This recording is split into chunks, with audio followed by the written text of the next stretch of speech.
I'm drunk. Hey, we are live. Unfortunately, we're sober. Who've we got in the chat then, Scott? Everybody's whinging. Happy Happy Scott, you know you're supposed to appear in these lives. Leslie, come on, Scott. Are we late, are we? We're here. The problem with me and Richard is every time we get into a conversation, that's it. We just rabbit, and then suddenly it's like, uh-oh. We're like hairdressers. We were currently talking about how much alcohol I have to consume tonight. We have got, welcome to the broadcast of Get Drunk with Northern Exotics. 4 cans of some Polish beer that somebody decided to give me. We've got 3 cans of the ever famous Let's Get Northern Exotics Drunk Budweiser. And we've also got some honey Jack Daniels. The only problem with Jack Daniels is we've not really got much to water it down except for a fruit shoot. So we're going to have a little bit of fun. Hi, Lexi. Dale Strong's just said, oh, look, it's 2 Point Richard. I'm not Scottish or Irish or... I don't drink. Leave me alone. I've only got 3. I'm not planning on getting drunk. I said that last time. Hi, Mr. Krabs. Hi, Western Reptiles. Hi, Lexi. Hi, Moon over Miami. Hi, Spider-Mom. Spider-Mom. So tonight we are going to give Richard a good grilling, find out what makes him tick. More importantly, find out what makes his channel tick. Ooh, that's new to me. Why am I scared? You should be. I'm always scared when I'm around you, big boy. Only when it's dry. People in the chat, in the comments, if you want to ask questions for Richard, please feel free. Obviously, I won't be able to clock them all. Harry and the Pets. Hello, Scott. I just subscribed. Thank you so much, Harry. Really, really appreciate it. Welcome to the family, Harry. Thank you so much. I wish you were adopted after this. Make sure you're all subscribed to Northern Exotics as well as, please. That would be absolutely fantastic. I've heard he's a real cool man. We're gonna grill Richard, find out what makes him tick, and see where his love for reptiles and love for YouTube come from. But like I said, you can ask questions in the comments. I do apologise if I missed some of those questions for Richard, but just try and keep those comments relevant to the topic that we're discussing at the time. And bear in mind, for me to see those comments, there is a sort of 5 to 10 second delay. But yeah, there's also an admin team down there if anyone's naughty. Oh yeah, my admin team do not take any shit. If you misbehave, they put you in timeout. They don't take no crap from anybody else but me. I wear the pants around here when I'm finished with the laundry. Right now, is Richard planning on breeding any snakes at any point in the future? Hi, Stacey. Hi, Happy Amp. No. So, Richard, as you know, I am a massive fan of your channel. You're also in real life. You're just absolutely the same person that you are on YouTube, which is really, really surprising. That's thanks to coffee.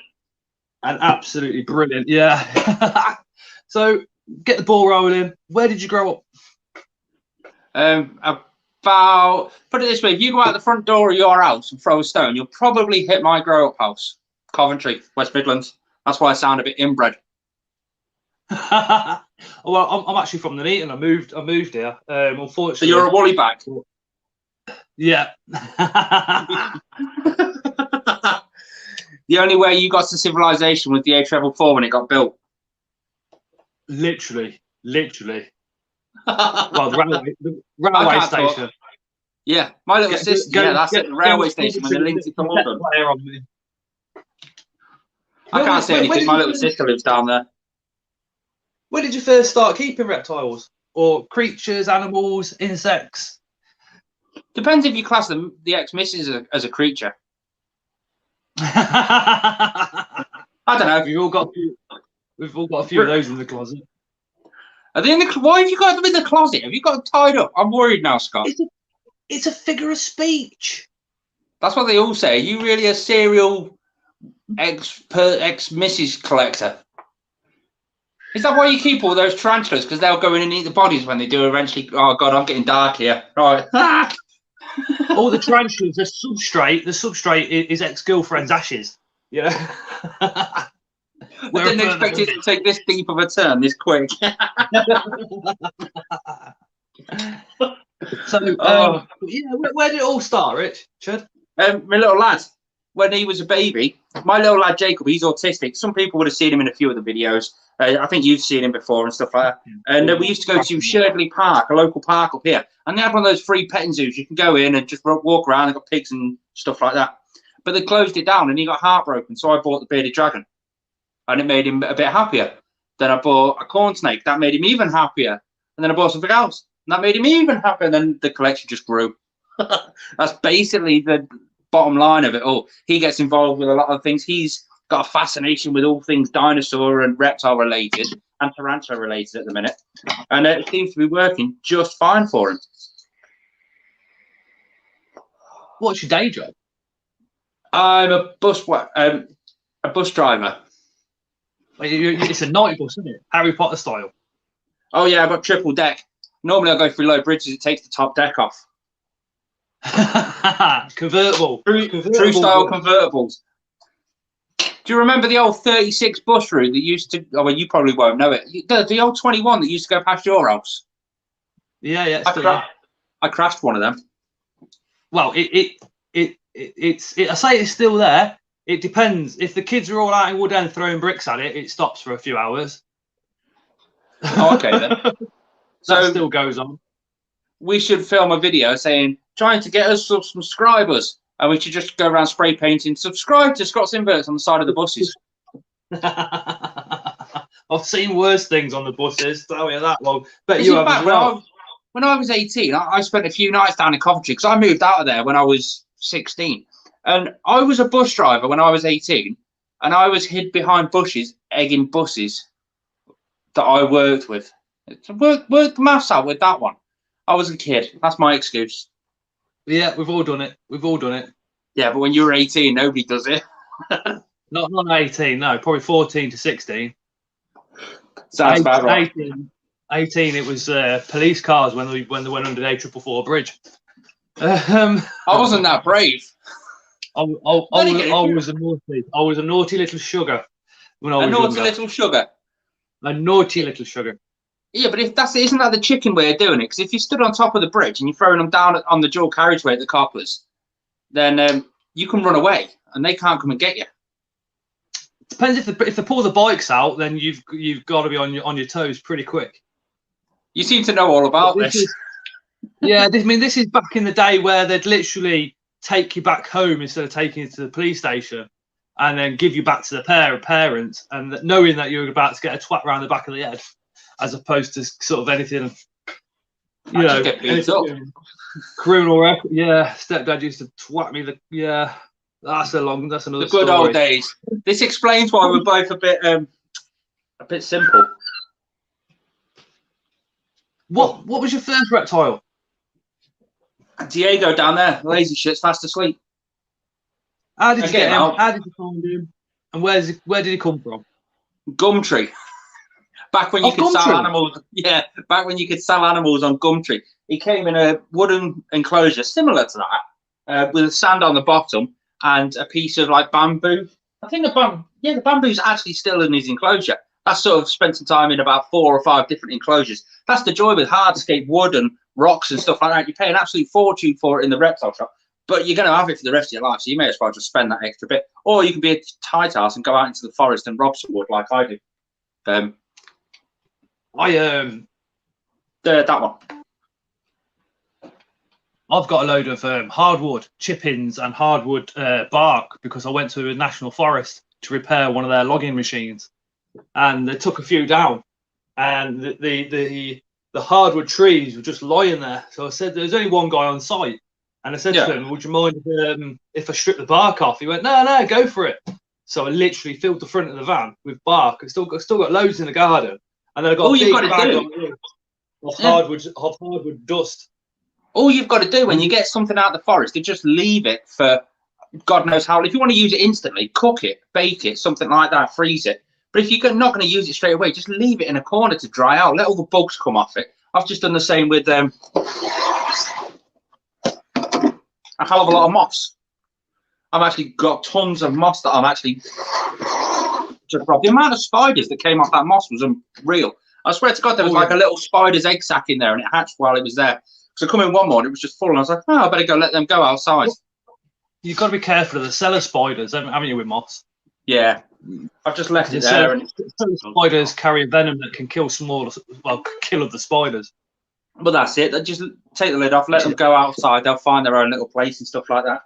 But again, with wood, you can just leave the wood outside. I mean, I've got branches in every single one of my enclosures, including even if I'm out for a walk with whoever and I find a nice little stick. Look at all the gubbins on that, all the little lycra, and it's just absolutely beautiful. And I've got no purpose, no dream or horizon to have that, but I'm going to keep it in case I do need it. I mean, I work on building sites, repair machinery on building sites in the middle of nowhere and all sorts, and some amazing people's houses that I get to go to when they're having extensions and stuff built. Like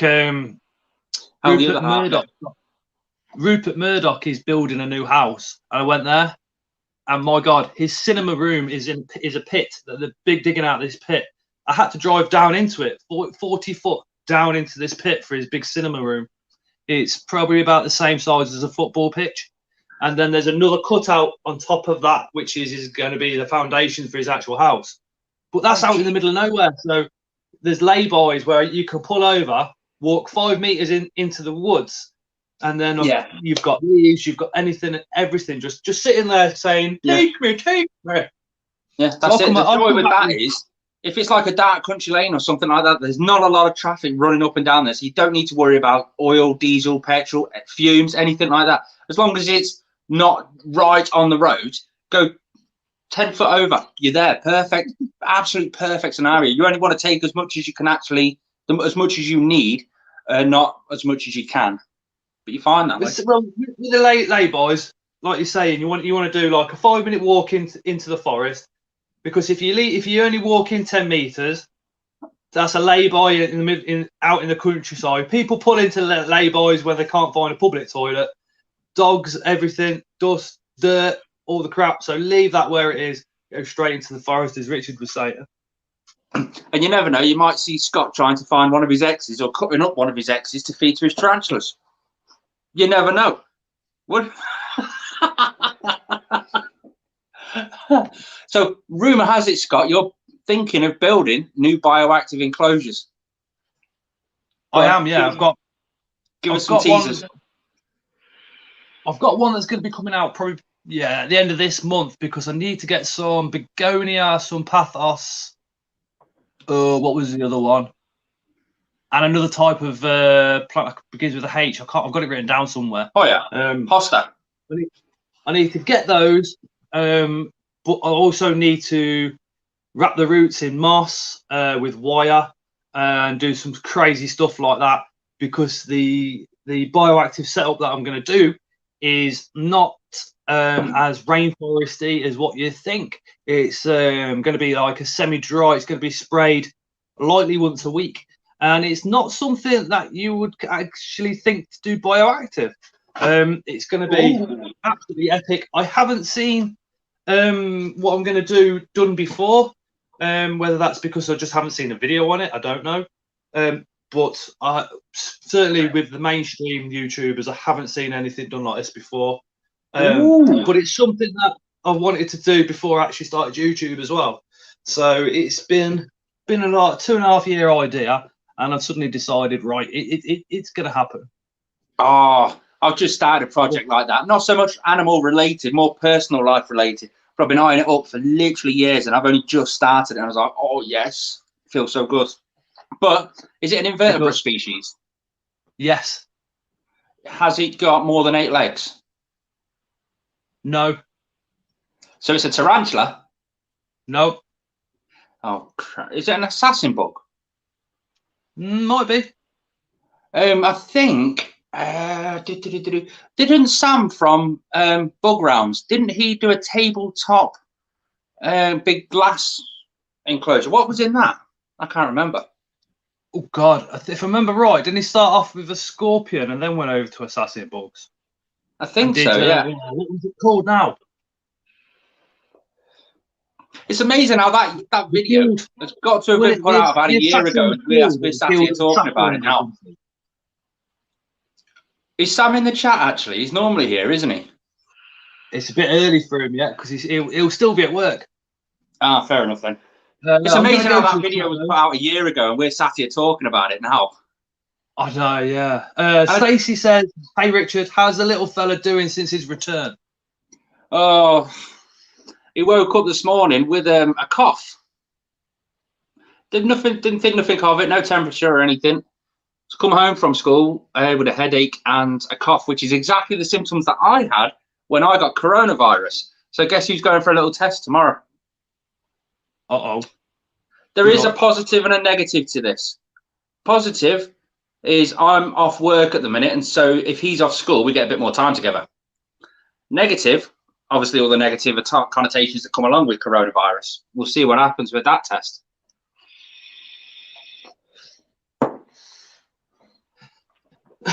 Yeah, exactly. It's going to be fun to see his reaction getting a stick up his nose.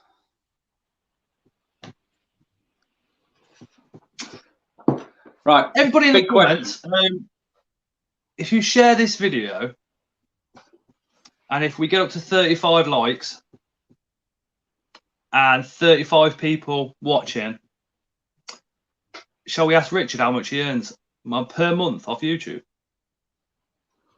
Shall we go in for the kill? Now, I know I said I'd be extremely open about everything on this interview, but I can't back out now, can I? 35 likes and 35 people viewing, 35 likes. How many people we got viewing? 30. We've got 27 likes and 1 dislike, so that's 28. Well, any like or any dislike is just engagement, so it doesn't really matter. We've got the big question. Right, that's when we get to dislikes. It's when you know those little things. It's anything that's engagement towards the channel. So it's whether it's a comment, a share. The shares are the big one at the minute. So, you know, sometimes when you go to watch a video that's monetized, so they've got adverts on it, at the beginning you get the whole, do you want to take this survey? I've never seen anybody actually take that survey before, but apparently that's big engagement. Well, we've got... Are we up to 30 likes yet? 30 likes means I can open a bottle of Budweiser. 32 likes and 1 dislike, so that's 33. So we just need 2 more. That's a 35, and then we just need extra people to come in, and then you have got to reveal how much you get paid per month from YouTube, because that's the question everybody wants to ask, and it's a question people want to know but don't want to ask. In the comments, do you actually want to know this? Because if you want to know this, I'll go into every little detail, because it's not just one sum that you can earn. There's like loads of different revenue streams to be actual to make it work. Before you have too many beers, is there any animals that you want to get out? Any animals that you want to show off? Is anybody in the comments knows Richard's channel, knows what he's got, would like to see anything, especially while we've got him? I tell you what, though, there's not really that much that's awake, to be fair. We've got a millipede that's awake. Royal python, leopard geckos, and boa constrictors. I'm not touching that boa constrictor. She's a dick. She tried to bite me the other day. She proper come at me. That's Rosie. Ooh. I need to do her a bigger enclosure, to be fair. Or I need to start planning out a bigger enclosure for her. She's just getting to that size now where it's time to start thinking about building one. But I don't know what to build, because over on that back wall over there, I've got to do basically three. If I'm keeping Rosie, I've got to do 3 8-foot enclosures on that wall there. Wow. Yeah, 8 foot wide. I'm going to settle for 3 foot tall, 3 foot deep. But you think we've got... I don't know. I'm going to try and reach out to a few companies and see if I can get some sort of promotion going there or something. but I don't know of a company that I can get an 8-foot enclosure off them and physically promote that 8-foot enclosure. All the companies I know, Viv Exotics, Monkfield, they all build 8-foot enclosures to specific guidance and stuff like that. They're not an actual product that they make and sell because nobody wants an 8-foot enclosure at the minute. One day the reptile hobby will catch up to it, and then people will start putting bearded dragons in bigger than 4-foot enclosures. We'll see how that one goes. A bearded dragon in an 8-foot enclosure would look absolutely epic. It will. I'm thinking it's going to go from, see there, the edge just there, right the way over to the wall. I've already measured it out. I've not really measured the height of it, actually. I'm hoping it's 9 foot tall. Because then if it's 9 foot tall, I can put 3 enclosures on top of each other. Actually, here we go. Definitely needs a chameleon in it. Oh, tell me about it. The problem is, if I hold on. Peter Webster is in the chat. Hi, Peter Webster. Pete's the man. Watching your video. I did get the notification for Peter's latest video come through today. The TSS unboxing. After this stream, Peter, I will be popping over to your channel to check that out. Absolutely love Peter. I think he's absolutely amazing. Him and Mark, the Spider guy, their relationship, their friendship is what the hobby's all about. It's absolutely brilliant. Yeah, I love Peter. He's the one that got me into tarantulas to start with, and he's the one that's actually got me pushed to, because I've got, right, let's see if I can push it now. On that shelf just there, we've got this enclosure that's got the Asimani adult female that come from the Northern Invert show. God, that was like 3 years ago. That was. Jeez, and she's not molted once. Work that one out. Really? She's not molted. She's an adult. She's not molted once. Wow. But she doesn't eat a lot either. She's a scaredy cat. Every single time you put an enclosure next to hers, she just burrows herself into a hide, blocks it off, and that's it. You won't see her for like 2 months. Speaking of that, my T. Albie Pelossum over in that enclosure back there, that's only just unburrowed itself. That one. I'm thinking about getting black card and putting it in between the enclosures. I was thinking of that, and then I was thinking of black window tint. It was Ben's Pets that first sort of I was speaking to ages ago, and he said, but some of these species don't see each other in the wild, so why would you keep them together communally? And then I was thinking, I wonder if that's why some tarantulas, some insects are slightly more defensive, because they're being put next to a species that they don't know, don't recognise, doesn't even look like them. Maybe that's why when you go, so... Isn't that the same with cats and dogs? Or different species of dogs? And fish. Different species of fish all in one communal tank. Hi, Anton. So I'm thinking if you black it out, one, you haven't got all that light going into the spider, so it's going to feel more comfortable anyway. And then two, they can't see their next door neighbours. So maybe that'll help. I don't know. The only other thing, going to try that out. Yeah, exactly. It sounds good. I'm dead nervous about doing backgrounds in the tarantulas. Really nervous. The way I've done it with this one, I'll show this one off in a minute. I've done the background as I normally would. Well, you've seen the video, you know what it is. But I've done a really deep substrate, so there isn't that much of an actual background. I've built it really up, and I'll show that one off in a minute. But that one over there, that's got the LP. Go on, Scott. What is it? Lasadora parabana. That one. You notice how I didn't want to say that in the video? That's the one that's going in there, but in that enclosure just there. But when that's empty, I'm thinking of Hamori. Just because I find the Hamoris fascinating. The whole species split that they had with the Smithy just absolutely amazes me. One of your fans, Toby's Exotics, says, genuinely, could I ask you how on earth you found their channel? Whose? Toby's Exotics. How I found Toby's Exotics? Yeah. To be fair, I can't remember. I think they actually DM'd me and we were just chatting, and then he said he had a YouTube channel, so I just checked it out. I think that's how it was. I don't know. The thing with me, I don't watch a lot of... This is going to sound really twisted and a bit wrong. I don't watch a lot of reptile YouTubers. I don't watch a lot of invertebrate YouTubers. I watch your videos. I watch the occasional Peter Webster video.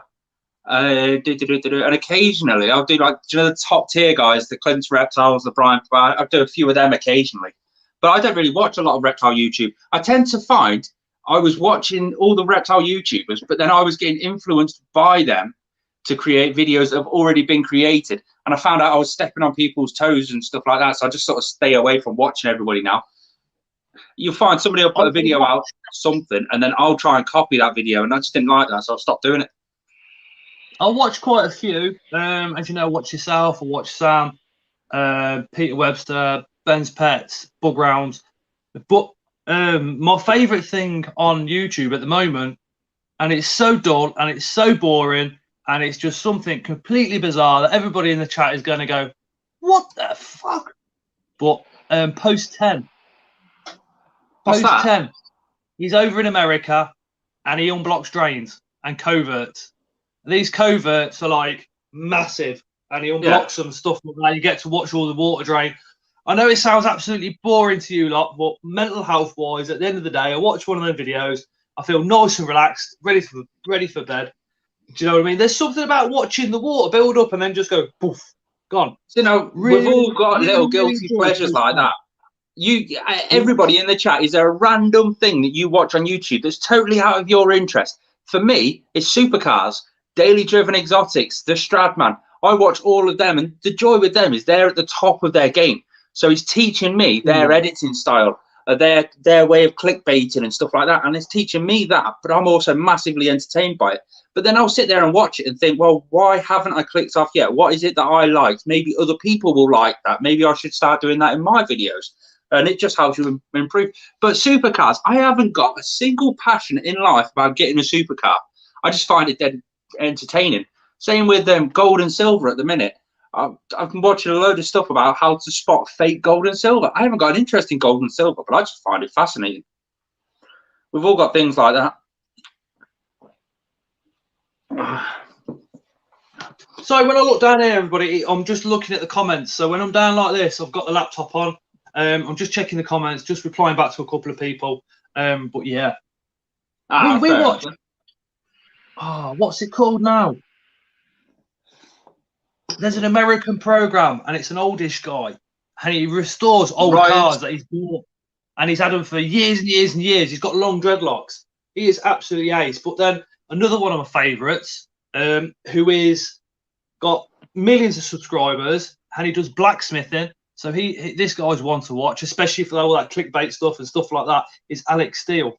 He started off in the UK, moved over to Texas. Now he's back in the UK, and he's going to go between the UK and Texas.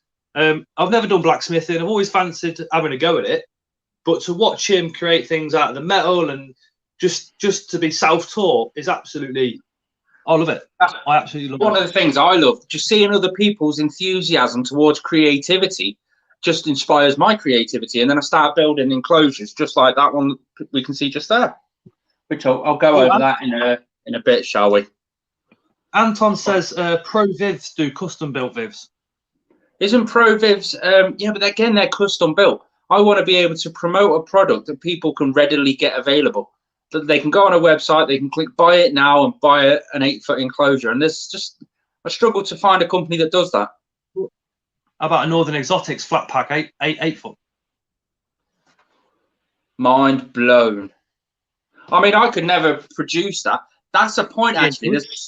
There's something I'm looking at producing. It's one of those things that I've been looking at producing for a couple of years. Not just sort of gently, sort of having a few ideas, but it's more aimed towards the invertebrate community. That's where they're going to find this tool helpful. And hence why I've been putting out quite a bit of tarantula content, trying to build up my invertebrate community.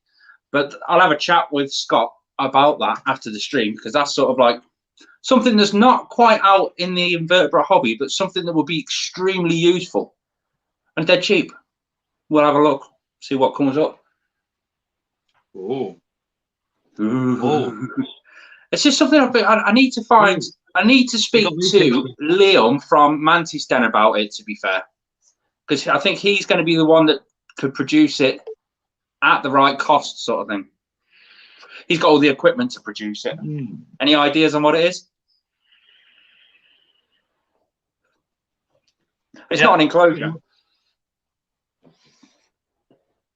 Oh, so it's going to be a water dish, a hide.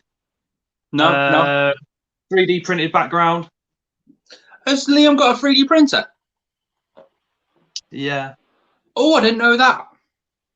Yeah. That's the good thing about being on YouTube. You do get a fair few companies reaching out to you to do some sort of promotion and whatever. And if the product is good enough, if we would physically buy that product, then we'd promote it and stuff like that. But some of the companies that are popping up that I never in a million years would think I would buy from that company, and then all of a sudden I get this product and I'm like, wow. Oh, here we go. What's he pulling out? I think that's the first time I've ever seen him open that case in the back. He's dropped it. It's not another centipede on the floor, is it? There you go. Level Up Reptile. Yeah, top company. He was on last week. Absolutely amazing guy. Yeah, just amazing the people behind the companies as well. I mean, you can tell instantly whether it's a company that's based solely around getting a profit or a company that's based solely around improving the hobby. And it's quite nice to see that sort of variety. Peter Webster's got 4 3D printers. He's got 2 resin and 2 FDM. Ooh. Boom, boom. Peter Webster would be a great person to trial something that I've got in mind. The thing is, that what I'm planning or what I'm looking at is just an item that can be easily replaced by something as simple as a bottle. So I'm a bit sort of, I'll have a chat with you off stream about it. But I'll tell you one company that I like the look of is Tropical Factory UK. Some of the stuff I've got off them is absolutely mind-blowing. I mean, I'm very public about the opinions on some of the stuff they've got, but some of the stuff is absolutely mind-blowing. Yeah. Tropical Factory are now producing those plastic vivariums, aren't they? Oh, yeah, the UPVC ones. Yeah, which Venomous Visions, the centipede and millipede company, did point out that they are unsuitable for millipedes and centipedes. They're unsuitable for anything with heat. And with heat, yeah. The heat, what it is with UPVC, if you add too much ultraviolet heat, so say a mercury vapor bulb, a bulb, UV, high UV, all that sort of stuff, then your UPVC can give off various toxins. And that's why they're being outlawed in America and stuff like that. But it's not been outlawed here because we've not had them here. But like their tropical tubes are pretty cool. I mean, like I say, I've said it in the video before, I'd never use this for an arboreal tarantula, just solely because the lid is all one lid. So if the tarantula webs from the sidewall to the lid, then you won't be able to get in to feed it without damaging the web, and you don't want to damage the web. Can you hear my frogs?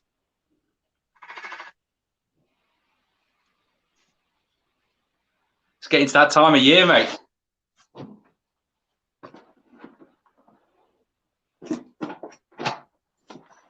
Oh. They're just calling, aren't they? They're getting to the time of the year they're going to start mating for you, mate. I hope so. They're literally this is where they are. They're the northern frogs. Yeah, the northern frogs, unknown species just yet. But only one of them's calling. And so one's a male. Dale's done a lot of work with frogs, and I was chatting to him, and he said mainly it is the males that call. The other one doesn't do any calling, but the male is literally made himself a little burrow, put a load of moss over the top of his head, and that's it. He's just down there like, What you want to do then? Get your phone out one night when he's calling, record him calling, and then play the sound back to them.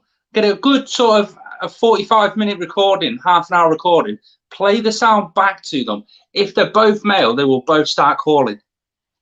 Just to defend each other, basically. But if one's female, the one that's a female won't call back.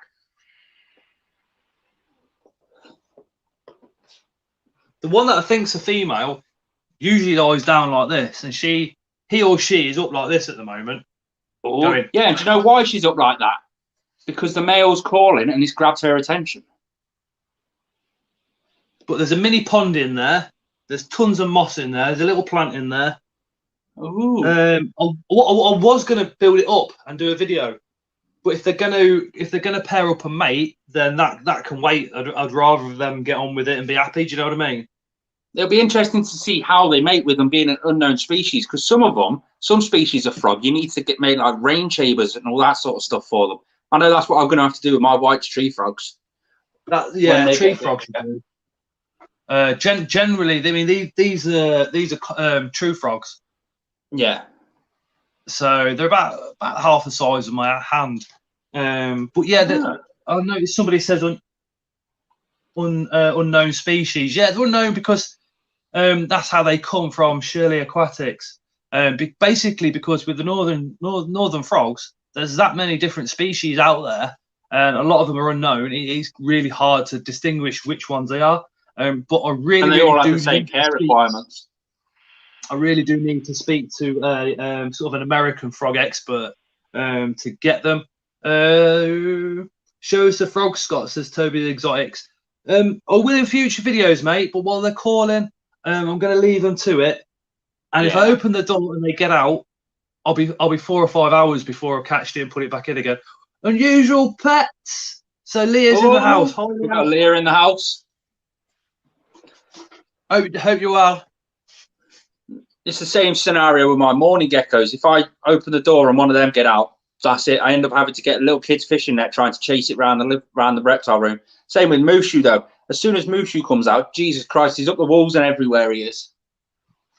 It's not a fun scenario, I can tell you that much.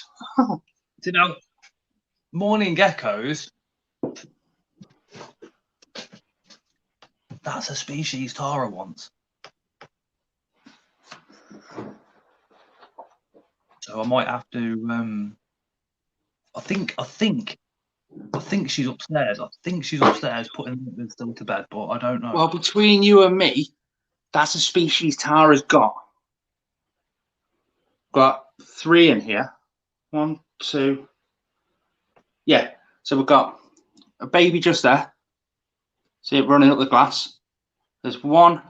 Well, you can see that one just there. He's bold as anything. There's one just there, and there's another one somewhere there. So there's 3 in there. They're hers. Build the enclosure, or let me know if you need a jar enclosure. But I mean, this is getting a bit too small now for 3. They're all sort of mid-sized, on the smaller end of mid-sized. But let us know when your enclosure's done and we'll sort that out. Oh, sweet. Let's see if we can see Wish. God, it's hot in the kitchen today. You know why, don't you? Because you're on the live stream with me. I do on a Tuesday. My anxieties have calmed down over the last 6 months, but I do, when I'm on a live, I do feel quite hot. I do get quite hot. I do normally drink quite a lot of water as well. I was going to say, start drinking. It's the best thing ever. Ben Pet said, Richard, would you ever get leeches? No. Scott, we're overdue a leech video. Ben, you've got leeches, haven't you? Make a video. I'll do a collab if you want something sending across to you, Ben. Yeah, go for it. Go for it. Leeches just don't fascinate me. They freak me out, to be fair. I like them. They're leeches. It's like, okay, so everybody, I think, from a very young age gets these ideas of leeches being absolutely nasty and horrible and disgusting. But when you get one, it changes your view. I mean, I've got the Herbana vibarium. Ben, if you could spell that for me, whack it in the comments. That'd be absolutely fantastic, please, fella. Ben can literally spell any scientific name. He's really, really clever. Really clever. But when mine swim through the water, you'd expect this big fat slug just to be doing this. Yeah. They go through the water like a ribbon. It's absolutely mind blowing. So cool to watch. You only have to, you feed them between once and twice a year, and that's it. And it is, I ain't gonna lie, it's an absolute pain in the ass feeding them because you bleed for 4 or 5 hours after. So you do need some padding and what have you. But we do, but when you watch them swimming across, they go from being these fat blobs and they stretch right out, and then they go through the water like a ribbon. And when they move, they've got like suckers at both ends, so they can suck up to the tank with one sucker, then suck the other way, and do that. That creeps me out, man. Creeps me out. All you need to do to breed them is literally create a little bit of ground on top of the water with some moss, and then they'll create what's known as a bubble nest. I don't know if they're parthenogenic, like the morning geckos. I'm unsure about that. I don't know if you need a male or female. Again, Ben's Pets is pretty up there for that. He is a moderator in one of the leech groups on Facebook as well. So hopefully he can let us know in the comments. That would be fantastic.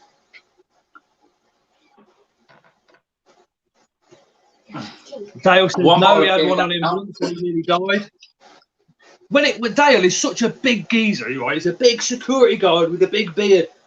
Leeches, blood, centipedes. He's gone. He's out of there. Absolutely gone. I bet he's got a squeaky voice as well. Just winding him up. That's all. Did you see my big hairy tarantula unboxing? Yeah. With that bot. That was Dale. That was Dale. Yeah. I loved it every time you picked up a tub and looked at it and it said something on the bottom. Yeah, Scott is a twat, Harry Potter is shit, all sorts on the bottom of that. I was like, Ben's Pet says, going back to the leeches, they are hermaphrodites, have both male and female parts, but they do need a partner. Thank you, Ben. Do they sleep with themselves? Yeah. No, they need another one.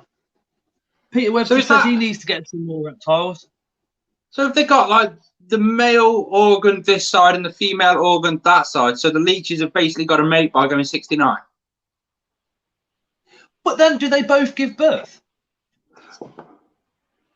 Ben, we're opening up a massive can of worms on this stream tonight. every time. No way. I'm so interested now to find out how they made it. I do, Peter. As you know, the Scolopendria Galapagos is literally my invert, my dream invert. Is that the one that gets really, really big? Oh, stunning! Yeah. Yeah, I can see why you like that. But the price is just through the roof. Absolutely through the roof. Now we've got this. If you buy one a half piece and it's a wild caught, it's not going to last. Basically, Richard, they both give birth. So why would they both consent to having that many babies? That's like suicide. Maybe so. Maybe not all of them survive. Maybe there's a real low success rate. Wouldn't you be jealous if one of them had a low sperm count? Why am I even thinking about like stuff like this? Huh? I need another beer. I know. Blame the ginger, Scott. Blame the ginger. Last time it was live stream with the drunk Northern Exotics. This time it's live stream with Northern Exotics that needs a psychiatric award. I'm only like this because I'm sober at the minute. Is there any questions? Any questions for Richard? Hold on a second. How many more likes have we got? We've got 35 likes, 2 dislikes. That's 37. Ooh. Who's disliked? Wouldn't it be funny if it was Ben's Pets that's disliked it? I find the dislikes funny because they think they're being nasty, but it helps to boost the video. So I always laugh about it. The amount of people that, even you, Scott, when you first started, you were getting stressed out about the dislikes, weren't you? Oh, months and months and months ago. Yeah, last year. Yeah. I just basically told you, look, inspire the dislikes, and more people are going to dislike your video than like it, and your videos are going to blow up, and they did. Fantasy Gecko says, I'm not going to be able to pronounce this correctly, so I do really, really apologise. Says, have you ever considered, Richard, getting a Chihuahua. Chihuahua. Chahoua. I think it's a Chihuahua. Chihuahua gecko. No, they don't fancy me. I might get one eventually, just for the sole purpose of getting one. But nah, they don't do anything. If I'm going to go for what I would class as a fancy gecko, I'd probably go down the line of the satanic leaf tails and stuff like that. Now that would be a dream. Harry and the Pets wants a shout out. So Harry and the Pets is a YouTube channel. So make sure everybody subscribes up to Harry. Go and spread the love. Just take that 1 second to give him a subscribe. That would be absolutely perfect. And Harry and the Pets, he says, can you give a channel a shout out? And I love what you do, and I want to become like you with pets and wildlife. Plus, Richard, what are you thinking for your next video? Oh, my next video. So I've seen his next video. Scott's already one of my YouTube channel members. If you're a channel member on my channel, then you get early access to nearly every video. If I'm in a rush to get it uploaded, then maybe it won't get uploaded and stuff like that. But I actually uploaded the video a day early than what I was planning, solely because I got it finished a bit sooner. It's going to be out tomorrow between 8 and 9 p.m. and it's basically building. Do you know how I do some build videos? So I've got a build video on my big morning gecko enclosure. I've got a build video on my white tree frogs, my T-Albi Polossum. But I've got a build video on this one just here. That one. Shall I show everybody? Should we do it? Right. 1 second. Let me just check this. Fancy Gecko says, yeah, but that gecko that I couldn't pronounce is 150, and the satanic leaf tail geckos are about 450 pounds. Wow. But let me tell you this, and this is a little sort of insight to my knowledge of satanic leaf tail geckos. They've been a dream species of mine for the last 4 or 5 years. When I first started looking at them, they were, oh God, 150 quid. Now they're up to 400 quid. So if you spend now 800 quid to get a male and a female, you breed them, you're going to end up with 12 babies or 12 eggs a year. Then, boom, you made your money back. Plus, it'll be funny. Tony K is literally just asking the question of all questions, which is, Richard, what is your favourite part of what you do? The building, the habitat, or watching the animals once they're in there? Hey, Tony. Watching the animals when they're in there. The whole process of building it, researching what they need and stuff like that is just fascinating in itself. Finding out all the different details you need to find out to build an enclosure. What different UV wavelengths go into the enclosure and how they reflect and get absorbed off all the different surfaces inside the enclosures. It's just all fascinating to me.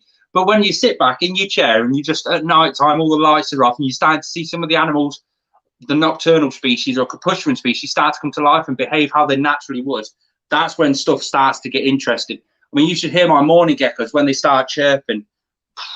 It's amazing to hear some of those chirps at night. Same with a few of the tarantulas. You can start to hear a few of them tapping around.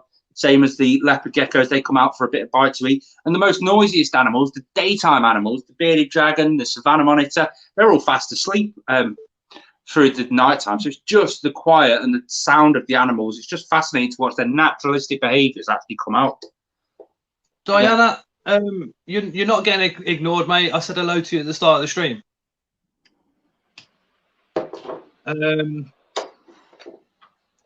Sorry that you missed it. Oh, fair enough.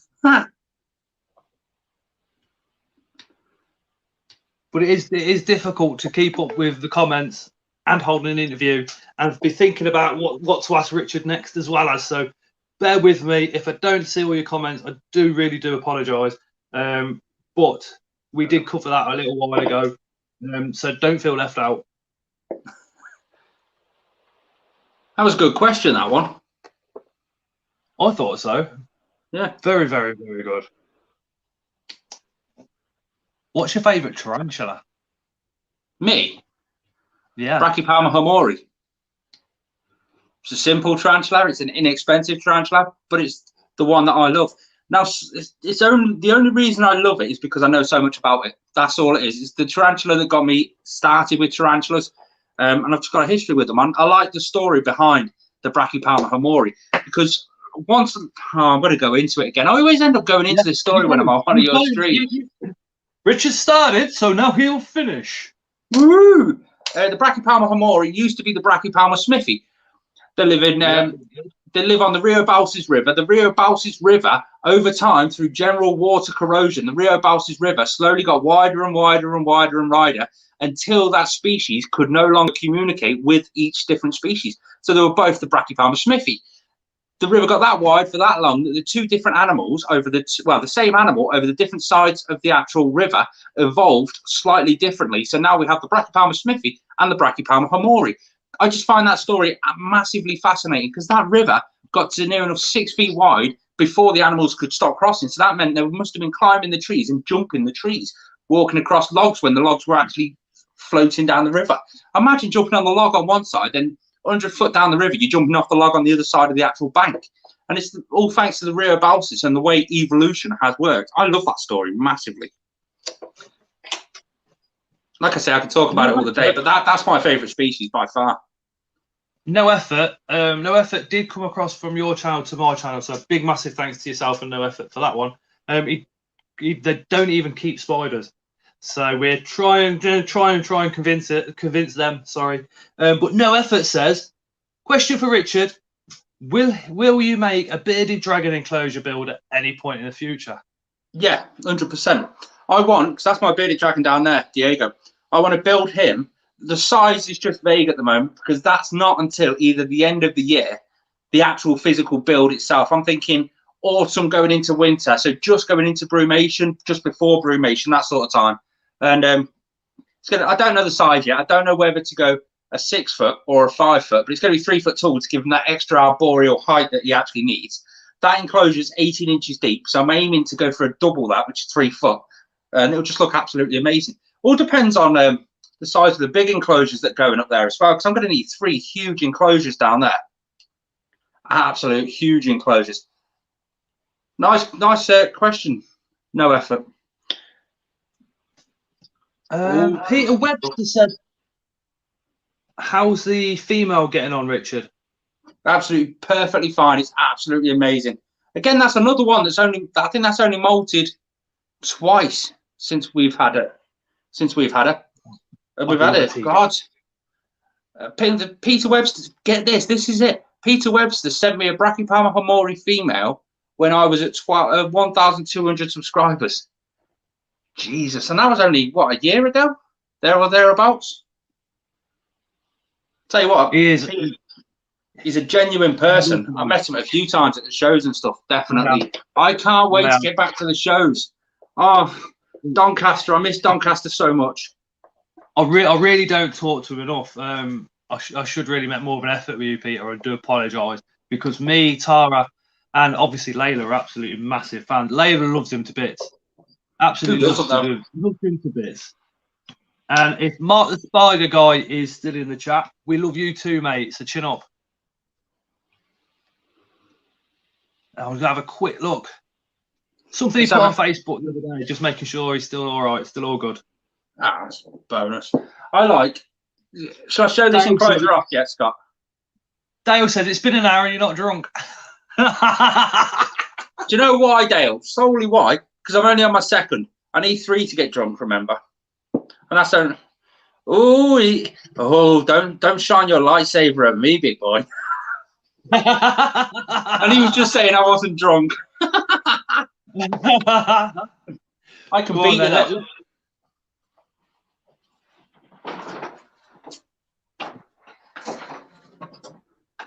I've got 3. Speaking of which, I've had to got a couple more kicking around. This is the problem when you have a big reptile room. You don't know where stuff goes.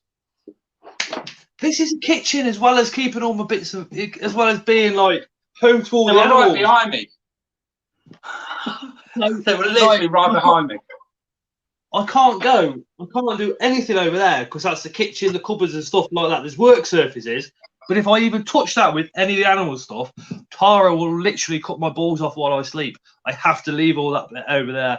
Do you know what I mean? I've got my little desk, like what I'm sitting at now, in the middle of the kitchen. And then all the spiders and everything are behind me. They're over there. And they've got a couple just here with me green screen, as you can just see there. Do you know what I mean? Oh, so you're well lucky to have a whole room.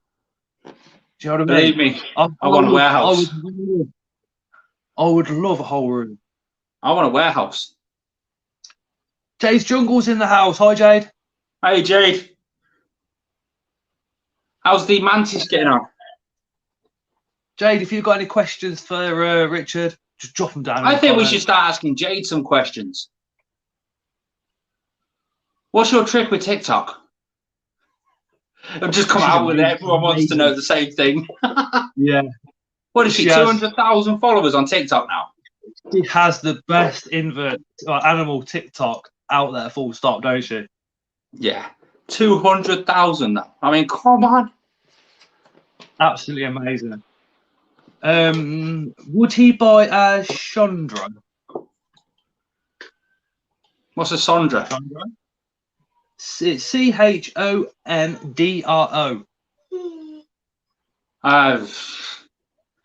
I'll say no because I don't know what it is.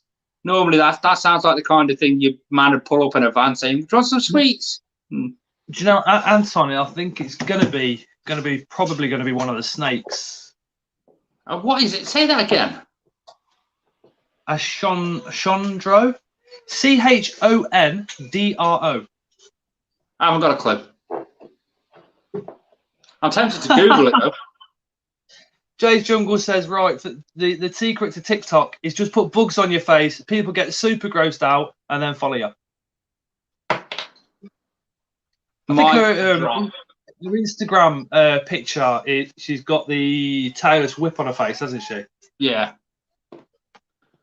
Mind you, even that caught my attention. From what? So, right, we need to get the biggest, baddest, scariest mother effing spider on my face. I've got a few here. Yeah, but I'm all the way over here. Aren't I lucky? I've got a car. It's mine. Got a car. There is Royal Mail. It's not that black one out the front with those fake stickers on the side, is it? I love that. You've got to tell that story. Go on. Mine is an estate. What was that one? The fake taxi that's parked outside your house. Oh yeah.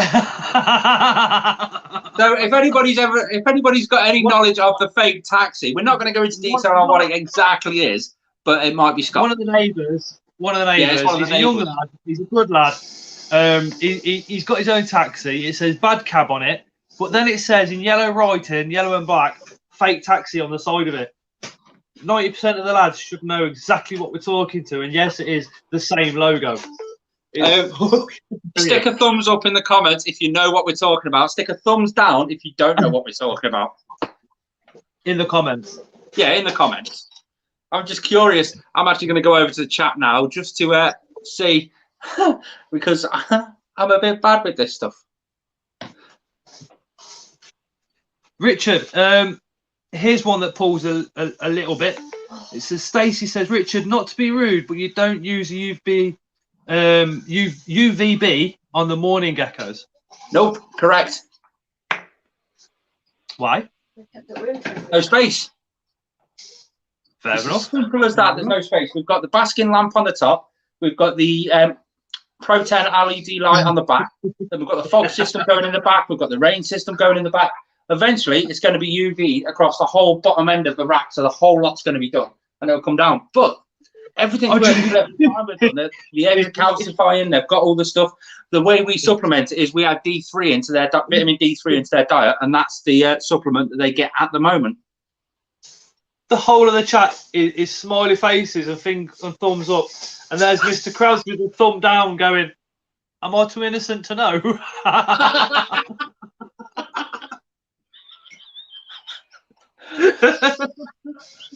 It's one of those taboo subjects that nobody should really know about, but everybody knows about it.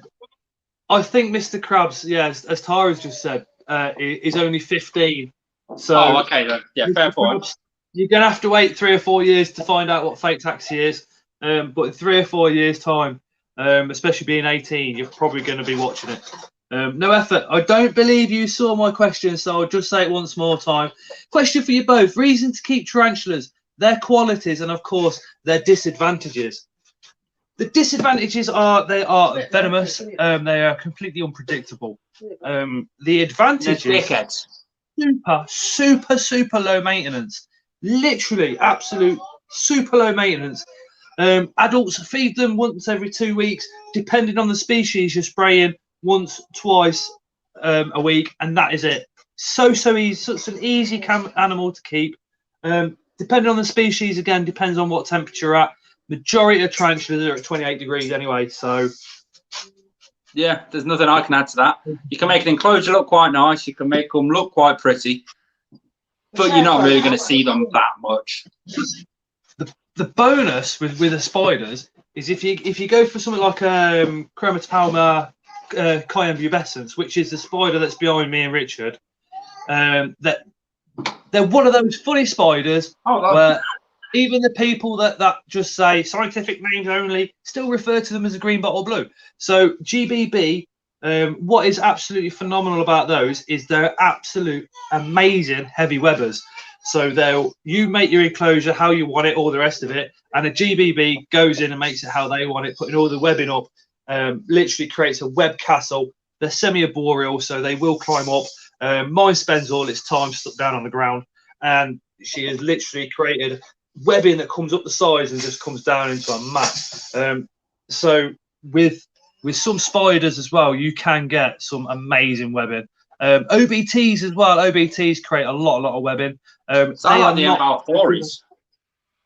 Well, M-Balfours again and OBTs are not beginner friendly. But I don't think any tarantulas beginner friendly. If you want it, yeah. Oh yeah, curly hair, one of the most underrated spiders in the whole world, is beginner friendly. It's my number one by far. I'm quite curious, to be fair, how many TRB Pelossums in both forms has Peter Webster got? Every collection has got a TRB Pelossum. I've got one sat in that enclosure just over there.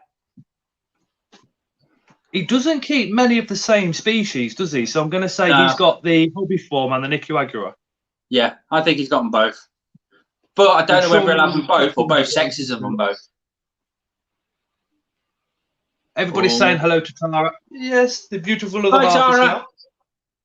Tara, you need to have a strong discussion with your fella. He knows what the fake taxi is. So does she.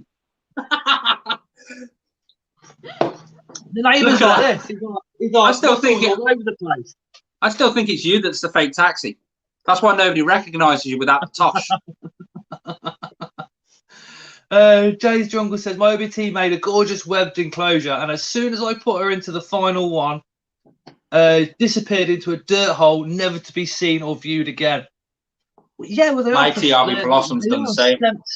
Semi-fossorial, aren't they? Are they? Yes. Didn't know that. I have a question. My leopard gecko lost its tail and is like 1/6 of the tail has grown back. Can I put it back on the substrate yet? If you want. That's a question for you, that one. If I had that problem, I would be texting you. Has its tail healed up? Is there any open wound? If there's an open wound, don't put it back on substrate. You want it to be a fully closed wound and a fully healed wound. So if it's looking a bit fleshy and stuff, don't put it back on. No Effort says, question for you both of you again. Have your teas ever escaped? No. Look at Tara laughing in the background. The real question should be, how many of your invertebrates have escaped? Because it's not just tarantulas, is it, Scott? Sorry to throw you under the bus. I've had centipedes escape. Tara's phoned me and said, come back from work now, you bastard. And all the rest of it. And I had to come flying back from work to come and get a centipede that's running across the front room. I bet you still stopped at Mackey's on the way home, though. I can't have spiders in the front room because a P. regalis escaped. And she went, Scott, what the fuck is that climbing up the wall? And there's this bee in the front room, a P. regalis. So it's a polythia area like this, climbing up the chimney breast. Is that how you say it? Polythia area? Polythia area, yeah. Or polythia area. Spider-Mom 1978 is in the chat. Make sure you subscribe to her as well. Hi, Peter. She's American, so she will probably pronounce that different again. I always pronounce it Poecilotheria. Or Poecilotheria, yeah. but we had one of those escape. I had a the H. maculata. My God, I was told they're fast. I was told they are fast. Yeah. Literally, I was here. The cooker is just over there, 2 meters away. I blinked and it went from here to there. And I literally had to take the cupboard off the wall, go underneath the cupboard, remove absolutely everything to find it. We've had baby LP escape, which was Layla's, which I had to find and put back so she didn't ever find out. Which I told him was going to happen. That's not the one you gave me, is it? No. The Linothallophalax I had, which is a true spider, no effort, not a tarantula. Yeah. Oh my God. Ran across my table. James Bonded it down onto the floor and hit the wall. Literally, I've never seen anything move so quick in my life. I was just like, how am I going to catch you? Yeah. Moon over Miami said the Ren Runner escaped, Scott. So no effort. Because you're new to the channel, I'll tell you this one. Back in the summer, we put a live food order in. It was not Live Foods for you. They're absolutely perfect. It was Live Foods Direct, wasn't it? Yeah. Live Foods Direct. So I bought 500. Was it 500 crickets and red runners? Yes. And the box came in the middle of the summer. Got 3 holes down one side, 3 holes down the other, and a Hessian sack inside this box. I come home from work, 500 crickets had got out of the Hessian sack because they hadn't cable tied it and were running all around the kitchen. And Tara was not quiet like she is now. She was like the fucking devil. She grew horns that night, I'm telling you. So I spoke to them, phoned them up. Well, I didn't phone them up. I messaged them, sorry. They said to send out a replacement. They sent out a replacement in the same fucking state. So it happened all over again, literally 4 days later. And that's what you want to do. You want to do a video on how to catch loose crickets and how to catch lost tarantulas. It's just we had crickets fucking going up the stairs in the front room in here. They were calling each other for weeks. It took ages for them to all die off. Mate, they didn't just die off, did they? They laid eggs everywhere and they're all going to start hatching in about 3 minutes. Don't say that. I didn't know it's that. Okay, because you've got that many tarantulas loose and that many centipedes loose, you'll never see them. No, I just get them running at me in the kitchen. Just think of the romantic sound when you're laying in bed all snuggled up and all you can hear is crickets chirping. The other one, we had the Cupinus sale, which is, again, a true spider. She laid the egg sac, had the babies, probably, don't know, 3,500 babies. Took the top off, about 10 of them ran out, never seen them again. So they might be growing in the kitchen behind something, I don't know. I really have no idea.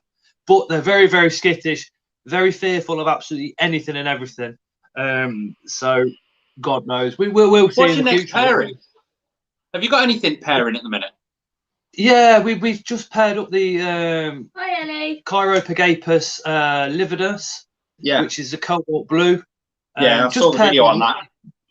It was that. Well, that's Dale Strong, the channel moderator that's in the chat now. That's his male. So he prepared that male for me. So I literally didn't have to do anything with him. Absolutely fantastic.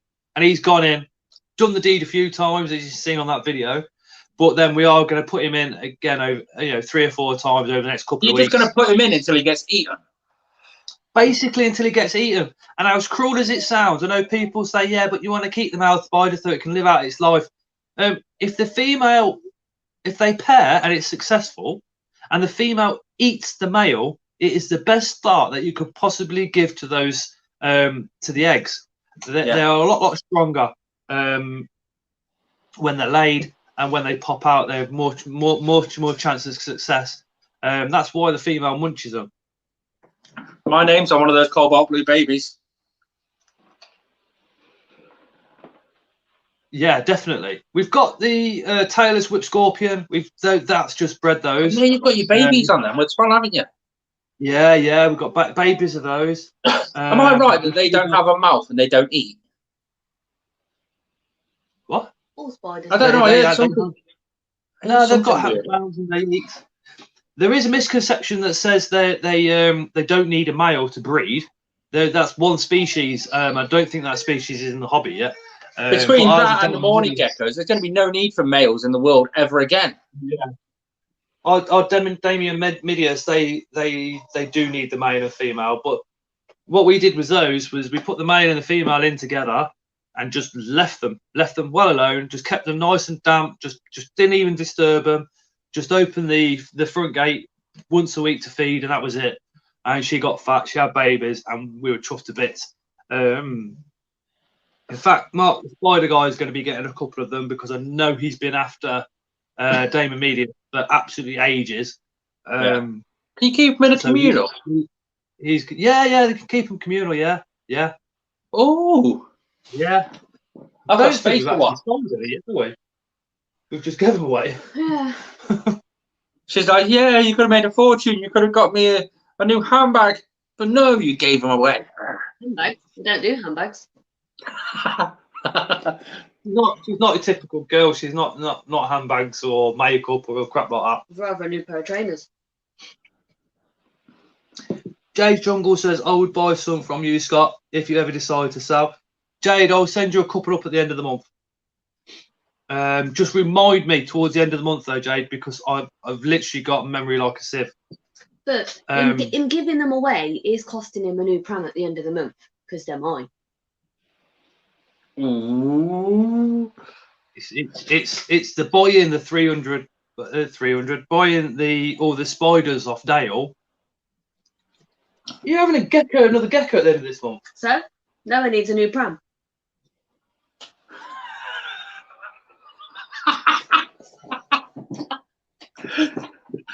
And they call it puppy. What the new pram is a wheelbarrow. You can get all of them in. Can we stick some fake taxi logos on the side? Fake barrow. I need the wheelbarrow to put all the soil in that I'm going to dig his hole in the back garden when I bury him. No, you're not very clever, are you? What you want to do is get him to dig the hole that he's going to be buried in. Fails, you got more assassin bugs. He wouldn't dig it big enough. Anyway, have you? Believe me, it's not big. Yes, Andrew, but I do need some more, mate. Stacey says hi, Tara.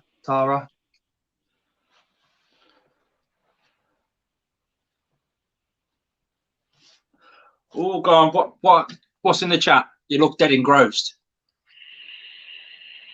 Scott, will you let me know about the scorpions as well, please, mate? The tailless whip scorpions. Yeah, no worries. How many babies have you got left? Just drop me a message across YouTube, across Facebook or Instagram, just to remind me, because I do have so much shit going on. I do lead a real fucking busy life, and I forget so much. It's unreal. So just please drop me a message so I remember. What sort of setup do you need for a baby tail whip scorpion?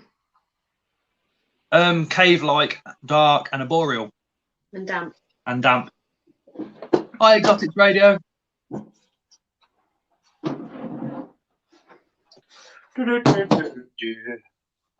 How are we going to make this cave-like? Obviously, you know the company that this comes from.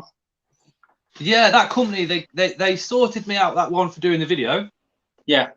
And then they've gone to other YouTubers now. Oh. Bigger ones. I've got this one and I've got another one over there. That one that I've done over there is just an arboreal little mantis one. I've just left it there. But I've got this one with nothing to do with it. Is we've got the polystyrene background. Yeah. And then just painted it with a thin mix cement. Oh, yeah. Watery cement. Just painted the cement on. And what that does is create, obviously, that cave-like feel. And when they come around to molting, because they molt arboreally, they've got something to cling onto as well. But that sounds like the background that I've done for that enclosure just there. Because that's done the same, isn't it? Yeah. But they're not too good in the light. So the darker the enclosure, the better it is for them. It's one of those creatures where if you're going to keep it, you're not keeping it for display. You're keeping it because, you know, Yeah. You've got a genuine interest in them. You don't want to be getting these out all the time because the light can stress these guys out. Their eyesight isn't great, but they are a bit sensitive from what I've kind of noticed with ours. So if you want to go in there to change the water, you just do it under a bright light and they all hide. You just got to open the tank and they'll hide. They are fast. Taylor Swift Scorpion, they're like lightning fast moving crabs. They are so quick. Really does. Lightning fast moving crabs. It sounds like a worst nightmare.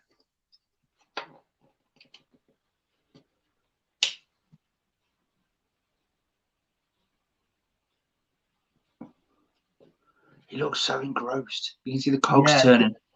I've got the laptop down here, so I don't want to try. I'd like to try and engage with everybody that comments, so at least everybody's got a hello or whatever. But Jay's just said she had a few court rounds, like court tubes. So some of them were in actual pitch black inside, so that's where they hung out. She's just changed a few of her enclosures to actual vivariums, hasn't she? I've not watched that video yet. I need to go back, actually. I've just reminded myself. GJA Geckos and Inverts. Anton, if he's still watching, will be interested in this as well. Did you make a move for the GTP, Green Tree Python? No. It's still there. I mean, I can still go for it. But other projects needed that financial gain instead. I mean, I've got this one that I've just had to build just here. I've got Moose Shoes, which is in the background just over there. I've had to put a bit more money into that. And just generally, everything has needed a little bit more money spent on it. So I've just not had the money for it. I mean, I can always start up a sort of savings fund with them where I can just go in and pay 20 quid a week and it's mine. But, I mean, I'd have to change the rack around and put another enclosure just there. But I don't...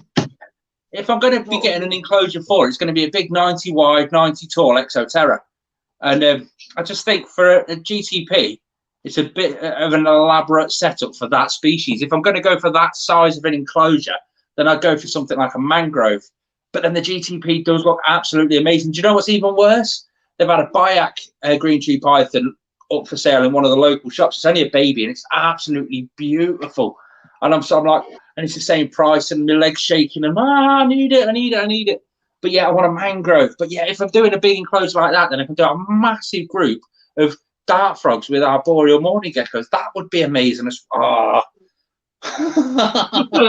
is the struggle we all have. We have that many dream animals that we don't know which one to actually go for when we can actually go for one of them. I mean, see, green tree python, you don't need a lot of room, do you? I mean, I was speaking to Anton. They're only a small stake, and they literally wrap over that one branch, and that's it. They don't move much. That's the thing.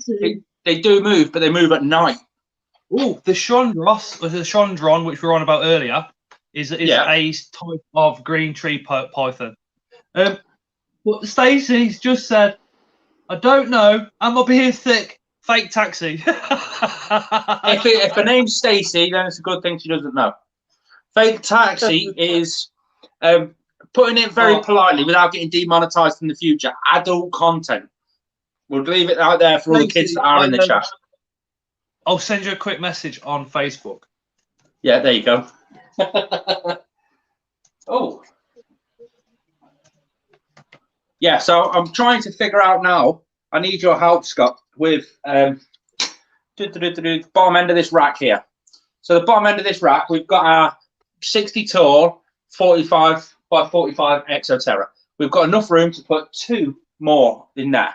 Or do we go for a 60 tall, 60 tall, 90 wide enclosure and go for a big dart frog sort of setup, or another setup full, like half paludarium, half live land area? And I don't know what to do, whether to go for one enclosure or the 2. If I go for the 2, then one of those enclosures is always going to be open, empty, solely for purposes of Cheshire Reptile Rescue. If they get something in that they can't house, I'll keep hold of it until it's up to health and stuff. A bit like there's another enclosure at the top.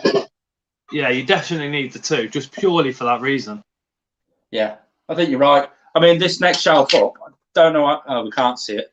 That shelf up there. I mean, there's a big empty space there. That enclosure's on the table now, which will be fun when it's gone, I am dreading moving the LP Darwin. from that little enclosure into this. Darwin says, I'm a bit late, but the best guest yet. Everyone loves Richard, don't they? Everybody loves It's because I Richard. get drunk and make a fool out of myself. The LP should be pretty easy to move. If you open the doors, but it wasn't last time. If you open the doors on both enclosures and put them together, take the lid off the LP, get a paintbrush. Yes. And with the back legs of the LP, just touch the bottoms of her feet, and she'll move. Problem forward. I've got then is this enclosure, which she's going to be going into, 45 wide, whereas the one she's in now is a 30 wide. So I'll have to open the enclosures only a little way. That's going to make it awkward. I'll figure it out. You could catch Cuppa. Yeah, I know, but last time I done that, she tried to run up my arm. Well, she did run up my arm, and then she sprayed me with all the hairs. I want to stay away from that. What I might do, actually, then, I can always open these doors all the way, and then get the 30 doors open into this enclosure, and then shut these to it. That'll be a good idea. Well, that's going to make for an easy rehouse video. You are still going to scream like a girl. Stop putting cool reptiles in the chat. My room is going to become a jungle. That's what you want. A nice jungle, well looked after. Just like Jade's jungle. Mine would be a nightmare because he's dead scatty, but he was sat on the bit of bark, and I picked up the bark. Thought it'd be a hair flick central. You see, I don't find the LPs flick hairs too much. My Kluge. This one you gave me does. Kluge, wow. My Lazador Kluge flicks hairs like there's no tomorrow. And anybody see my short video that I did of the Blondie? Yeah. Which was yesterday. My wrists are still itching just from opening that enclosure. But like LP might have caused me cornea damage. Serious stuff. Yeah. He thinks his cornea damage was from the LP's hairs. Wouldn't surprise me. They're vicious little things. Well, should I tell you what then? Should we try and rehouse this LP live? As long as you feel like you've not had too many. That's my second one. I'm not even halfway through it. I'm not really feeling the alcohol tonight. Yeah, go for it then. I'm pooing myself. Take the lids off both enclosures. Get yourself a paintbrush, and you'll smash it. Let me set up then. While Richard's setting up, is there any more questions that I can ask him that you guys want to know? Jade says, I've never felt hairs. I'm sure I should have because I've seen them make the motion and have had 3 bad flickers. I've just never felt any difference. Yeah, that's what Dale's just said. My Kluge, my Lazador Kluge will make my arms itch for days. The Blondie, oh my fucking God. The Blondie really makes me itch. As for the majority of the other spiders, I don't seem to have any irritation from any of those. I think some people have just got thicker skin and it just doesn't embed into the skin as much.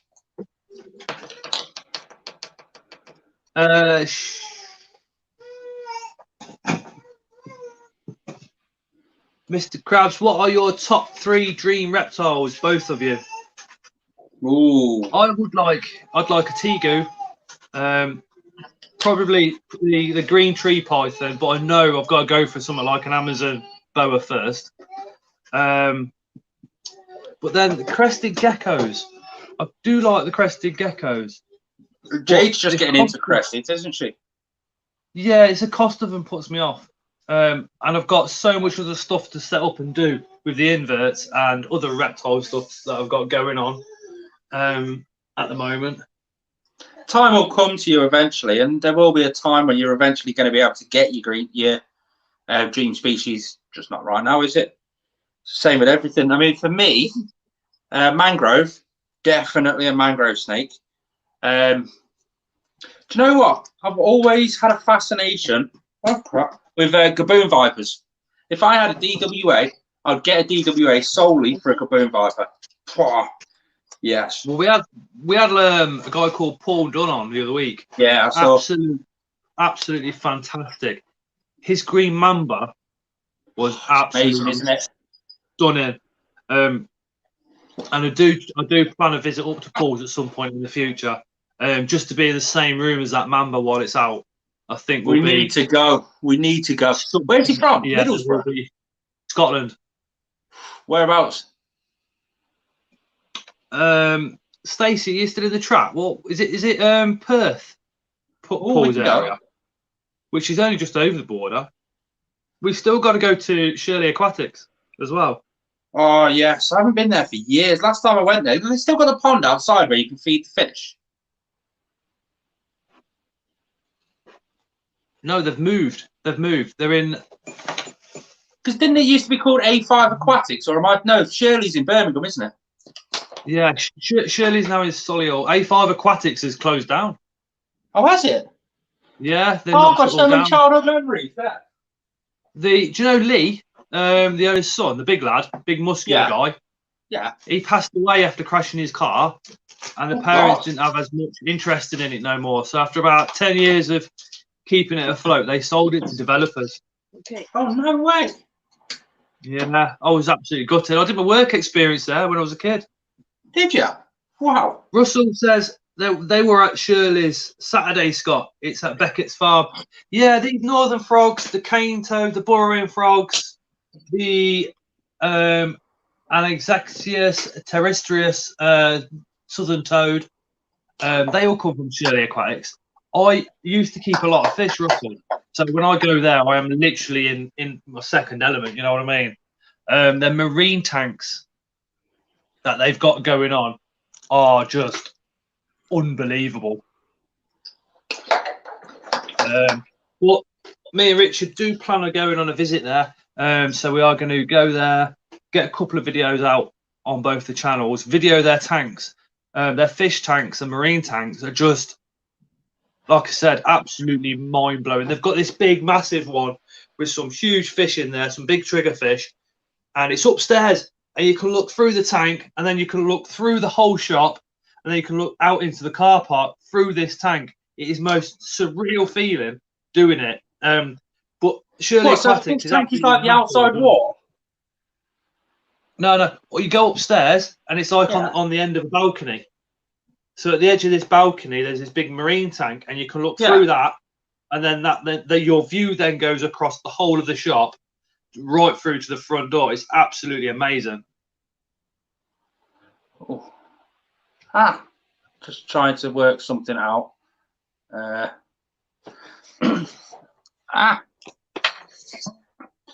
know what I'm Exos doing. aren't great for GTPs, says Echoes. Who said what? Echos, I can't say that properly. Says the Exo Terrors aren't great for GTP. He's literally a green tree python expert. Oh, fair enough. Then why are they not so good? I'm going to leave you with Tara for a minute, just while I go and top up my nicotine. Oh, I was mentioning Top of my nicotine. And when you come back, Scott, we'll go through this and the rehouse because she's actually out and about. That's block off the entrance to her hide so she can't run back in with a piece of cardboard. As soon as I go near that enclosure, just take the light off to get into the top, she's going to either bolt at me or into the hide. I think I'm going to end up having to take that hide apart to be able to do it. But that's just going to blow up a load of hairs and stuff. If she nips you, it's only going to be a punch wound. I like the way you're laughing when you say that. But what Tara doesn't know is there's one of these actually escaped in your house. What?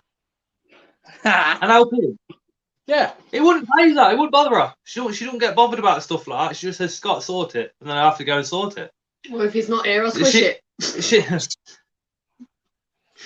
She just shouts through the kitchen door normally and starts laughing.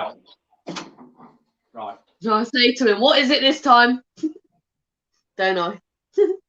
I close the door and leave him to it and laugh at him. Russell, we'll have to meet Russell. We'll meet you at Shirley Aquatics one weekend if you want, mate. That'd be pretty cool. I've just taped two paintbrushes together so I can be further away from her. The venom inside of Lazadora parabama, salmon pink, is virtually inactive in humans, so you're not going to feel. The only thing you're going to feel from a salmon pink is the actual puncture wound and the hairs. See you soon, Spider-Man. See you in a minute. She's just got a pop to there. And the satay, the uticating hairs, can be irritating. Can be. They're always irritating. Right, I'll be back in literally just a couple of minutes. I'm going to go and get a cigarette. I miss you already. Miss you too. I'll just stop cooking. Right. Got to try and think of a way of blocking off the hiding there now. Oh, how's it going, Tara? Sorry, I'm just munching cake. I want cake. Alright, let's have a go through the chat and just see. You need to diet, and I'm sat here eating cakes. I want cake. I want cake. Oh yeah, I like Tony's comment. We're going to see Richard get bitten and turn into a superhero. What would my superhero name be? Go on, Tara, have a guess. If I was a superhero because I got bit by that tarantula, what would my superhero name be? Go on, be kind. She's thinking it's going to be bad. Crap. I don't know. Double D. That'll be my logo.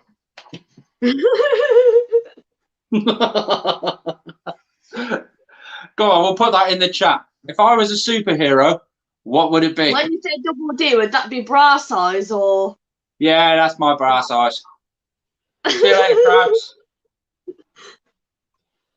Oh God, Spider-Mom's gone as well. Have you noticed as soon as Scott leaves, all the other women start to leave as well? Oh. Nah, Spider-Mom's just gone to a shop. Oh, that's not fair. Tell her to get us some cake. We should have some cake. We should have a cake-a-thon. That's what we should do on one of these lives. Cake. I've got plenty of cake. I sit at the side of Scott just eating cake. It's all right. As soon as I look at cake, I put 2 stone on. I didn't used to, but now I do. Blame the water. No, I blame since having Noah. Oh, you can't blame the kids. Well, before having Noah, it was impossible for me to gain weight. And now, I just look at a cake and it sticks to me. Oh, I'm scared to check the chat now to see what people are calling me. Hi, Exotic Radio Podcast. We got one. Spider Richard. Another Super Dick. Yeah. Northern Hype. Northern Hype. But that don't begin with a double D. Oh. I like Mr. Krabs, Spider Richard. My chair's broke. I keep falling through it. See all the cake I'm eating. Give a thumbs up in the chat who's dying to see Richard get bit by this Lazadora parabama. How do I spin the camera around on this? How do I put a thumbs up in the chat? I haven't got a clue.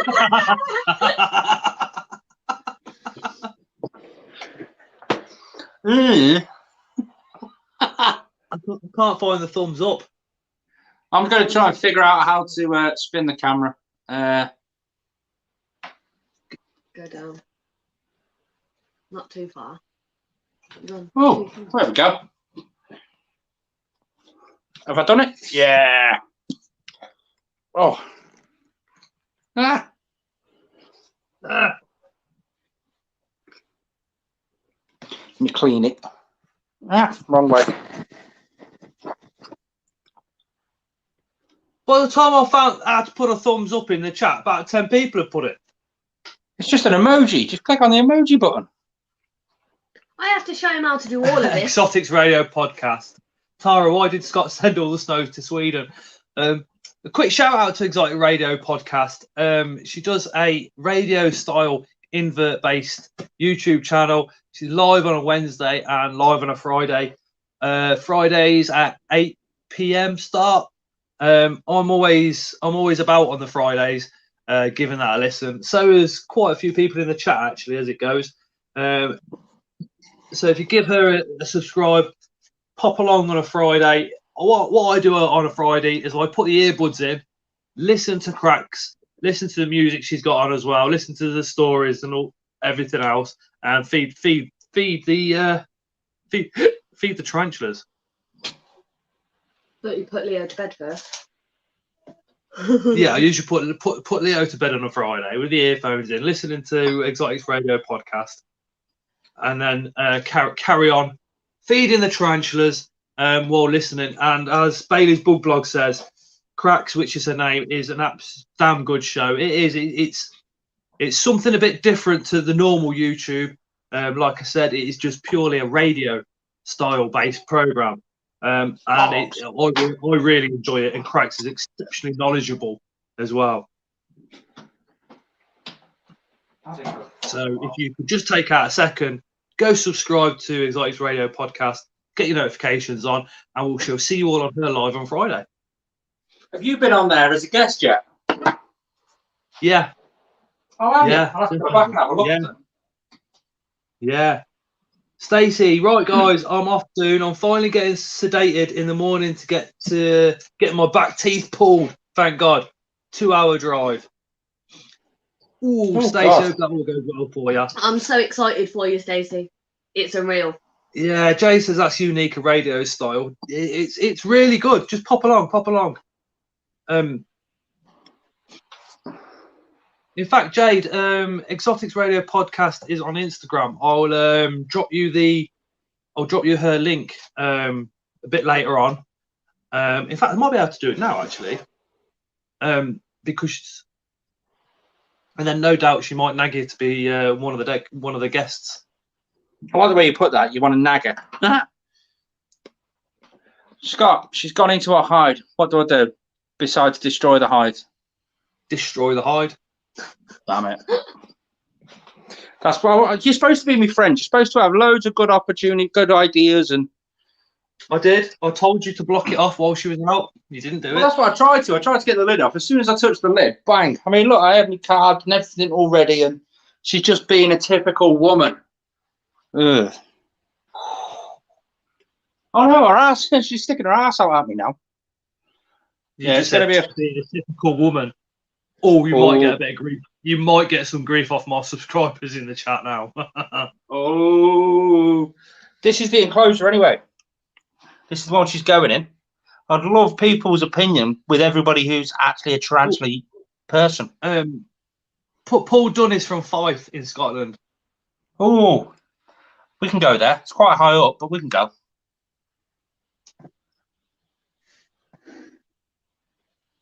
I like it. What do you reckon the first thing she's going to do when she goes in there is? Because I'm hoping she'll go straight in sort of here. I reckon she'll have a little wander, and then as soon as she finds that hide, she'll shoot straight down it. It's a really big, deep hide, that is. I mean, it's big enough for her to molt in when she needs to, which is good. I'm a bit cautious of her sort of being able to get out while the lid's off, so I might just get the lid straight back on as soon as she's in. But don't know. It's good enough, isn't it? We'll see. I'll put her just like that for now while I get the other tarantula down, because she's being a pain in the backside. Oh, Christ. It's amazing how heavy these enclosures are when you don't even realise it too much. But that's why I need to do it, because it's got this like plasticky sort of lid on the top of it. So I really do need to get that sort of. Actually, what I'll do, I'll turn around first and just see. Ah, yes, you're right, Scott. The doors line up absolutely perfect, right? The top to the bottom, and that's going to be a good one to actually attempt to get her in. What I'll do, I'll move the tripod over so we can get a better look, and everyone can laugh at me when I do get bit. Have either of you ever been to the Rainforest Exotics in Ross on Wye? Brilliant shop, highly recommended, says Russell. Not yet, Thad. That does sound nice though, doesn't it? Yeah, I think once we get the COVID, once COVID's calmed down, I think it might be an idea to have a venture around some of these shops. Definitely. We're going to have to do a tour around loads of them. That would be fantastic. Northern Exotics and Scott's Inverts on tour. On tour. There we Jade go. said we'd love to see Richard rehousing an OBT. Or a HVAC. I'm a pansy when it comes to... yeah, no anything. offence. I think you need a bit more experience before handling something like, well, not handling, but before rehousing something like that. I'm just crap at it. I always have been. That's what makes it so entertaining, though. I mean, you count how many times I said a naughty word or something like that. Oh, she's got her legs hanging out the hide. Oh.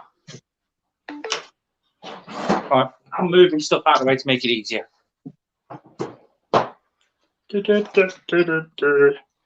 Right, if I move it to like that. I do. I like Oh, you should, the hairs that have just come out of that enclosure. Oh. Boom. That's a bit better, isn't it? We've got Richards now on a big screen. Have we? That's not good. So me and Tara like a little screen, and then we've got you on the bigger one. So That look ideal. What plant's that one? that's just a pothos. I tell you what, it's grown really well underneath the lights that I've got on this enclosure. But let's go in. You can just about see. 5%. Yeah.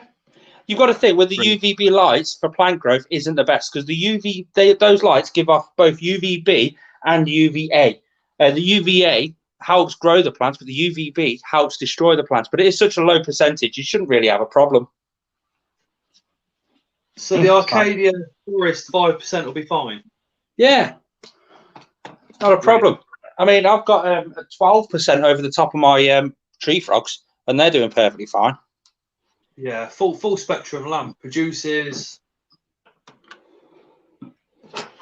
a lot. A lot, yeah. So, right. So I'm just trying to figure out how to block this bottom corner out so that she won't get out. While Richard's having a think on how to do the rehouse, we've got the 2,000 subscriber giveaway competition is running. That's up and running. That ends on the 20th. Make sure that you share that video. If you win and you haven't shared that video, you can't send me proof of the fact that you shared it. It'll have to be. It'll obviously that prize then will have to go to somebody else because that's one of the requirements. But there is another giveaway coming out at the end of this month, which is to do with Lavender Reptiles. Check them out on Facebook. They're a new small company. It's a single parent family that run it. So we're going to be doing a giveaway with them shortly after the 20th of March. Oh, what is it? Do we know?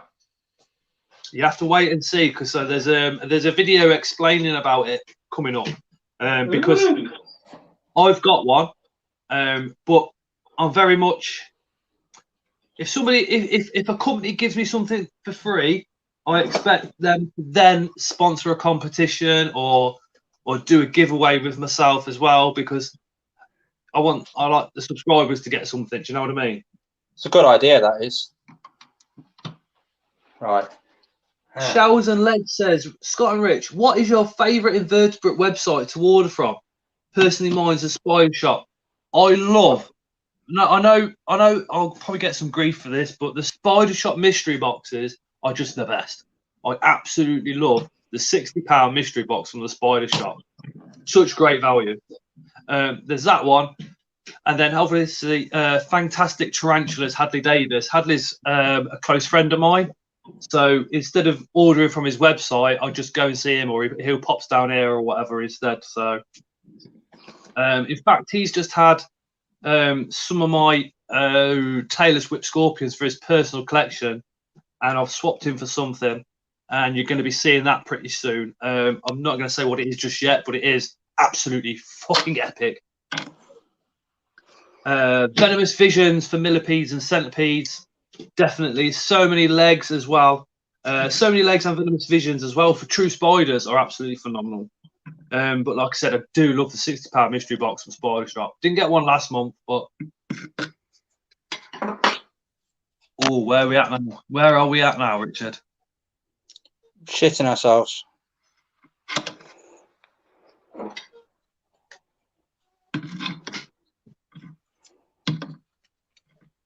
Here she comes. Just see her there. See how big she is compared to this enclosure, and that's why we're doing the rehouse themselves.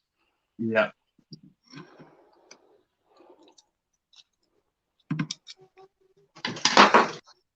I've chickened out of actually using a paintbrush, so I've got a paintbrush, normal paintbrush that I've taped two together. The nervous breathing in the background has me dying. Remember when Richard was on the last live and I lost the challenge because he basically got me over to 2,000 subscribers in about 20 minutes and I had to shave my tosh off? It's payback time now, isn't it? Yeah, she's just tried to eat me. I've tried to move the plant and she's eating the plant now. But I would have had that spider out in a new enclosure and another 6 by now. I'm a reptile guy. I don't deal with big hairy things. No, you wanted the spiders, so come on. Have you guys seen how much those tongs and that brush is shaking? You're just winding me up now. Kyle says, "Hey Scott and the enemy." Oh yeah, I forgot to mention Kyle. Sorry, my apologies. Completely my fault. The enemy is the enemy in the videos on live stream. It's Tara. Dale Strong says, "Such a pussy." Peter Webb says, "Come on, Richard, get the job done." Wow. Come on, I need some more wind-up comments. This man made me shave my moustache off. Straws are cheap and you can bend the elbow. Yeah, I prefer the brush. Now she's spinning around. She's going, "I'm not going." See, she's a dick. But you're just upheaving her from her house where she feels safe and comfortable. You should see that burrow underneath that I didn't even know was that big. Whoa. She's literally sticking her middle finger up at me. This is the first time listening into the live stream and having a ball. She's actually trying to eat me. Every time I go anywhere near her, I'm going to reverse psychology her ass. I'm going to come in from the back and then she'll chase me into the new enclosure. Comments like that. It's working. It's working. Brilliant. Well, it's working. Look at her. Front pose and everything. Stop being a dick. Come on. Lincoln Alvarado says she just says fuck off. Right. Let's see if she's calmed down a bit. Ellie says stop bugging the tarantula. Whoa! Pick the court bar up now and plop her in. Pick her up and plop her in. Exotics Radio podcast says get a catch cup. That's a good idea. Have I got a catch cup kicking around? Why didn't I even think of that? Where have the catch cups gone? There's one. Let's see if she'll work in this one.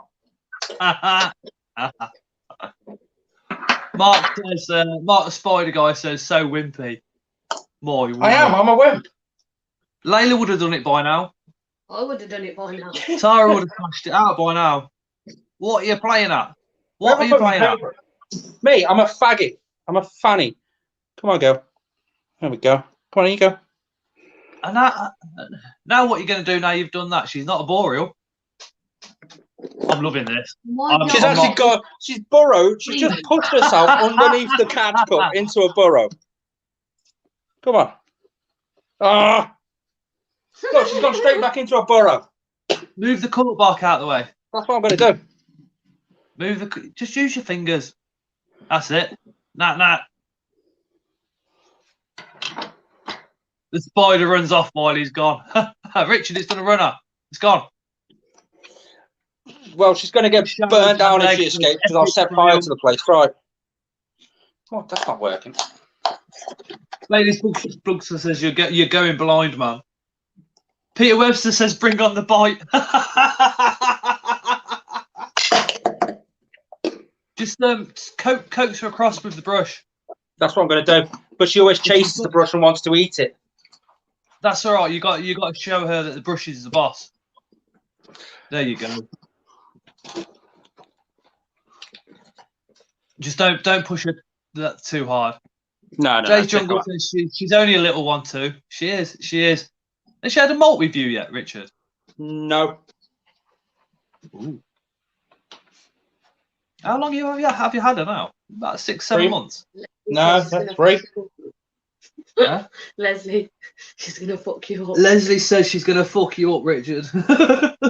I'll tell you what, though, guys. She needs a name. Now you've seen her personality, she needs a name. Here we go. Go on, go. Misery. Spiders don't have brains, and she's putting Richard to shame. Oh, that was Peter Webster. Oh, he's gone right below the belt. Don't forget to give her a hug and a kiss in a new home. LPs love their cuddles and loves. Tell you what, though, she's going in of her own accord. This is what happens when you get a reptile guy do invert stuff. She's just getting pissed off with you. I am loving this. I am literally getting my own back for this Tosh. Now she's going to climb back in again. Oh, I would fucking piss myself if she wandered back into her old house now. She's going to run over that cup and get your hand. I'm sat here laughing. I have my first grandson coming tomorrow, and I'll be just the same. And it's curly hair, red and black, together.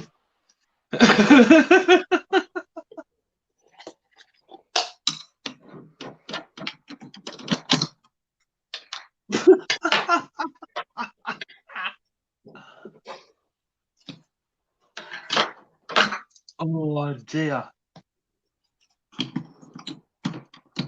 I think give me a thumbs up if you think I should send him an OBT in the summer. How about no? How about no? Anyway, she's in the catch cup. That was comedy gold. Ellie's is shitting himself. I love just remembered the doors were still baby. open. If you're not subscribed to Ellie's Bug Babies, please do so. Oh, I'm so itchy. Me and Tara fucking love Ellie. She just literally doesn't take no prisoners. What I want to know is if you're not subscribed, why not? To Ellie, yeah, make sure you subscribe to Ellie. She's fucking brilliant. Oh. Panic Stations, when she held onto the cup for that second, you could see him shaking, couldn't you? Using Tom's. I'm still shaking now. You haven't seen me behind the cameras. I'm jumping around going, oh! Mark the Spider Guy says, what are you going to be like when it grows? Hopefully this enclosure will do him for the... But go on then, all you tarantula guys, rate the enclosure. What do you think? Peter Webster, you can almost hear his heart beating out his double D chest.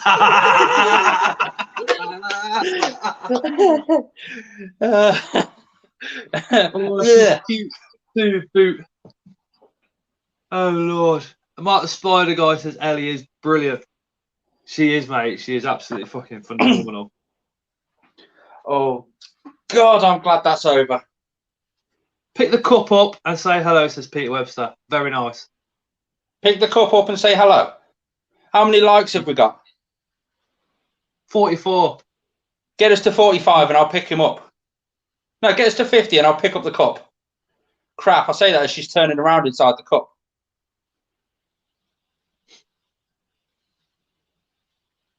Oh, no, I'm going to do it now. Peach. It looks awesome. The enclosure. Hello. We're on 45. Tony K, selfie with the cup for your Instagram. How about no? No, you've got to put the spider's health and welfare first. There we go. If I do it like that, then she could come straight out of the cup and then the hide's there ready for her. Definitely the right time to do it, though, because obviously with them being a bit more nocturnal, she'll be out and a bit more active as soon as I get that enclosure back onto its house. To be completely honest with you, on rehousing, when the spider's in a catch cup like that, I literally just put the lid back on the enclosure and let them come out by themselves. That's normally what I do. The only reason the lid's off now is solely for viewing purposes. Especially like, you know, if you've just received a delivery, that's what I tend to do as well. Is just literally put them in their box inside their enclosure, take the lid off, and let them come off by themselves. I was surprised about how many irritating hairs were actually in that enclosure. Exotics Radio Podcast says, give her a privacy curtain, she'll come out faster. I would love to see him rehouse a huntsman. Oh my God, Mark, could you imagine it? Could you imagine it? That huntsman would be going around his reptile room like there's no tomorrow. Oh God. Why do you lot just want to cause me pain all the time?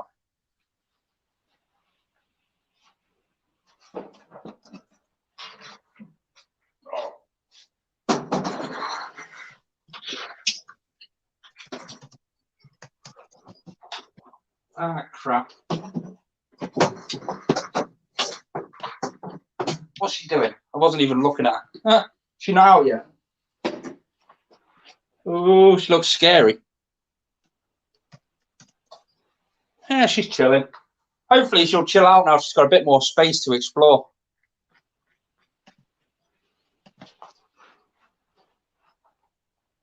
You hope? Yeah.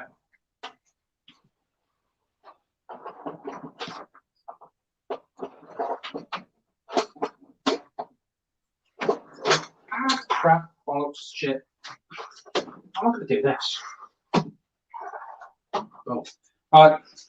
What I'm going to do is whack the lid on her and get her up into her house, up into her little spot, and leave her for a bit to see if she comes out. She's definitely got more room to mess around.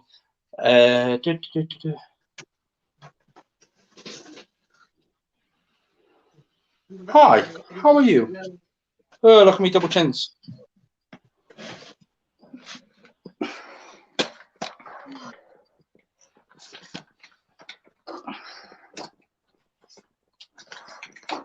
I've just got the privilege of actually lifting her up to there, and it's a heavy enclosure as well. This one, the video of how I actually built this enclosure step by step, every little detail, that'll be out on my YouTube channel tomorrow, and I'm looking forward to seeing everyone's reaction to it. Let's move that out of there. I wonder, she's going next to me, White's tree frogs. Imagine what they're going to look like when they see each other and go, "What the?"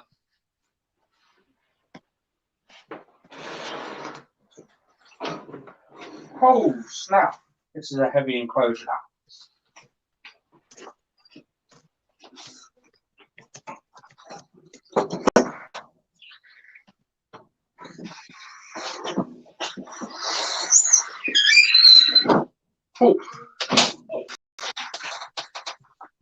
Oh, that looks quite nice up there, to be fair. Let's show everybody off.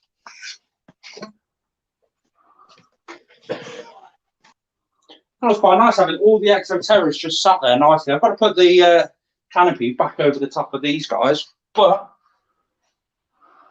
yeah, I'm happy with that. That looks cool. It's going to be getting there. I'll sort out all the electrics on it. Possibly tomorrow when the lights come on. Just put everything back to how it should be. I'm glad I got that out of the way because I was dreading that. I'm a pansy. Right, let's see which side's which. Proper, absolute proper pansy.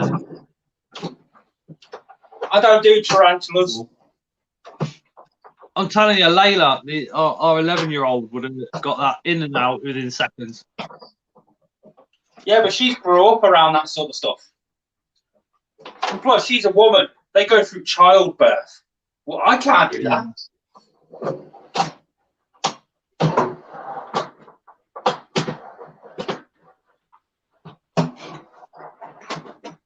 Yeah, no, there is a delay in the chat between me getting back to people's comments. That's just purely down to the internet. Scott and Rich, would you keep giant African land snails? If not, why? They are amazing. I've had them in the past. Layla's still got a couple. So we have actually got them. They're probably about this type of size at the moment. the only reason I'd have giant African land snails, and this is probably going to bug a few people, because I have thought about doing it for this reason, is solely for Savannah monitor food. They're expensive, but they're natural to what the Savannah monitor would naturally have. Oh God, I'm so itchy now. The whole process of keeping them, I don't know too much about them. That's possibly what puts me off having them. If I did a lot of research, I probably would get as addicted to them as what some people actually are. I know Jade's Jungle, she's got a fair few now, and they look absolutely awesome.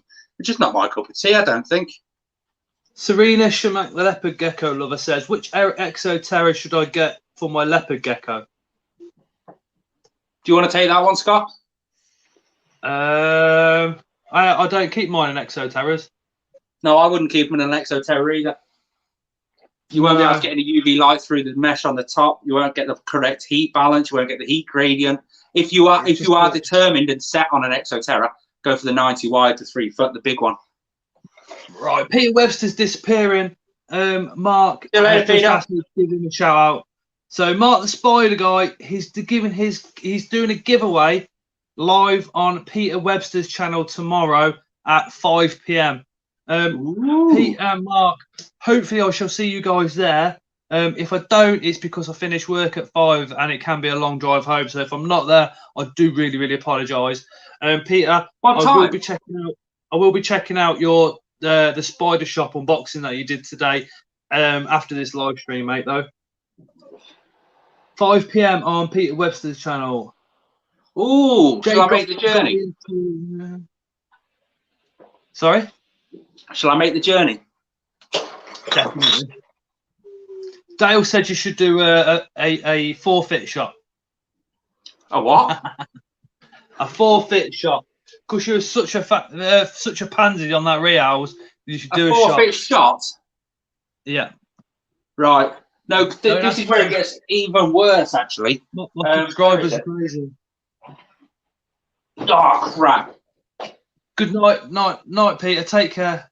Right. Anytime, Mark, for you, mate. Anytime. That offer for the weekend as well, Mark, still there for you. Jay says, do the tequila. If anybody else, Jay Jungle says, send you some feeders in the future. I feel bad for having to cull when breeding healthy specimens. You have to get rid of the little stunted ones. Of nothing else that eats them currently. Yeah, but snails, you can breed snails for feeders. Don't feel bad about killing them off for feeders, because we do the same with crickets. We do the same with locusts. And all the rest of it, and the hoppers. I know. Loads of animals are like that. Worms. It's just part of the food chain, you know. Animal keepers. It's what we do. I know people that have to breed snakes to feed other snakes. I know people that breed rats to feed the snakes. It's just one of those things. I do know somebody who breeds royal pythons for the sole purpose of feeding his king cobra. He physically went out and bought a male and a female, a male and 2 female normal royal pythons. He got them from Doncaster for like 15 quid each. Grew them up, laid their eggs. The eggs hatched. They grew them to the correct size and fed them to his king cobra. Tony K says the forfeit should be shaving your eyebrows off because he made you shave the tash. Tony! And you know what? He drives a bus, so he can't even say, oh, yeah, but I've got to look nice for work. Because there's eyeliner and eyebrow pen, so we could just draw them on like that. Like little... So how can we quickly change? Who was it that wanted me to do a shot? Dale. Can I do that instead? Oh, Ellis says many cultures still eat snails, so feel free. Yeah, the French do, don't they? Isn't there effort still in the actual... Because he's French. You can't feed live animals to reptiles, says Exotics Radio Pod. That's true, but if you mainly kill them beforehand... Yeah. Then you can. It's actually illegal in the UK to live feed. Okie dokie, Mark, that'll be wicked. That'll be phenomenal. Tony K, I'll drop him an eyebrow pencil if he does it.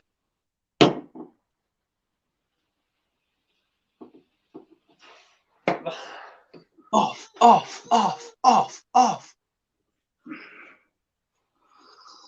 Jade still wants you to do the shot, though. The only problem I've got with the shot is the only shot glass that I've actually got has been sat in with the mealworm farm for the last 3 weeks because I mixed up some Pangea in there the other day. What do I want? A shot of Budweiser? a shot of the whiskey before shaving the eyebrows off. Hey, my eyebrows are not going off. I need them to attract all the women. Plus, I can use all the LP's hair that he's just flicked at me to be able to grow my eyebrows back. Oh, I don't do whiskey. Ooh, we've gone up to 2,190 subscribers tonight. So thank you to anybody and everybody that subscribed this evening. Really, really do appreciate that. He takes a shot. He grabs my rum, says he's got his radio podcast. He's got his radio podcast. He's going to do the shot with you. Yeah, but her shot won't have bits of Pangea floating around in the top of it. Make him do a reverse mohawk. So, like, just shave that piece off down the middle. Who's saying this? This isn't very fair. That was Tony K. Why is everyone against me tonight? You upset my subscribers by making me shave my moustache off. What do you expect? Scott's Inverts Army is massive, mate. Yeah, but the Tozzy Twizzler had to go. They're going to take you out. What are you doing now then? Because, come on, it's like a month. It's a month since the Tozzy Twizzler incident. What are you doing? Are you growing it back so we can shave it again?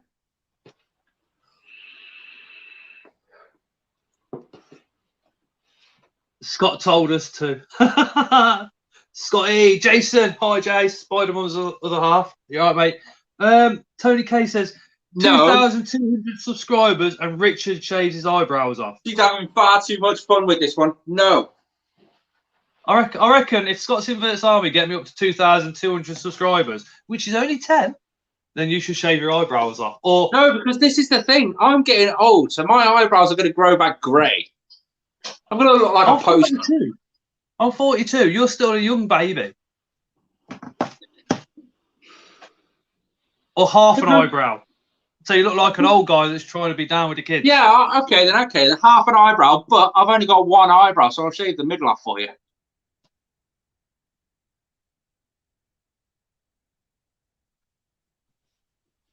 That's only quarter, so you still need to do. So is this live stream over now then? Nope. Look, Rich, you don't have much of a brow now, so what are you complaining for, says Ellie? Oh, I should shave SI on the back of his head. Scott's Inverts for an apology. Why am I getting the blame? It was... Because the Scott's Inverts Army loves the Scott. What can I say? No, hold on a second. What your subscribers don't know is if they watch my last video, you actually did get me back in my last video. Don't blame me. Hey, have you seen that video? It's done 2,000 views nearly. That's it. Don't blame me. Quickly trying to change the subject. Jade, I have messaged you Exotics Radio Podcasts Instagram on Instagram. So you can check her out, hook up and all the rest of it. Russell says, Ellie, you're savage. That's why she's a moderator, mate. Yep. That's why she's a moderator. Tony K, messy room isn't the same as a shaved tosh.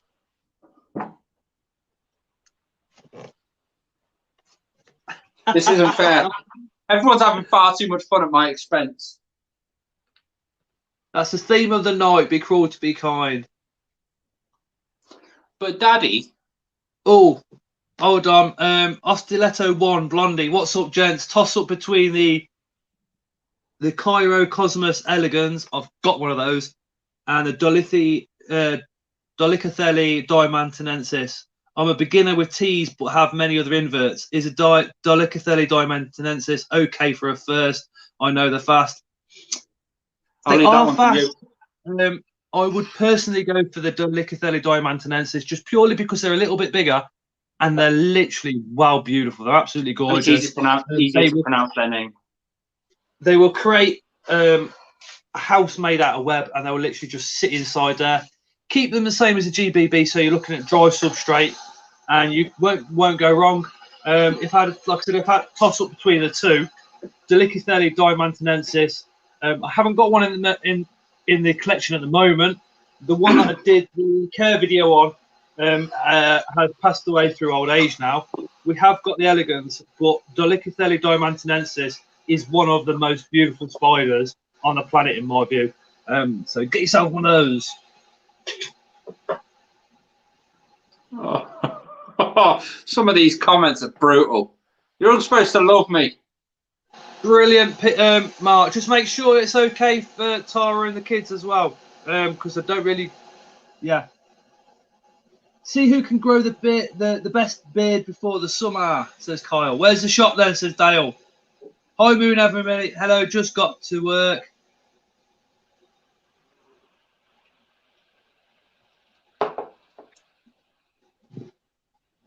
Get it down, you sunshine.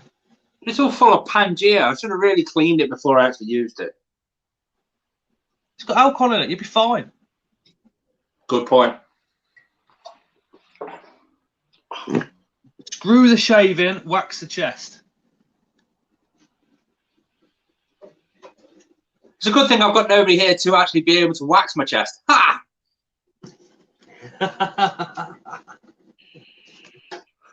I think it'd take some effort to You've seen my chest then? Get the subscribers to do that. We're going to have to come up with a video and do it on a video. Okay. We're going to get in so much trouble. We're both going to end up bald, you know that.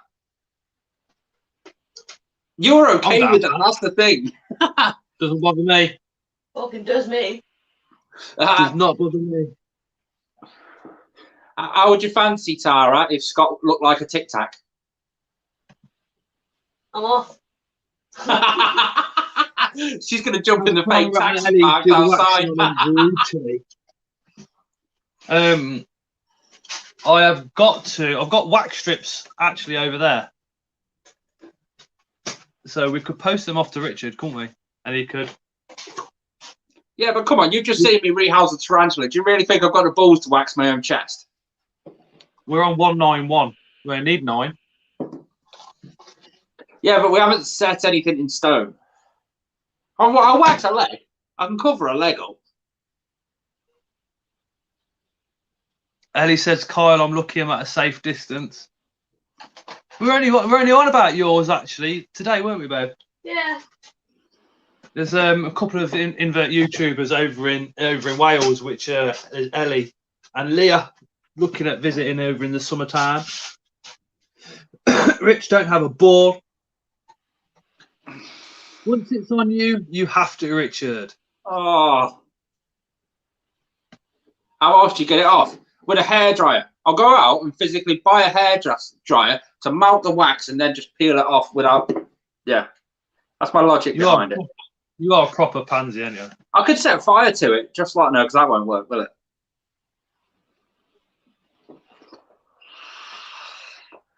I'm going to regret all this. So what have I got to do to get out of it? That's the big question.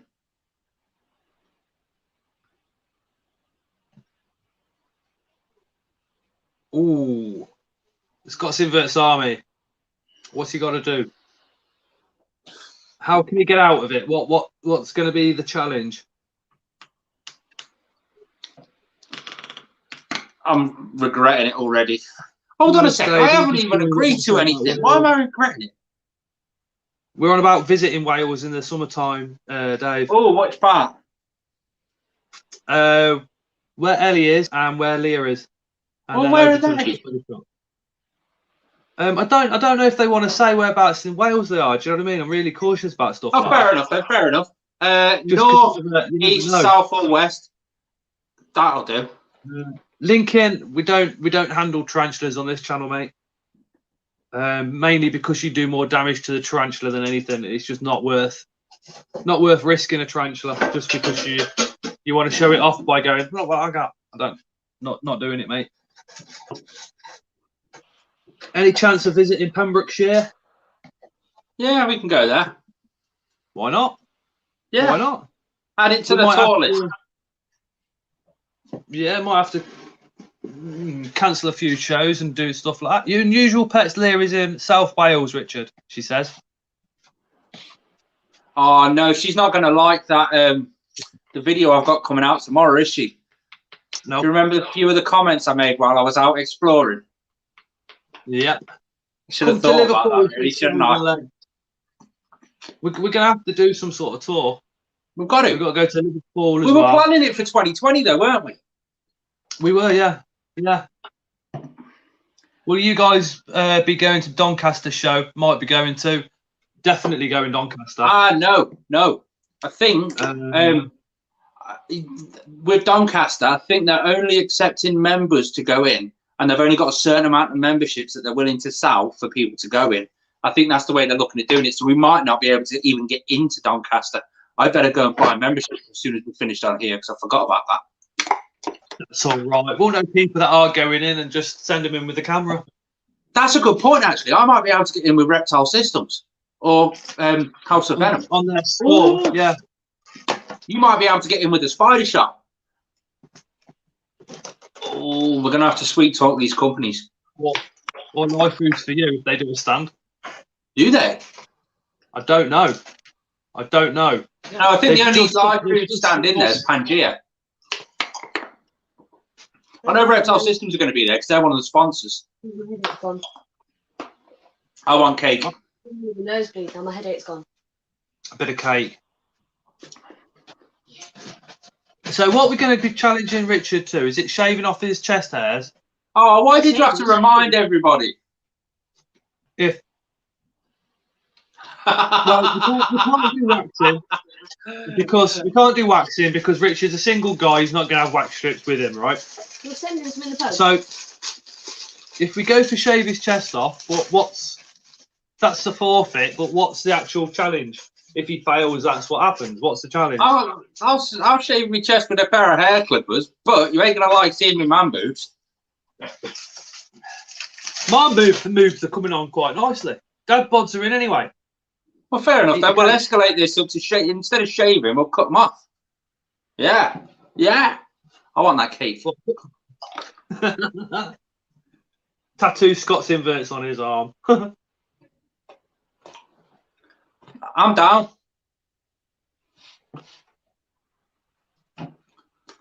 I wouldn't even have Scott's inverts tattooed on me. I wanted to get Northern Exotics because it's my brand now. Everything's Northern Exotics for me. It's a pain in the butt. Well, if that's where you're going to have the tattoo, it will be a pain in the butt.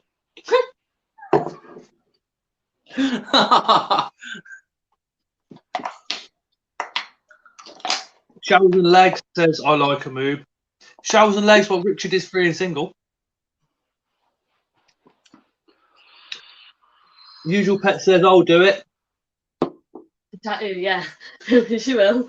All right. What, she tattoos? Yeah. So there we go. Then we both get a negative test result. We'll fly down. We'll race down there, and we'll both do it at the same time. I'll have it tattooed on me. Oh, Anton says, right, I'm off away to try and feed some more baby green tree pythons. LOL. Thank you, Anton, for coming on the stream. Anton is going to be on the stream with his collection of green tree pythons pretty soon. He is also a breeder. He did PM me and say, if you're looking to get a green tree python, he does advise you go to an actual breeder. Oh, okay then. But he does know some. He's got babies himself at the moment as it goes.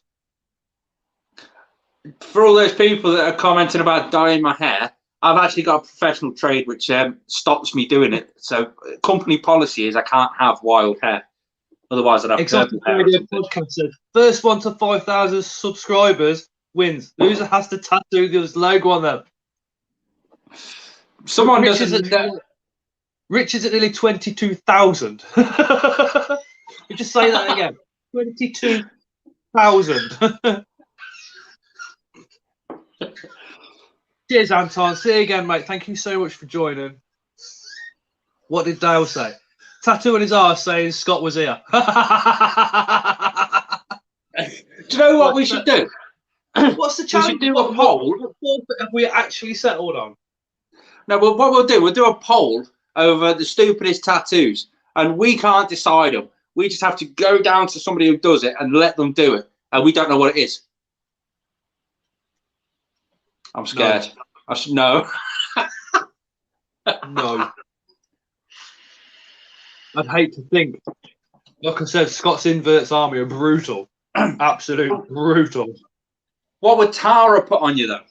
If she could choose anything. Probably hands off. No. She should put something down there like, I want cake. I want cake. Huh. I've got cake. This annoys me. Look, right? Look at this, yeah? Look. We were talking about it while you were out. I eat the same food as what she does. I eat her Welsh cakes. She eats the Welsh cakes. I eat these cakes. She's about 7 stone wet through. 9, actually. Yeah, right. With a bag of sugar in my And hand. I'm just fat. 9 with a bag of sugar in my hand. God, Right, think about it like this. Arriving from TSS on Thursday. So excited. Oh, mate, I am pretty chuffed for you. I thought that Scott had a 6-pack, says Dave. Mate, I used to do bodybuilding back in the day, up until 10 years ago. I've only got a 4-pack. But Is that a vlog? I like the food. I like the food. I'm not going to be some skinny guy. I'm never going to be pressurised into losing a load of weight because I'm quite happy. That makes no odds to me. I'm so itchy after that tarantula. Dale says Tara would put free to collector. You wanker! As if you didn't piss me off with fucking wrapping of boxes. Dale is brutal though, isn't he? Spider guy, night, mate. See you Saturday, Mark. Take care. I praise food, says no effort. I love my food, literally. No effort. Am I right in saying you live in France? I think he lives in France. He's one of your subscribers that has graciously come over to here as well. Yeah, no effort. He's a great subscriber. Comments on nearly all the videos. Wow. Can we see a pic of Scott the bodybuilder, says Diners Dave. Give me 5 minutes. Give me 5 minutes. Oh, he's gone to actually get one. Yeah, I got one. Oh. I was bench pressing 160 kilogram. I can't even bench press my son. I did take steroids, so if you see me in a big size, don't think you can get that size naturally because you can't. And I'm very open about it. And I'll also tell you how addictive they are. And there is support out there if you're taking them at the moment. Did you need to get help to get off them? There wasn't any. There wasn't any. But if somebody's out there and they want to stop, then I can talk to them, not a problem. So what's your experience with trying to get off them? Difficult because you feel like you're inadequate because you're not in that frame of mind. You're not feeling pumped all the time. Everywhere you look, there's muscular men magazines, in newspapers. They've all got the muscles. So you just want to take steroids and get that shape back immediately. It's horrible. My knowledge is basically just don't research what they actually do to you, because I'm in the middle of a muscle building sort of thing at the moment, and I am building a little bit, to be fair, but I don't know what steroids do. I wouldn't know where to get them. I don't know anything to look out for, so I would never take them. But what made you stop to take them? What made me stop? Yeah. I was pumping in the gym. I used to see these pictures of bodybuilders in magazines, and you could see little droplets of blood coming through their skin on the calves, on the chest, on the legs, where they're pumped up so much. And this one day I was pumping in the gym, and I had like a tiny, tiny bit of blood appear underneath my skin. And that scared the fucking living daylights out of me. And then on top of that, I got IBS at the same time. Yeah. And I just thought, now's the time just to stop. So I did. I stopped going to the gym, stopped the steads, stopped the everything. But it didn't turn to fat. I actually just lost weight, put decent weight on instead of having muscles, and got fat over the last couple of years. This is a picture from 10 years ago. He's got fat since he's been with me because of my cooking. Wow. So I was a big boy. I didn't quite see whether you had a Tossie Twizzler. No, not then. But that was at the start. Jesus. That was just when I started. There's another one. Wow. I was a big boy. That's when I was doing all the mixed martial arts training. Jesus. So you were proper at it then? Yeah. No, I wouldn't have even looked twice at him then.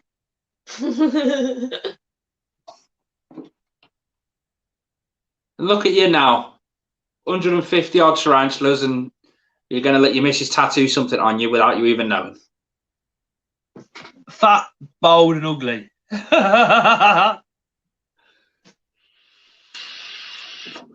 If things keep going the way they're going, I'm going to be bold.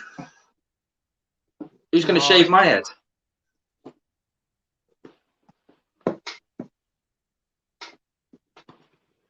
Bailey's Bullblog says even steroids I took for my asthma made me an angry bastard. Never mind proper steads. Funny you should say that. It was there's an asthma treatment drug in tablet form that helps you shed weight, shed fat. I was taking that as well as injections, as well as all sorts of shit. I was a fucking idiot. I was an absolute idiot back then. When it comes to steroids, I just advise everybody just to stay the fuck away from them. It really is not worth it. If you want to see an example of why it's not worth it, have a look at Ronnie Coleman, ex-bodybuilder, ex-copper, Mr. Olympia, all the rest of it. And his bone mass is just destroyed now. Fat and happy. Good tattoo for you then, says Kyle. There we go. The mixed martial arts stuff. I've still got that flexibility, can still punch and all the rest of it. I'm just not like a dickhead with it like I used to be. I can't even do a press up. I've got some upper body strength from my job.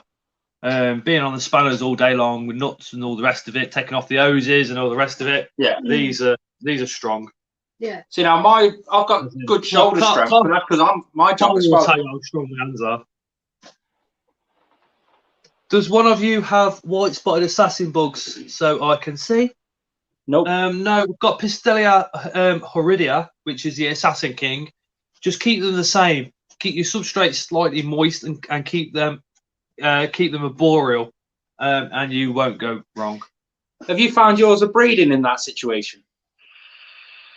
Yeah, a lot of people say that you're not supposed to keep the substrate wet and all this, that, and other because they come from Africa. It's like, yeah, okay, but they're breeding seasons when it's raining, when it's damp. So if you want them to breed, you need the substrate damp. Yeah. It's that wire, it's no good. That's what a lot of people don't realise in the reptile hobby, especially the African, where the temperature doesn't really fluctuate too much through the day to the night or through the different seasons. It fluctuates more on the rainy season and the dry season. They've tried to give that to your African species, your royal pythons, your savannah monitors, all that sort of stuff. If you look back at my last unboxing video, you'll be able to see it. That's my Pistelia horridia setup. Yeah. As you can see, always put labels on so you remember what they are. They're your king assassins, are they? Yeah. But you keep all the assassin bugs the same. Just be mindful that their protrusion, that they flick out from their end of the nose, is what they inject into their prey. If they get you with it, it's going to be like a bee sting. And he sat there putting his finger in there. No, if you can see this, you can see those two? Yeah. They're breeding, literally, as we speak. Dirty gits. Lucky for some.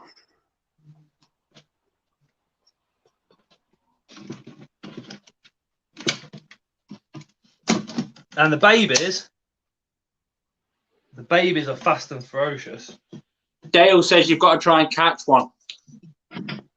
Nope.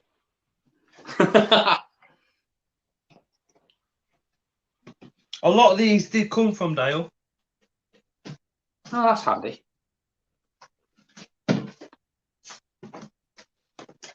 But I need some more. Bailey, what's the convict training? But I have done a care video for these, which went down really, really well. So if you look back at the other inverts care videos and the playlists, have a look at that care video. And that's exactly the same for your white spot, because we've got the white spot, the red spot, and then the Piharonia as well. Oh.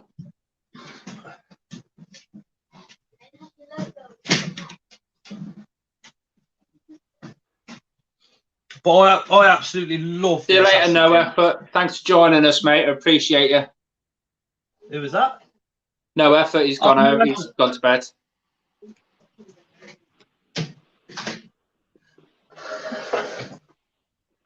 It's nearly midnight and I'm busy tomorrow. Cheers, Richard, Scott.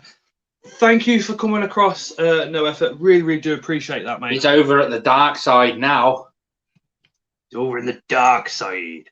This is the dark side, let's be fair. If it's nearly midnight, he must be the other side of France, then. Well, nice no. setup for Ladies Book Blog. Thank you. I need a project, but I don't know what. What I might do is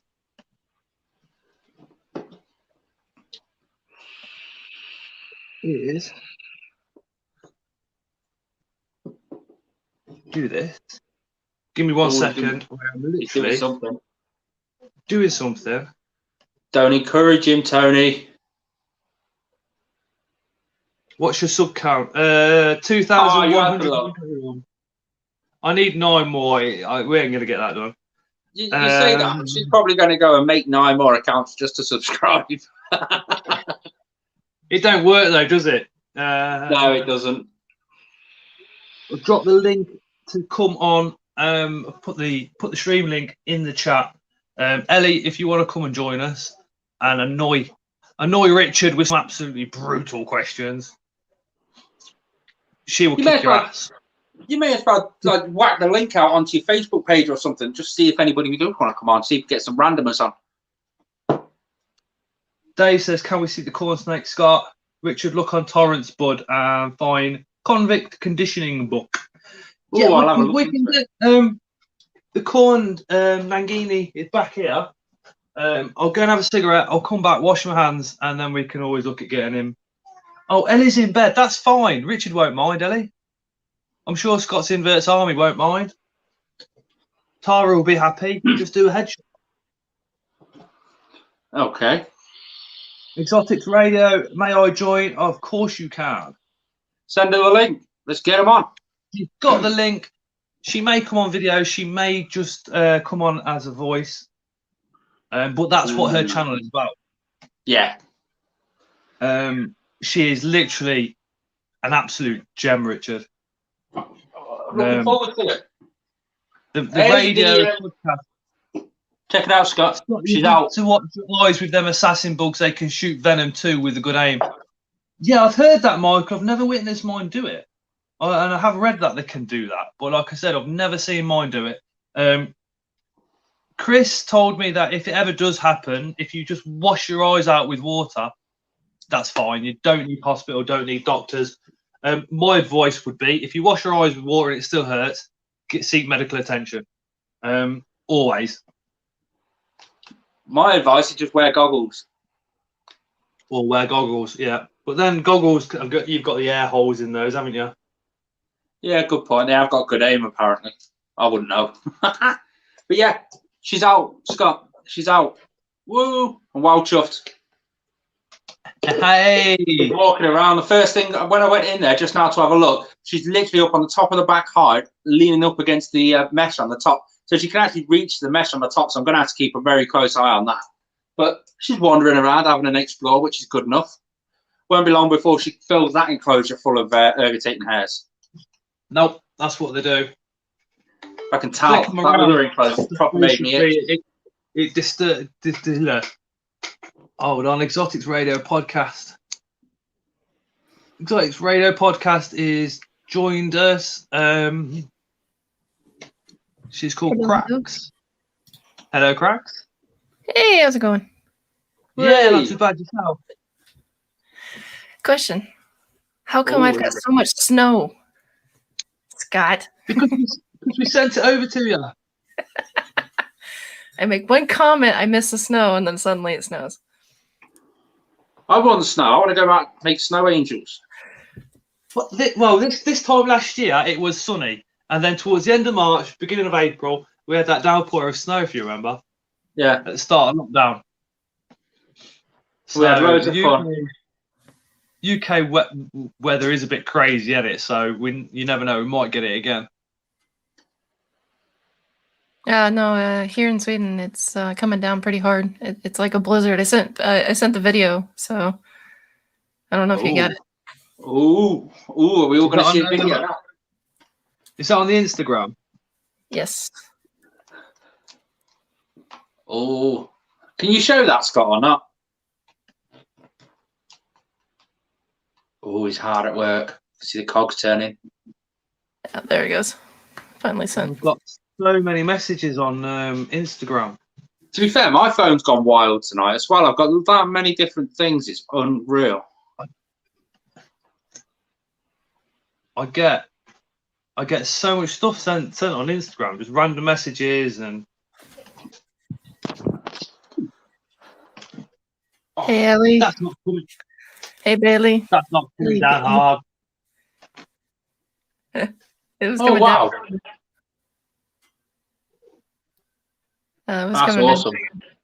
down. No, Have you got a log? You've got a log fire, haven't you, Cracks? yeah, what? Your log fire. A log fire?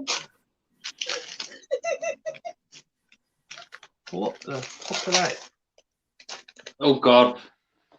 He's got this contemplating look on his face. It's rather. Where did you It's get that from?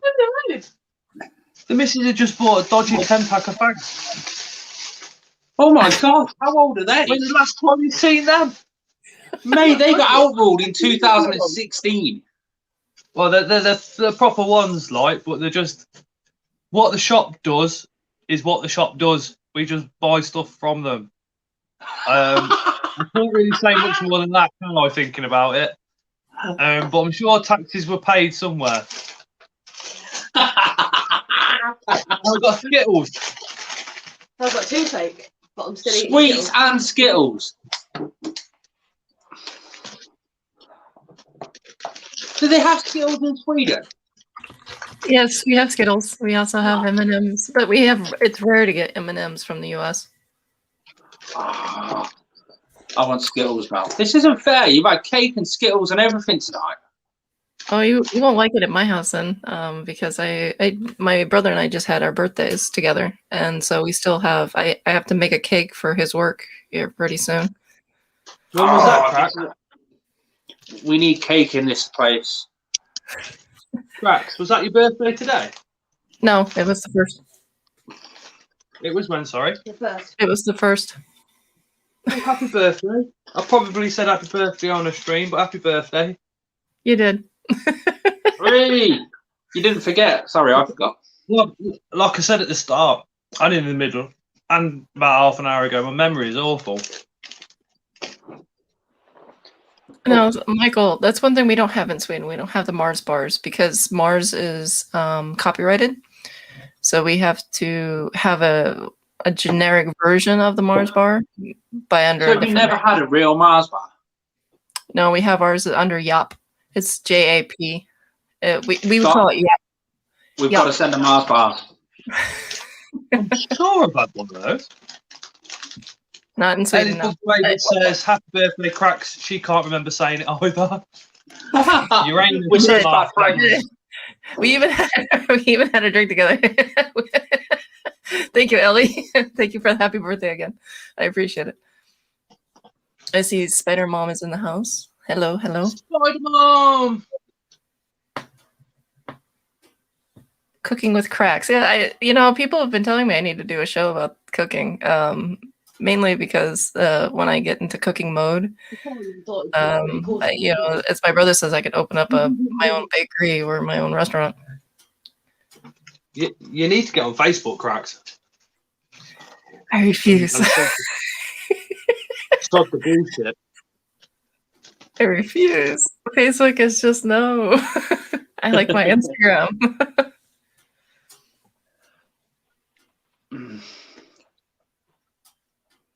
The fuck is that? What is it? That's one of them. Is it a cigarette? Cigarette? Was it cigarette? Dual capsule leaf wrap. Leaf wrap. Yeah, mate. They're not real cigs, mate. They're like weed. What shop did you buy them from? Is it the same shop that owns the fake taxi? No, it's you got your filter, you've got your clicks, which I can feel in there, but then it's got the leaf instead of paper. It says on the packet leaf rolled. Okay. Yeah, leaf wrap. Now, if I were you, I'd be extremely cigarette. cautious. I think your missus is trying to poison you. She would never do that. She would never do that. And I'll tell you why. Who do you think's going to be left to take care of his inverts if he's gone? Yeah.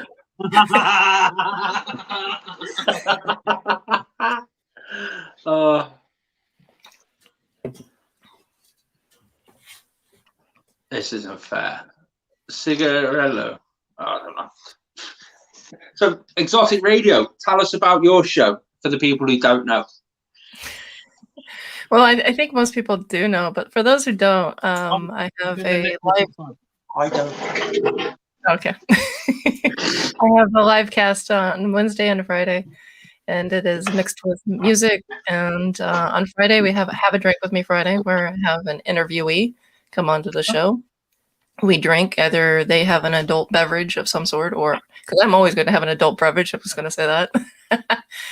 And we talk about basically exotic pet care. It doesn't matter. It doesn't have to be invert. It can be just about anything that they have that's exotic in the realm of exotics, let's put it that way. And where can we find you? Is it all on YouTube, or is it a specific podcasting platform? It was, I originally started on Podbean, and then I moved to YouTube because Podbean, their programs, the way they handle their site and the services was just astronomically bad. So I just, if I'm going to give anybody anything money, I'm going to make it worth my while. Yeah. So I moved to YouTube. Ooh. So if you haven't checked it out, I'm sure Scott will send you the link, or somebody will send you the links if you want to know. I can't wait to check it out because I've never heard of you. I'm sorry. I'm pretty small. I just gained 3 followers today, so I'm actually pretty happy. I'm very nice. I appreciate my fans so much today. Well, not just today, but all the time. But because I wouldn't be here if it wasn't for them. So I think the only podcast I've listened to, reptile wise, is The Animals at Home. Dylan. He's got some pretty good ones. I mean, he gets guests on like John Courtney Smith and a few others. I say that because I've been on it, so I'm like, ooh. Well, you should come on the show. You should sign up for Friday and come on the show. It's it can go from anywhere from an hour and a half to 3 hours interview. Scott, when I first done this one with Scott, he said it'd only be an hour, maybe 2. We were live for like 5 hours. Tara ended up dragging him to bed, saying, "Come on, it's time to go." Yeah, no, it can get away from you. Time can go really quick especially if you're having fun. Yeah, but I mean, we've been live now for nearly 3 hours. I don't know if I missed something. Oh, okay, Tara. Hey, Tara, how's it going? Hello. She sat there eating. We can actually, so we can have my plan is eventually in the future is have Spider Mom, Ellie, myself, and you come over to Sweden. We all have a girls' night where we drink wine, eat whatever we want, and of course at the behest of my cat, so we can cuddle kitties and look at the inverts. Look at Scott peek up in the background there. He's like, "What?" No, Scott can stay home with the kids.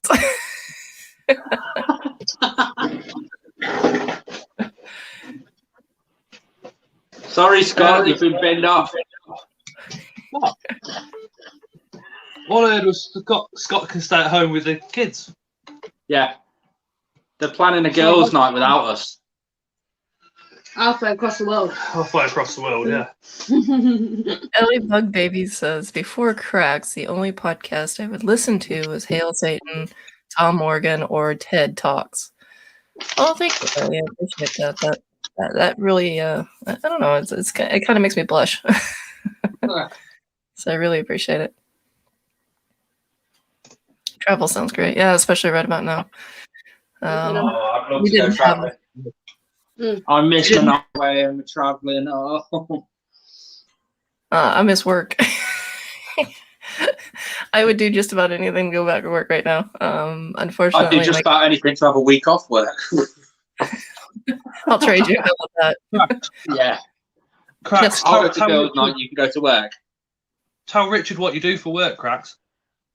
Oh, I'm in refactory. I build and repair industrial furnaces. Oh, and boilers. Huge Bleaching towers. services. So big When there's boilers the still hot. size of this room. Oh, much bigger. When they're Probably still hot. as big as the building that you're in. Oh, God. When they're still hot, she goes in and welds them up. Or we re-brick them when they're super hot. We have to wait until they cool down, but we still have to go in there and check the temps. And it's not fun getting into a fire suit day in and day out, and you're doing 15 to 20 kilometers a day on your feet.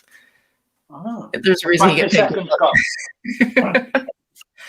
I think he had an aneurysm, or did he run out of booze? He probably ran out of booze. He probably needs to release the booze. Yeah, that too. Can I have your job, Cracks? Ellie, if you want, go for it. But they're don't get a call in sick. I've had guys have hangovers, be throwing up over the edge, and still be working. That's just how it is. Way of doing things. Well, Tony it's K, more like I'm going to bed. procrastination. Thanks for the entertainment this evening, everyone. Scott, I still think you should get revenge on Richard for the tash. I'm trying. I need some sort of challenge to come up. Yeah, I think. Alex's Animal World. Thanks Where for coming, have you been? Tony. Instead of a sub count, why don't you guys do a poll count and then reverse it and say whoever wins, or whoever loses gets the tattoo of the other person's logo. I think, yeah, whoever's got the most subscribers by the end of tomorrow should get the tattoo. Yeah. Or poll count. Yeah, it's just like who's got a poll. That's a good idea. So shall I shut my channel down now? The thing is, I read, for some reason, I didn't see the extra zero, so I was thinking, oh, they have roughly about the same on the subscribers, and then he's like, no, you don't. Oh, there's an extra zero there. Oh, okay. Yeah, there's an actual K there. I did not see that. I suffer from dyslexia, no joke, but so I apologize for the mix-up there. But yeah, I think if you guys are up for I'll take Scott was roughly being about the safe and same. having the same amount of subscribers as Richard. I'll take that. I don't think there's too many people who would be picky with his subscriber amount, but that's just me. But if you guys do something crazy like a tattoo or a waxing or something, you should put it on live so everybody can comment. Oh, we did the live one last time, didn't we, Scott? And how did that end up? See, Tara was laughing. She had a good time with it. Oh, yeah. And all that matters is the wife is happy. Scott was nearly in tears, but yeah. Happy wife, happy life. Happy wife, happy life, happy life. I'm curious to know what your work friend said when you went back to work without it. Nothing, because they're boring. They're really boring. Yeah, not much really. They're just yeah. He That's says happy entertaining. life. We're not actually married yet. No. May as well be. Kyle says, finally getting some work again later this month. First concert to photograph in over a year. What concert's that, Kyle? Nice photography job. That Oh, I've is- got the next forfeit. Scott needs to get married. Ellie says, I struggled my whole life because I'm different like that. If you have a look at when I produce a video, 9 times out of 10, I get a text message or an inbox saying, you know, you spelt that wrong. And Yeah. a friend of mine has recently done it with avicularia versicolor, spelt versicolor with a U. And somebody pointed it out. I was a bit like, gosh, really? Just leave him alone. It doesn't matter. It's a spelling mistake. Yeah. It I was- spelled first. was absolutely awful. And my reading, I do struggle with my reading sometimes. So do I. And I just think I think if you put something on Facebook and then somebody comments, you got a spelling mistake there, what a rude fucking bastard. Just message them privately so they can change it. Go through every one of my video descriptions, and I guarantee you'll find 2. And I can point one out to you now. I spelled weather totally wrong, how it shouldn't be spelled, apparently. But I don't know how to spell it right, so I've just left it. Go back on at least the last 200 videos, and it's there. I think it's the 4th line because I've got a general video description. I'll do my normal video description, then I just copy and paste the rest of it, and it's in that piece. You want to know something? Tonight's live stream says Northern Exotics, let interview him. I missed the S off instead of let's. I do it so much on my videos and descriptions, in my general messages to people. Sometimes I wonder, you know, how people decipher what I've actually put in a message on Facebook. But yeah, everything you send me on WhatsApp or text is perfect every time. Work that one out. Well, try learning another language with dyslexia. There you go. Yeah.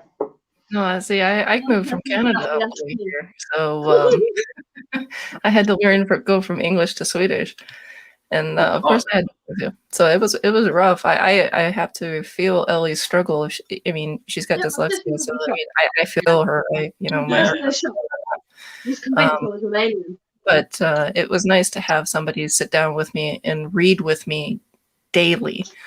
And so my mom put a lot of effort into me reading newspapers and comic books. And I kid you not, comic books were pretty much the save of my life when it came to learning how to read. I've still not even bothered learning how to read. I really haven't.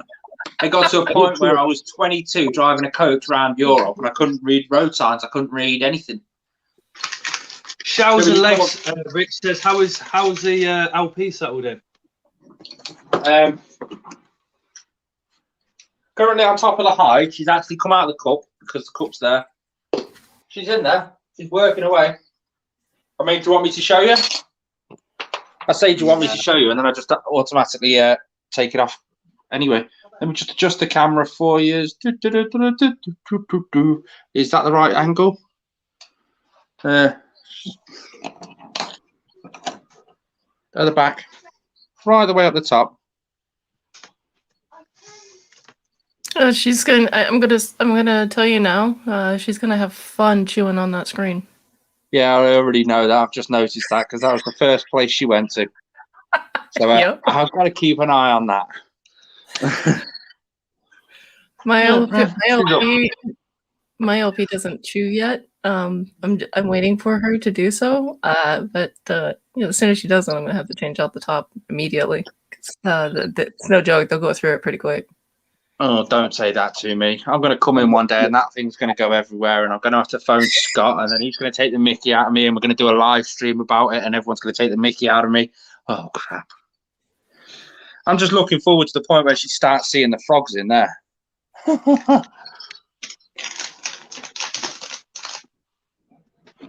Lizzie Mills says, yes, people are cool when you're dyslexic, and she is as well. And I always put things up wrong and somebody makes a silly comment about it. The sillier comments, just ignore them. Absolutely just ignore them.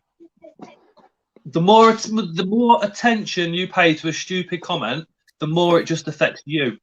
And that is as simple as it gets. So if you pay it no attention, you're not going to dwell on it and it's not going to affect you. At the end of the day, why should somebody's stupid comment or stupid message affect you? It shouldn't, should it? We've all got a bit of a funny story to do with it, though, haven't we? There's got to be some fun behind it. I mean, my fun story is from dating. When you type in like sense of humour and you spell sense wrong. Oh God, the amount of people that pick me up on that, and you just know if it's a woman doing that, yeah, we know what kind of woman you are. Just well, see, there you go.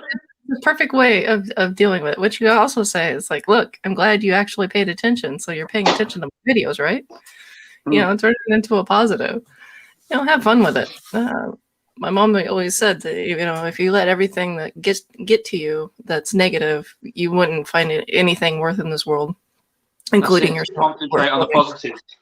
So, yeah. The only way we can go forward, as this is going to get a bit deep now, the only way we can get forward as a human race, the only way we can evolve, the only way we can design and find out new things is by looking at the world differently. There's been scientists that have been dyslexic. There's been world leaders with severe depression. It's the only way we can get forward is to see the world differently. And I think some of us with dyslexia and mental health issues, we're the ones that see the world differently, and we're the ones that change it. The people that whinge and complain about us, stay in the past, my friend, is all I shall say. Amazing how many scientists and naturalists are actually like got proper mental health issues like bipolar, borderline personality disorder. Albert Einstein, bipolar, instant there. I don't even think bipolar was recognised then, but he was still there. You wanna, if you wanna look at it that way, you can look at every famous artist ever in the classical era. Look at, I don't know if you guys ever heard of Quentin Crisp. No, thank you. Nope. Sorry. He was a model, an artist. He also locked himself away for 30 years. In the 60s and the early 70s, he was cross-dressing completely. So he was literally the first one out there doing it in public. Didn't give a shit. People called him mad. People called him eccentric. He got beaten up for it loads. But what's going on in 2021? People are doing it and they're not getting the same criticism, not getting the same shit. And he saw the world differently. And I think it is the case that, you know, if you see the world differently, you do get criticised for it because you're not seeing it the normal way. And the normal way is how you're supposed to see it. Well, the normal way is especially for me, is flipping boring. I'm quite happy with my mental health. I'm quite happy seeing the world in a funky, different way to everybody else. I'm quite happy with people turning around to me and going, "What you on about?" Do you know what I mean? I'm like, "Yeah, I'm on about my own little thing." I'm quite happy just going along with life how I see it. And at the moment, everything's like, I like Sport World. And I think everybody... How did you even think of that? What's going through your mind that you thinking like that? And it's amazing. I mean, things like that enclosure just there. Everything always comes from an idea. That idea is something that normal people wouldn't have. Ellie said not all comments can be ignored, though some can be really harmful, especially when it comes from mental health and confidence. I was going to say, you know, just tell them thanks for paying attention and then move on. Yeah. There's nothing worse. There's nothing worse to them than saying, "Oh, I'm glad you recognize me. Hey," and just keep going. Yeah. Leah says depression is hard, but it's thanks to good friends that she's getting through hers. It's down to you as well, though, Leah. You've got to be. I find with depression, you've got to be very self-reliant. I was about to go down that line myself. Friends can let you down. You have to be self-reliant. You have to be self-motivating. Friends can also be a distraction. The distraction away from the actual issue in hand isn't fixing the issue in hand. It's just distracting you at that moment. I can say that I'm a victim of. I'm my self-victim. I self-victimized myself by doing that, by hanging out with my friends and ignoring the exact problem. And now I'm where I'm at right now. So that's the same with me. I concentrated for a full month on an enclosure build. For a full build, I just focused on that one build. It was a sole distraction. But then when I finished that build, I just plummeted and hit the floor.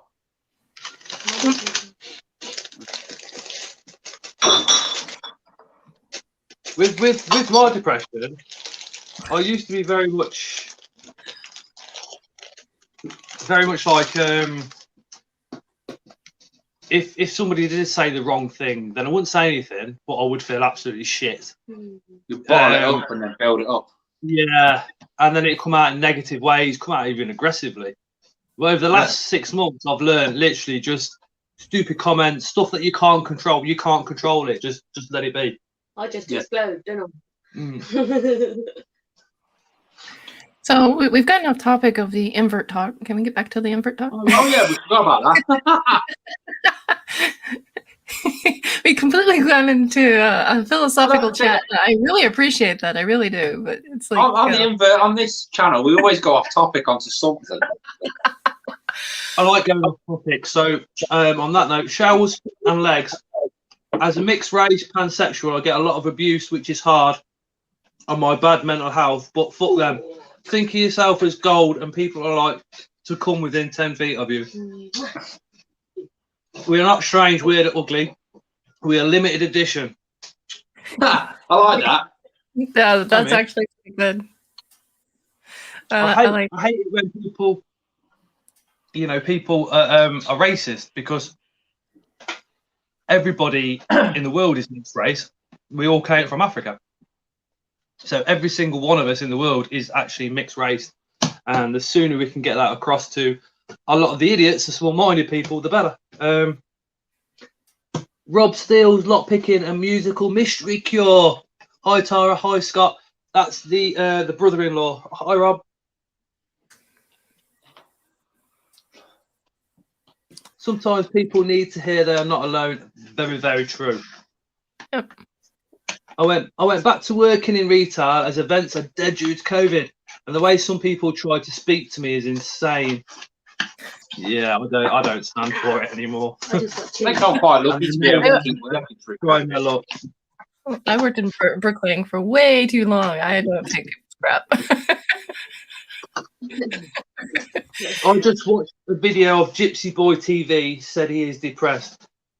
So at the end of this stream, anybody that's in the chat, if we could all pop over to Gypsy Boy TV and go on his last video and just put something positive in the comments as a Scott's Inverts Army support thing, that would be absolutely amazing, because he is a really, really nice young lad.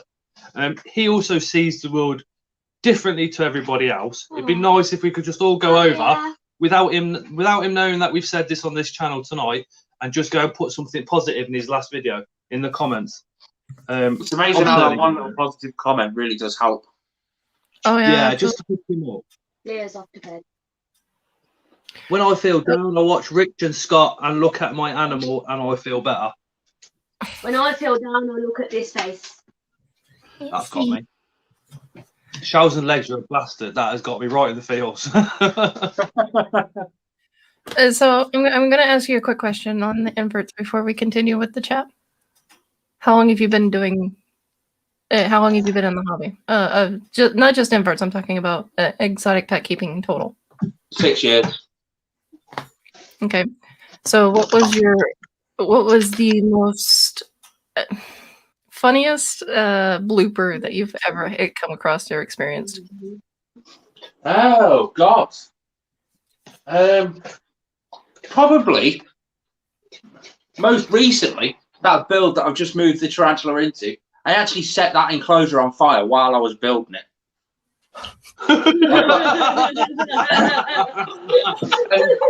Believe it or not, Scott has actually seen the video of it so far, because I've made a full build video on that enclosure, and in that video I do mention it, and I do show bits of it and stuff like that. But that video is only accessible to the channel members on my channel at the moment. But that's going to be live to the public tomorrow night. But yeah, I actually set that enclosure on fire, which was quite amusing and scary. What else? Blooper-wise, I mean, I've got Mushu, the Callus versicolor. He came from a shipping container. That was quite amusing. He came from South Asia in a shipping container full of wood. The workers opened up the shipping container and out popped him. That's Yeah, it happens far too often, to be fair. Now I've got experience with him and how to rehabilitate him and bring him to a captive life quite helpfully. I just keep getting calls now. Can you come and take this one on? So we've got Wish up there. He's a Chinese house gecko. Same scenario. He came to the UK in a shipment of bananas, I think it was, or something like that. So I had to go and rescue him. Funny wise, I got bit by a baby boa constrictor and a corn snake. I've never been bit by a snake in my life, and then got bit by 2 in the same day. Corn snake and a baby boa. Giggling in the background. Yeah. Oh. Can you hear the banging? That's Tara jumping around behind the camera. Go on, Scott, then. What's your biggest blooper?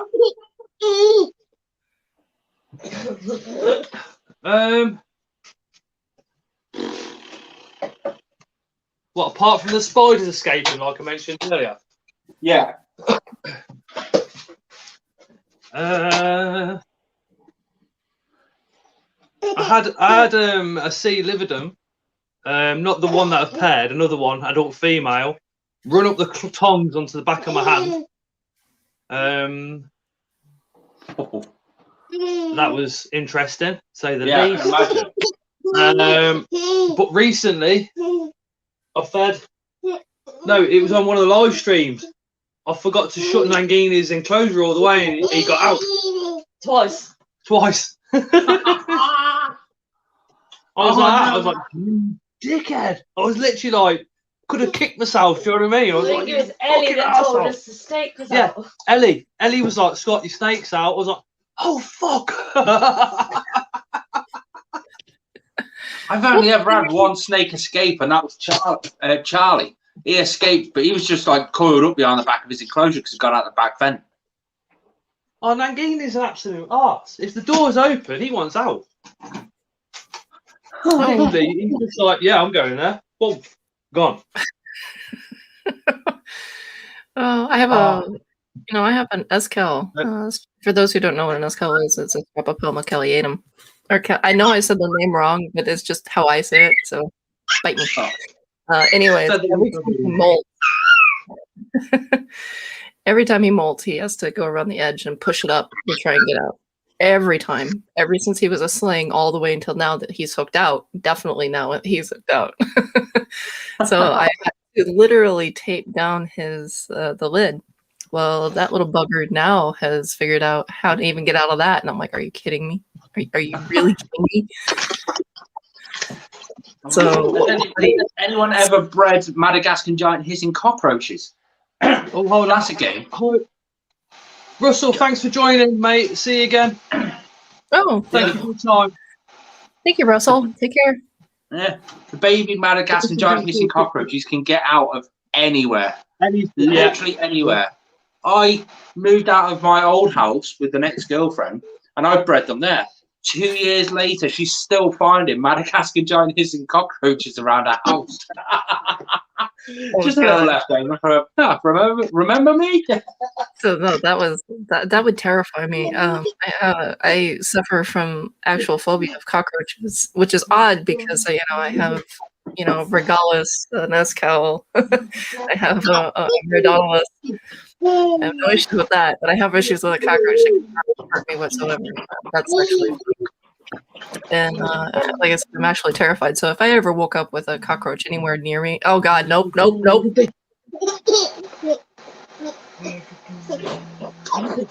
Are they gone yet? I'm not even looking. Okay. Sorry, I think that was revenge for me suggesting to have his chest whacked. So let's not go for the chest. Let's do a full Brazilian. I'm up for that. I'll pay for it. Don't make me get the cockroaches out again.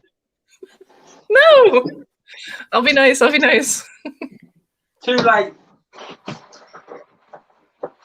What's he got? Oh, you look. Oh crap! There's one on the floor somewhere. Rob Steele's Lockpicking Musical Mystery Cure has a question. Nope. It's gone, don't worry. No, I'll ask no, them, Rob. I'm not looking. It's gone, I'll put it back. But is it really gone? But I should imagine they'll say no because that's exactly what they do with it as well.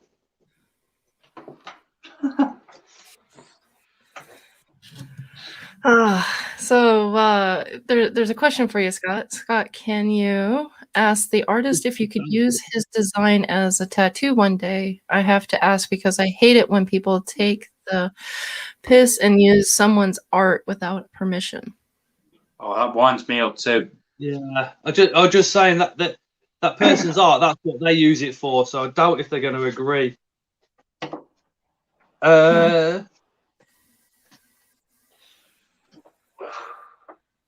I keep mine in a community, Ellie, and funny enough, they have burrowed down and they are quite happy.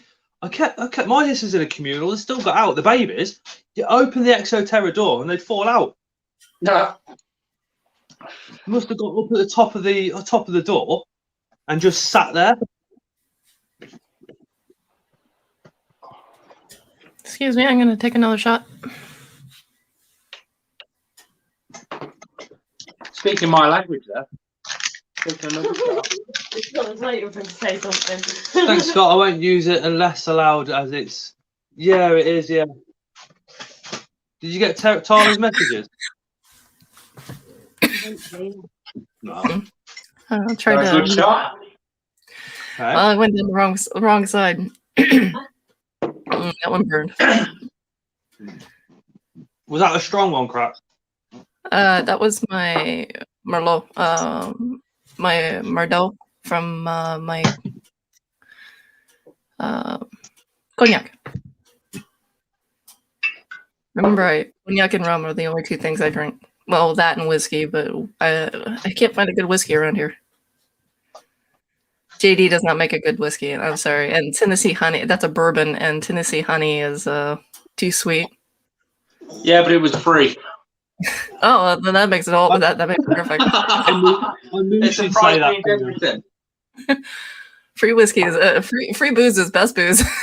I don't care what shelf it comes off of. I Now I'm don't like sweating. chocolate. I can't do cockroaches. Now I'm sweating. Now Northern Exotics has had a few. Does anybody want to ask him a bit more of a dodgy question? A bit more of a dodgier question. Should I be scared? Go on, ask anything. I'll answer anything. Have you done anything? I have a question. This is pertaining to your collection. Have you done anything like snuck a creature in or done anything I would consider almost unethical? But I mean, if you're getting it, captive bred from another place, because I know EU at the time and Europe has strict restrictions when it comes to stuff like that. I've not got anything in my collection that's wild caught. Nothing at all. However, it all depends on what you call unethical. Because, like I say, Mushu and Wish, they're both wild animals that came to the UK. The only reason I've got them is because it was a case of either they're not threatened species, so I take them and keep them as pets, or they get destroyed by the authorities. So that's the only reason I've got them. I used to keep leopard geckos on just paper towel. I think that's a bit unethical on some level, depending on the animal's health and stuff like that. Like I said, I wasn't talking about unethical, because unethical, if you were making any unethical practices, I'm pretty sure Scott would not be friends with you in any way, shape, or form. But what class is unethical? That's the thing, because I mean, the predominant income that I get is based off these animals. Is that unethical? No, because it's all captive bred. Yeah. But I'm talking projects that are coming up that are going to be quite good. Not next year, the year after. Wild captive breeding for wild repopulation for an endangered species we've got in the UK. That would be quite cool. Oh, which one are you doing? The sand lizard. Got the sand lizard or the natterjack toads. But then you've got to do the DNA tests on the parents to prove that they're 100%. Yeah. Otherwise, you're putting anything back into the wild theoretically. We've already got the contracts with Chester Zoo, which already do the wild repopulation, which is quite a handy contact to have. And I've just got to get some experience with breeding and stuff like that first, and that's what I'm working on. That's the only reason I breed the leopard geckos, really. GJA Geckos and Inverts is asking, how much do you guys make off of YouTube? I make 0. I make nothing. I need another 400 and some watch time hours before I get anywhere near making anything. This is the thing, Scott. You don't make physical money, but you do save money with various brand deals and offers and sponsorships and stuff. Oh, he's got a point. He's got a serious point on that one. When can I get part of that?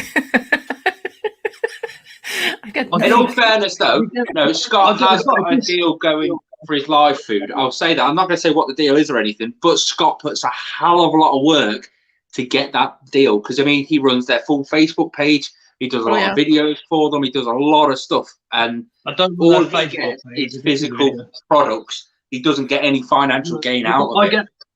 I get the 5% discount like everybody else, and that's it. Yeah. So there's that to look at. Think about a bit of work. Consider it a future investment, because once you start getting the foot traffic and they start getting the foot traffic, just even I think it was last time I checked with somebody, it was like 0.25%. If the companies normally see like a 0.25% increase of foot traffic, they will give you a sponsor. So just think of it as a actual future investment. So in the beginning, you're not going to make any money. As one guy goes, he was on YouTube for almost 11 years before he can even start bringing any kind of money into it. Yeah. But that's just how that's just how the dice rolls, if you want to say it like that. I always find that first brand deal, you've got that first sponsorship, the first company that's willing to support you. I keep that very dear to me, very close to me. So my first company was Reptile Systems, and I look after them massively now. Don't charge them a penny, and I never will charge them a penny for the publication. I just do their publication for them. But I actually believe in that product massively. And the way they're pushing out the Ferguson zones over UVB percentage and just everything they're doing, I can see it's done for a passion. And I appreciate that company for sponsoring me. So I just look after them. They look after me, and it's a deal that's going to go on forever, hopefully. Oh, see, that's the thing. Go ahead. With live food for you, I put an odd video on their Facebook page. Shout them out massively, and the only reason I shout them out massively because I was really impressed with their product. And if you put Scott's Invert in as a coupon, you get a discount on their website. They're also sponsoring the 2,000 subscriber giveaway. Which for somebody to do that, I'm always very, very thankful. Obviously, Level Up Reptiles are doing the same, so I'm going to shout them out loads because their products are absolutely amazing. Same with Hadley Davis, Fantastic Tarantulas. He's also sponsoring it, so I'm going to shout them out massively. But if somebody, I won't just do it for the sake of it or to get something out of it. I'm only going to shout somebody out or shout a company out purely if I support them. If I'm impressed with what they deliver to me. Live Foods for You, they delivered a parcel to me. Then I spoke to them about a possible 2K giveaway. So when they sent that parcel out, they had no idea that I ran a YouTube channel or anything else. So I was able to give an unbiased opinion on the unboxing, and it was absolutely perfect. But the only reason I went to them in the first place is got highly recommended to them. They got highly recommended to me by several friends, including one lady that keeps hundreds and hundreds of reptiles and inverts, which is Welsh Morphology. And her and her partner spend a lot of money a week with them. And I thought, well, if you're doing that, and if anybody knows Canned, she don't give bad advice. So I thought, well, I'll try them. And I did. And they've always been wicked. But see, there's also a dark side, because I've talked to a lot of people. This is when I was doing my podcast on Podbean, and the issue is there are beginner companies who are going to take advantage of the newer YouTubers, And how they do it is they'll either promise something and not pay for it. That seems to be the most common. Or what they'll do is they'll give you a crappy product and then expect you to actually put it across because you don't have the count. You don't have the foot traffic. So you don't have the power to go against them. So you have to be very careful on who you accept and support and who you want to put to your name. Exactly. Rod Radio podcast, the cracks. If somebody said do a review on this and they sent me a product and it was shit, I would say in the video, this is fucking shit. Don't send me this crap again. But you know me, that's me, innit? Yeah, exactly. But you have to understand I think a lot of people do fall into the, oh, well, I've got to look for a good point or something good to say because they sent it me for free. Like, no, you don't. You're doing a review video. You don't just do a review video just to get something for free. I did that with Exoterra, didn't I? Exoterra sent me out an absolute ton of stuff, including an enclosure. And my biggest regret with the Exoterra stuff was I pointed out that they need to sort out the mesh on the top. Have you noticed the Exoterra meshes on the top now are stainless steel instead of being steel? They no longer rust. Well, that's me. I put that out there, and then all of a sudden they started putting that into testing, and they realised themselves what was actually happening, and they've changed it over to stainless steel. Same with their enclosures. They're actually looking at doing a 4 foot wide, 4 foot tall enclosure. Exoterra normal standards are 45 deep and stuff like that. And that's because of a review I put out. The company's actually looking for a negative pickup so that they can start working on it, because their product development team isn't as good as what a natural person's review will be. Oh. Yes, it's a Bugs blog. See, Bailey, this is exactly what I was talking about. They ended up ended up working for an event company instead, as they didn't ask for interview until after it had been offered a job elsewhere. Yeah, because he said, Richard, I applied for the job with Sefton Council for the conversation management project of the Sand Lizards and Natterjacks. And then he got offered another job before he got an interview with them. So he obviously took that other job. Yeah. I've been looking into it a few times. Not so much with Sefton Council. I'm doing it more with through Chester Zoo. They're the contacts I've got, and they're the people I can work under their license. Saves me having to fork out an absolute fortune. See, Ellie goes, see, I thought it was stainless steel. No, what I would like to see Exoterra is start making lids for actual tarantulas instead of just an overall mesh. I don't mind paying money for the acrylic or whatever they want to put on top of that. So I'd rather have that than just have the mesh.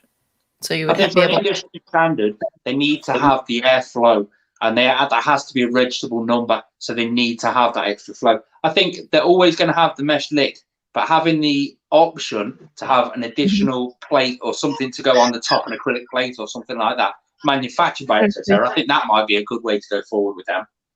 Oh yeah, then they don't have to change. I think that'd be a bloody good idea. Perspex lid with holes, higher humidity. Your tarantulas ain't going to damage themselves. But then I suppose Exoterra are more aimed at reptiles. I suppose that's more their thinking, isn't it? Oh, absolutely. But it's still there. It's still. I personally would prefer the look of a Perspex lid. I mean, I'm looking straight on top of an Exo now instead of this mesh. I don't know, because you've got to look at it like this as well. If you're putting, because Exoterra, they manufacture stuff like their canopies, and then in their canopies, they also manufacture their UV lighting, their LED lighting. If you put a Perspex lid on the top, that UVB can't pass through the Perspex lid. Infrared can't pass through the Perspex lid. Heat will mount the Perspex lid. I think if they're going to make anything at quality, then it'll have to be something like glass, which might be worth, if a small company like Tropical Factory UK or someone actually manufactured the glass panel to go on the top of that. Imagine the traffic they'll get just for the Exoterras. I mean, millions of them get sold every year worldwide. Ellie said we need to set up and create a design brief to put forward to Exoterra. Yeah. Do you know what? I've got the contact at Hagen to be able to do that. So that's worth thinking about. That is something that's doable. Lizzie said she knows somebody that takes out the mesh and puts acrylic in with the holes.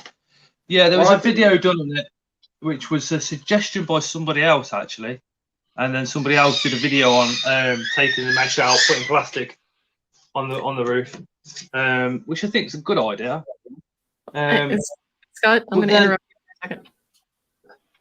It sounds like you've got a cockatoo instead of a child in the background. That's what she said about a cockatoo. The wire mesh. The only other thing I don't like about it is if you put anything on top of it, well, you're breaking it, and it's so easy to put something on top of an Exoterra if it's not under a shelving unit or in a shelving unit. Well, my issue is when you have pets and you own an Exoterra. You know how Shells and Leg says, "Good night, guys. Was a pleasure to listen in and hear and see what everyone had to say. Say blessed, peace. Night, Shells and night, Shells. Have a good night. Night, Shells and Legs. I see. I see. There's a large board of writing that I cannot read. That's me just working out all my different incomes onto YouTube.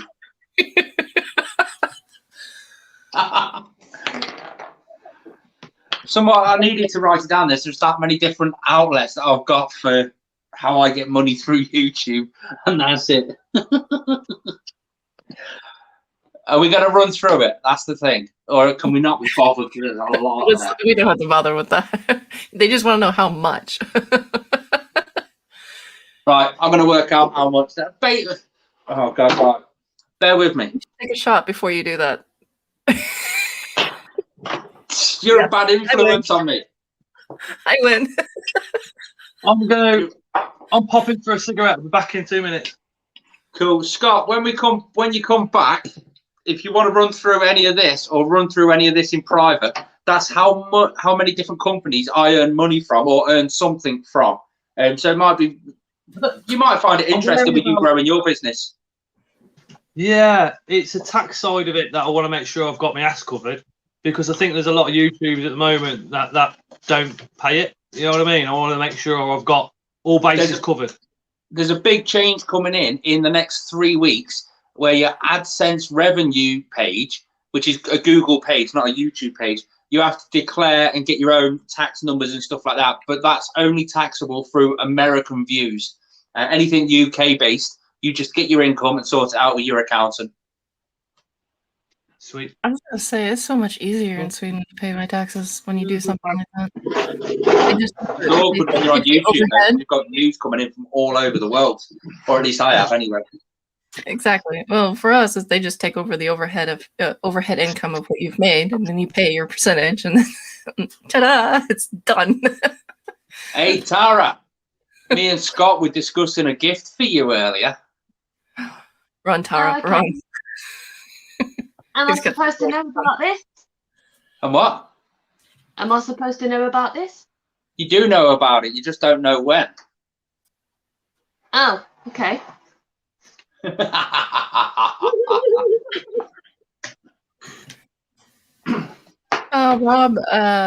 Rob Steele's lock picking. They're off. See you later, Rob. Pick some locks and clean the gutter. Take care, Rob. Thank you for being here. I would say, sorry, Scott's not here. That's a good point, actually. I forgot all about Tara's jumping spider. Yeah. Did you ever sort one out? Did you ever sort? In all fairness, when I said I'd get it for you, I was extremely drunk. I needed to be reminded. Where can I get one from? Spiderwall.eu. I don't want to pay the shipping from there. I have no choice. Well, I'll sort it out. I'll sort it out tomorrow morning. Get Scott to send me the address, and I'll get it sorted. I totally forgot about it, to be fair. Well, you were pretty drunk. Pretty drunk. That was the first time I drank in like 6 months, and I get drunk off 3, and I had 10, and I've already had 3 today, and I'm being made to drink shots all the time now. All the time? What are you talking about? It's just ever so often. I don't drink full stop. I stick to the tea. I can't help it. Every time I come on live on your channel, I have to drink. Well, But you don't have to. You choose to. I In was all gonna say, fairness, it's a though, good thing or a when I bad do thing? drink, our live streams last for like 5 hours. Yeah. Well, it's been 3.5 already. Oh Has wow. it? Oh yeah.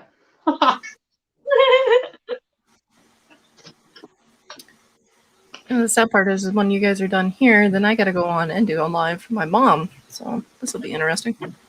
Actually, I've got a video that I should have uploaded, but I've not uploaded it today solely because I was coming live. So I'm going to upload it tomorrow, I think. It's uploaded. I've just got to make it public. Oh, a question. You're editing. Do you have someone that does it for you, or No, I do it all. you want to pay? You want to get paid to do my editing? I suck. I'm so slow. The problem with editing is I do a lot of my editing. I do a lot of my filming knowing how I'm going to edit. So when I finish with a clip and I'm holding the camera or the phone or whatever I'm using, when I finish that clip, the very second I finish it, I swoop it away. But then on my next clip, when I'm due to start, I'll swoop it back in again. So it looks like a good transition in camera. When I actually go around to edit it, I just cut it out at the various aspects. It just looked like one big swoop. It's quite cool, to be fair. That was Stradman. I was watching the But Stradman. when he does his videos, half the time I'm sat in the front room laughing, aren't I?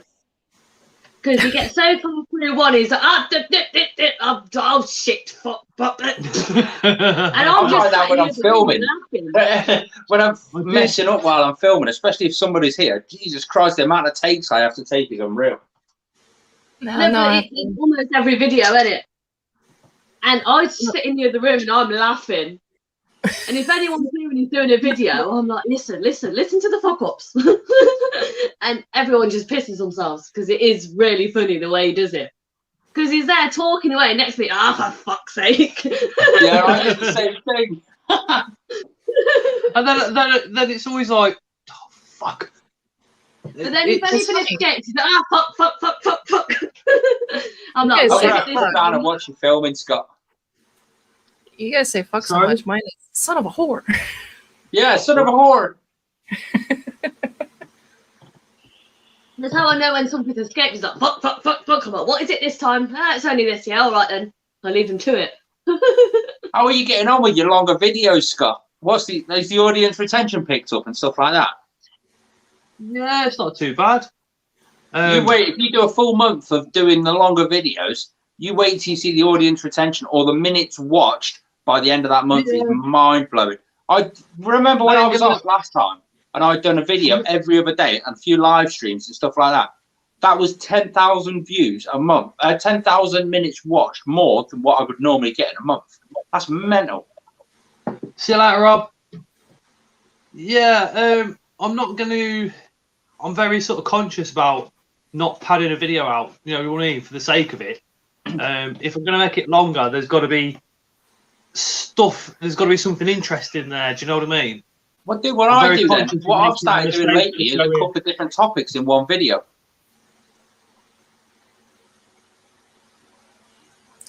Okay, now I have a question. I'm going to throw this one out there because when I do my live streams, my music sounds really good. As soon as it gets done and it gets, YouTube uploads it, they compress it and it sounds warped. The voices sound good. It's just the music sounds really warped.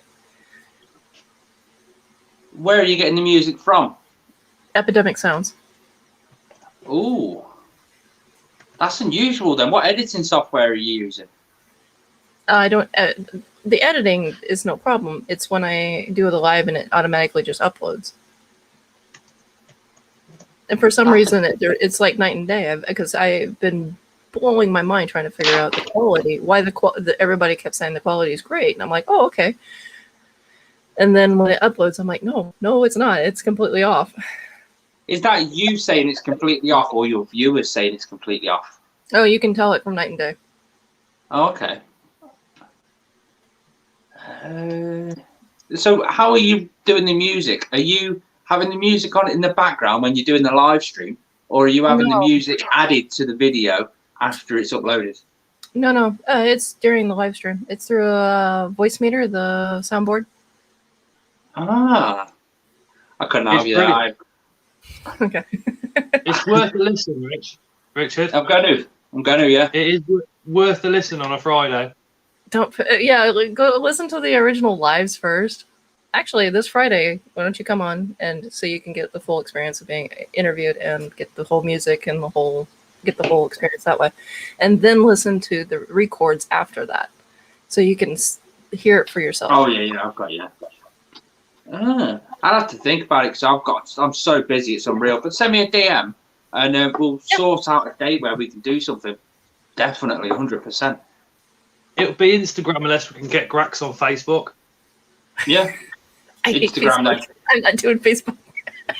Instagram's the same thing.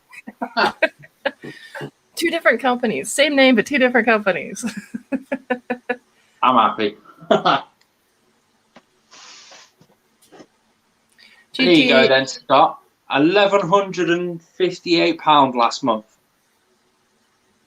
Wow. Is that physical hard cash? That's it, money in my pocket before tax. Oh, so after tax. Say that again. Was it 11,000? 1,150. So £1,150. 1,000. So that is 10,000. That's what I make after my freaking union. That's around awesome. about €1,300, there or thereabouts. So you would take roughly 50% of that and pay that in Swedish tax. Is Swedish tax 50%?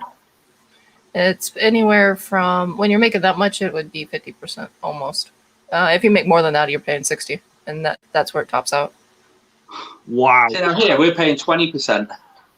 Fuck that. I knew I have to move to the UK. I have to move to England. I have to move to the UK just in general. If I got taxed 50%, we wouldn't be able to afford to live. Well, No, you have to understand all the perks here in We wouldn't Sweden. be able to have any of this. Yeah, but what perks have you got compared to us? Because we still get our free healthcare and stuff like that. Oh, but see, my union, I don't have to pay a union. My union's automatically paid by my taxes. My union costs me £3 a week. Okay, so what is your unemployment? union about then? My union's a builder's union. You don't pay taxes when you get paid by the union. Oh, okay. So do you get medical cover in with that? Medical is already covered. Everybody gets medical, dental. Here's the thing with Sweden. Since I've gained the extra weight, if I said I'm having mental issues because of my extra weight, they would have to give me a surgery for free to fix that. Oh, wow. That's why I was saying the perks in Sweden are a little bit better. Yeah. The waiting list in the UK, you just have to wait a lot longer. Yes, the waiting list is huge. The problem with that is because we have such good dental care that the wait list for dental care is so long that people are starting to actually pay out of pocket to go to a private care. And the current government right now wants to get rid of the private care because they're losing money because the list is so long for waiting. So if you've got say you've got an infected tooth, getting antibiotics here in Sweden is almost impossible because they don't want to get people what they call antibiotic resistant, biotic resistant, whatever you call it, so that they really. So if you've got an infected tooth, you have to wait anywhere from 4 to 6 weeks before you have that taken care of. So you can imagine the issues that you're going to incur during that time. So what most people will do, oh, it's this problem, they're going to pay for it. If it's that problem, then they're going to sit there and wait for it. So yeah, the government's having some issues with that. But since you guys are paying so low in tax, I seriously would think about moving just on that basis alone because of the fact that I paid so much money. I pay not last year, because last year I was unemployed because of COVID, but the year before I made 106,000. Let's see, for the first 3 months. So I brought in about 600,000 during my work season, and I paid about 50% of that. And that's not euro. I'm talking about SEK. So about 60,000 in euro before tax, and 30,000 in euro after tax. So for about 6 months worth of work, that's what I earned for the year. Everyone's But- speechless. As Scott, as you can say, Scott can vouch for that. Construction guys make a lot of money, but our work season is so small. Yeah. Now, the company, now here in Sweden, if you belong to a union and you work, they can't fire you. They can't get rid of you. They can't do anything to you. So our companies have a way of going around it legally. So here's what happened when COVID hit. They go, oh, we have the perfect time now. So 18 of us was told, there's no work. We're not going to call you back right now. Hold on 1 second. Not really. Take care. Oh, take care. Take care. Thank you for being on. Or thank you for being here. But okay, so what they did was they said that you guys are part-timers. We're gonna leave all the part-timers off the payroll this year because there's not enough work. And what they did was they had people from Portugal. Now, mind you, it's not their fault, but there's a company in Portugal that at minimum wage, bare minimum wage, they get hired to come to Sweden and work. So would they rather pay for the bare minimum wage, or would they rather pay me that's been on for 10 plus years? You see the financial benefit there, yeah. So a lot of people, like I said, 18 people in our company was told, you're sorry, we don't have any work this year, and the same thing's going to happen this year. So it's not a legal firing. They didn't legally lay us off. They just don't have work for us. Yeah. They're not forced Do to you make have work. anything like the furlough scheme over there? No, furlough scheme. What do you mean? Yeah. That's basically the people that are off work because of COVID still get paid by the government. Yeah, we have, that's called unemployment here. Basic. So, It's called unemployment here. I know, so But now you we have to get, prove that as have is to furlough, prove- because the companies can't afford to keep you on work, but they still want you in work, we just get paid a furlough fee, which is like 2/3 of our wages. There or thereabouts, I don't know. we get I've paid never half done our, it. half our wage. 80%. We get paid anywhere from, I was going to say 50 to 80%. I got paid 60% on my unemployment. Ah. But remember, it's tax free. Yeah. Bonus. So you're actually, if you're getting paid 50%, so that's just what you'd normally bring it back anyway, if you're paying 50% tax. Bingo. Now you know why they don't charge you tax. There you go.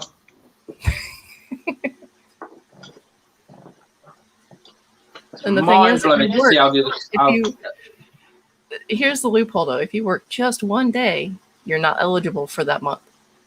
ah, So the companies will say, well, the reason why we're not giving them so much work is because they keep turning us down for work, because they know that you're going to turn them down for work just to keep it, just so you can make money off of your unemployment. yeah. So your unemployment runs out within a year, and you're only allowed to have it for a year. And then you have to get into an educational program, which is not fun because they force you to take an education that you don't want. Ah, So yeah, I'm desperately trying to avoid that. That's the reason why I'm starting my own business doing the tarantula thing this summer. I started my business, all of this, 3 years ago. Best part, 3 years ago. And it's only just getting to the point now where it's turning into more of a business than anything else. But then again, I started YouTube not knowing how to film, edit. Didn't know how to be on camera. I didn't know what the best types of videos were to put out, and all. I didn't know how to advertise myself. So it's been a massive learning curve. But after those 3 years, I'm at a point now where I can see a future doing this. I've got all the graphs on Social Blade that show me where I'm going to be in 5 years, and I've got a full 10-year plan now based around YouTube. So give it another 18 months. This will be my full-time income by far. See you later, Spider Mum. Take care. Oh, Spider-Mom's taking off. See you Take care. later. Spider-Mom. It's good seeing you. But no, here, like I said, here in Sweden, the tarantula business for me is pretty much more of is the goose that keeps laying the golden egg, because there's not that many companies who are licensed. Honestly, there's only one other company that's licensed just to sell tarantulas. We have an invert, well, not an invert, it's more of a reptilian shop, and they sell tarantulas, but they don't have a business license to sell tarantulas, if that makes sense. Yeah.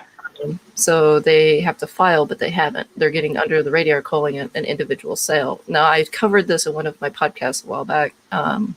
individual sales here in Sweden are just astronomical. They're ungoverned, and they're just out of control.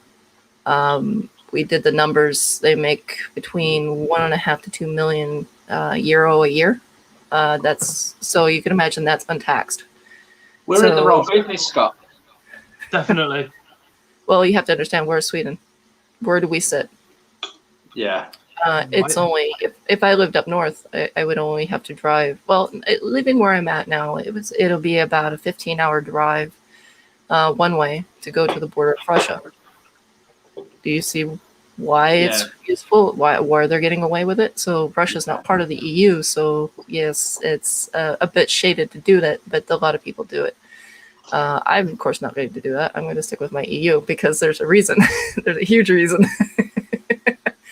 I don't want to lose my collection if I ever get caught, and I don't want to do the prison time either, or pay the so-called what if tax. We call it. There's an actual tax that you could have paid. This is so they take the amount of money what they think that you made, without any real evidence, and then they tax you on it. That's your fine. That's a bit of a joke. That wouldn't last in the UK. No, that is your that fine. would not last in the UK. So that like. So what they say is, so you do your jail time and you take your fine, and then you lose all of your collection, and without the ability to actually do it again, to actually own an actual pet at all, they take away your right to own a pet in general because they don't know what shady stuff you're going to do with that pet. So under that premise, you're not allowed to even have a pet after that. So there's a reason why I will never do what a lot of people have been doing. No. But you have to understand where Sweden sits. We have Denmark, which borders, Germany and all the other countries. So we just we're kind of like a gateway right down into there. And plus we have a direct line to Finland and Norway. No.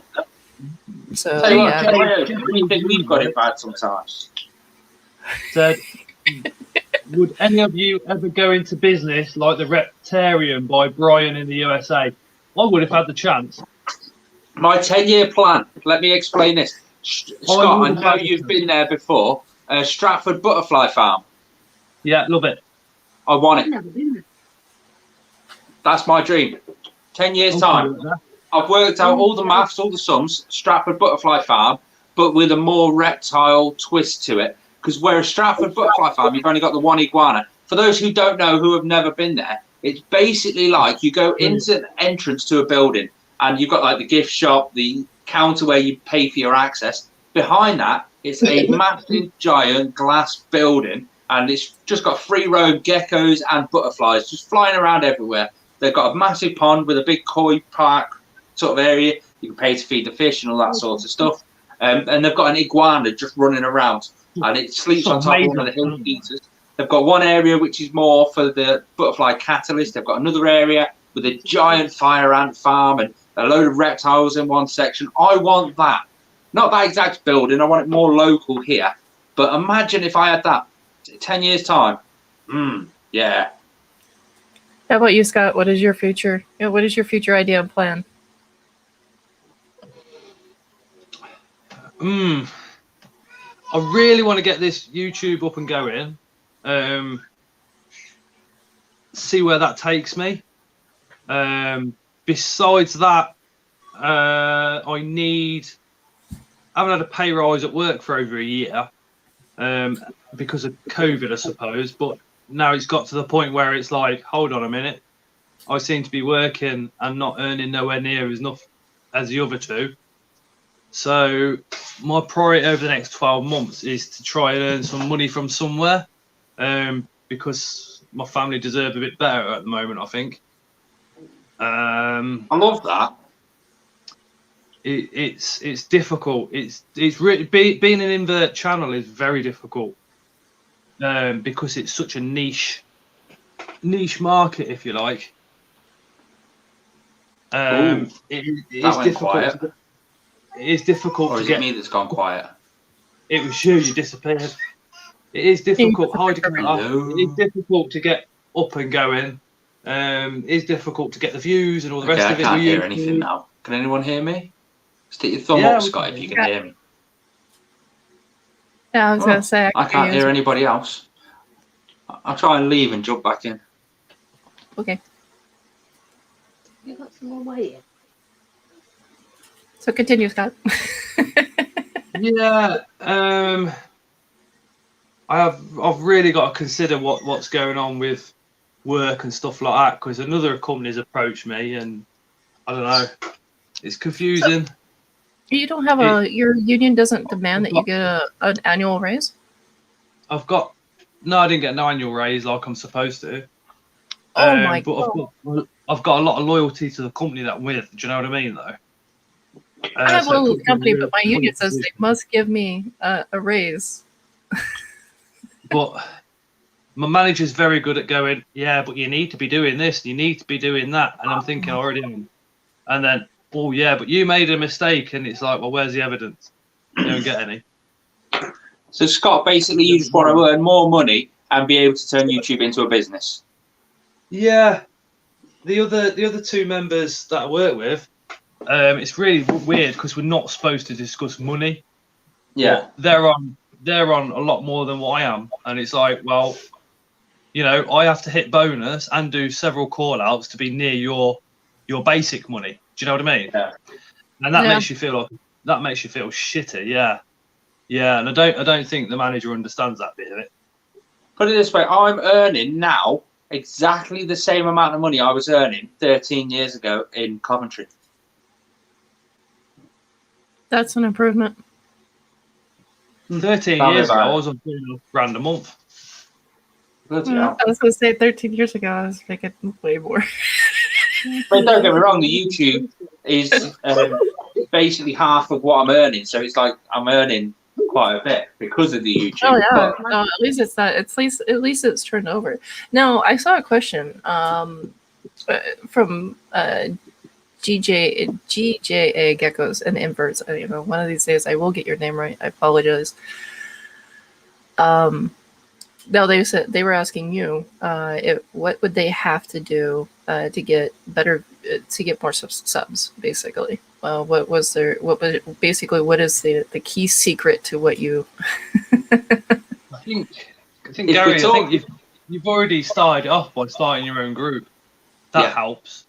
Your hashtag, the keywords in your titles helps. Really, in the title? Yeah. If you have a look at tonight's video is Northern Exotics. Let's interview him. Hashtag Northern Exotics. With the hope that if anybody Googles Richard or Googles Richard's channel, this video might pop up. I get 80 different people search the search term Northern Exotics every month. If one of them just so happens to search this while we're live, bang, it'll pop up straight away. I only put that in the title though, because I know Richard's all right with it. If it was a different YouTuber, I probably wouldn't, because I wouldn't know. But I talk to Richard near enough daily, don't we? So yeah. Thinks you're an asshole, really. Yeah. For me, the way to get the subs on YouTube, now I can only talk about educational content. I don't know how to get more subs through entertainment or anything like that. But for educational, if you make a video that's a search term, so if someone's learning how to breed duvia roaches, because I've got tons of videos on that, and that's what really blew me up. My videos have got a better view duration than what the highest ranked video is on that search term. So if mine's doing better than theirs, the YouTube are going to put me at the top. More people that watch it, I just ask people to subscribe through the video. And then if they're liking it at that correct time, bang, they're going to hit subscribe. And that's the way I do it. That's the problem you do with doing educational content is people learn what they want to learn, and then they get out. They don't need to subscribe to you. They don't want to subscribe to you. They've learned what they need to learn already. So at the minute, I've got 74% of my views are from non-subscribers or people who don't subscribe. Okay. That's about it, basically. I was going to say, on Podbean, mine was because not everybody knew about Podbean, and how I blew up on Podbean was because I basically was there on consistency. I always showing love to my subscribers, always showing love to the comments. In 1 second, someone just tried to ring me. I've been this time, and I'm going to ring them back. But his mic decided, it's gone sideways, and his mic decided to mute. I think he's got something important going on right now. Ah, fair enough. Then. So go on, carry on. How did you blow up? So what happened with Podbean was I was always showing the love to my audience, asking them, hey, what would you like to hear? What would you like me to talk about?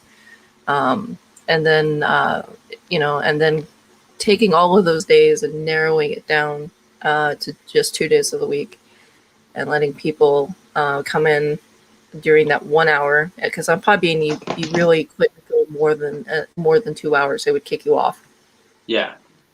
So my show being consistent because you're there on the exact days that you state at the exact times that you state. So people are going to get excited and wait for the next one and so on, aren't they? Exactly. Yes. Whereas I just upload anywhere between 8 p.m. and 10 p.m. whenever I've got a video there. That's not bad at all. That's where my audience is most active. You can look through the YouTube analytics and it'll tell you exactly where people are finding your content, what search terms they're using, what videos you're getting suggested against. And you can just work your videos and your next topics around those search terms that are most popular for your channel.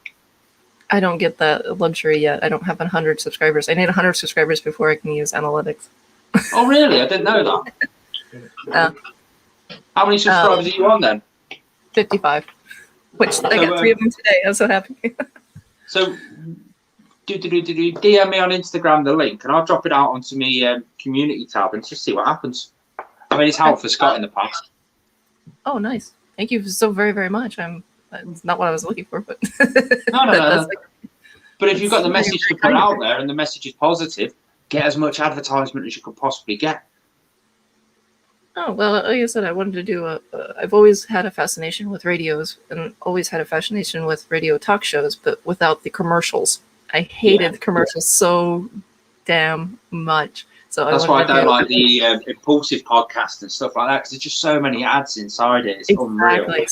So what I wanted to do was bring the people a radio of something that I enjoy, which is my tarantulas, of course. And I know more people like more things, so it's like I'm not going to do just tarantulas. So it's just exotic pet keeping or exotic pets. It opens you up to a bigger audience as well, doesn't it? Yes. And I wanted to add music because it was supposed to be a radio.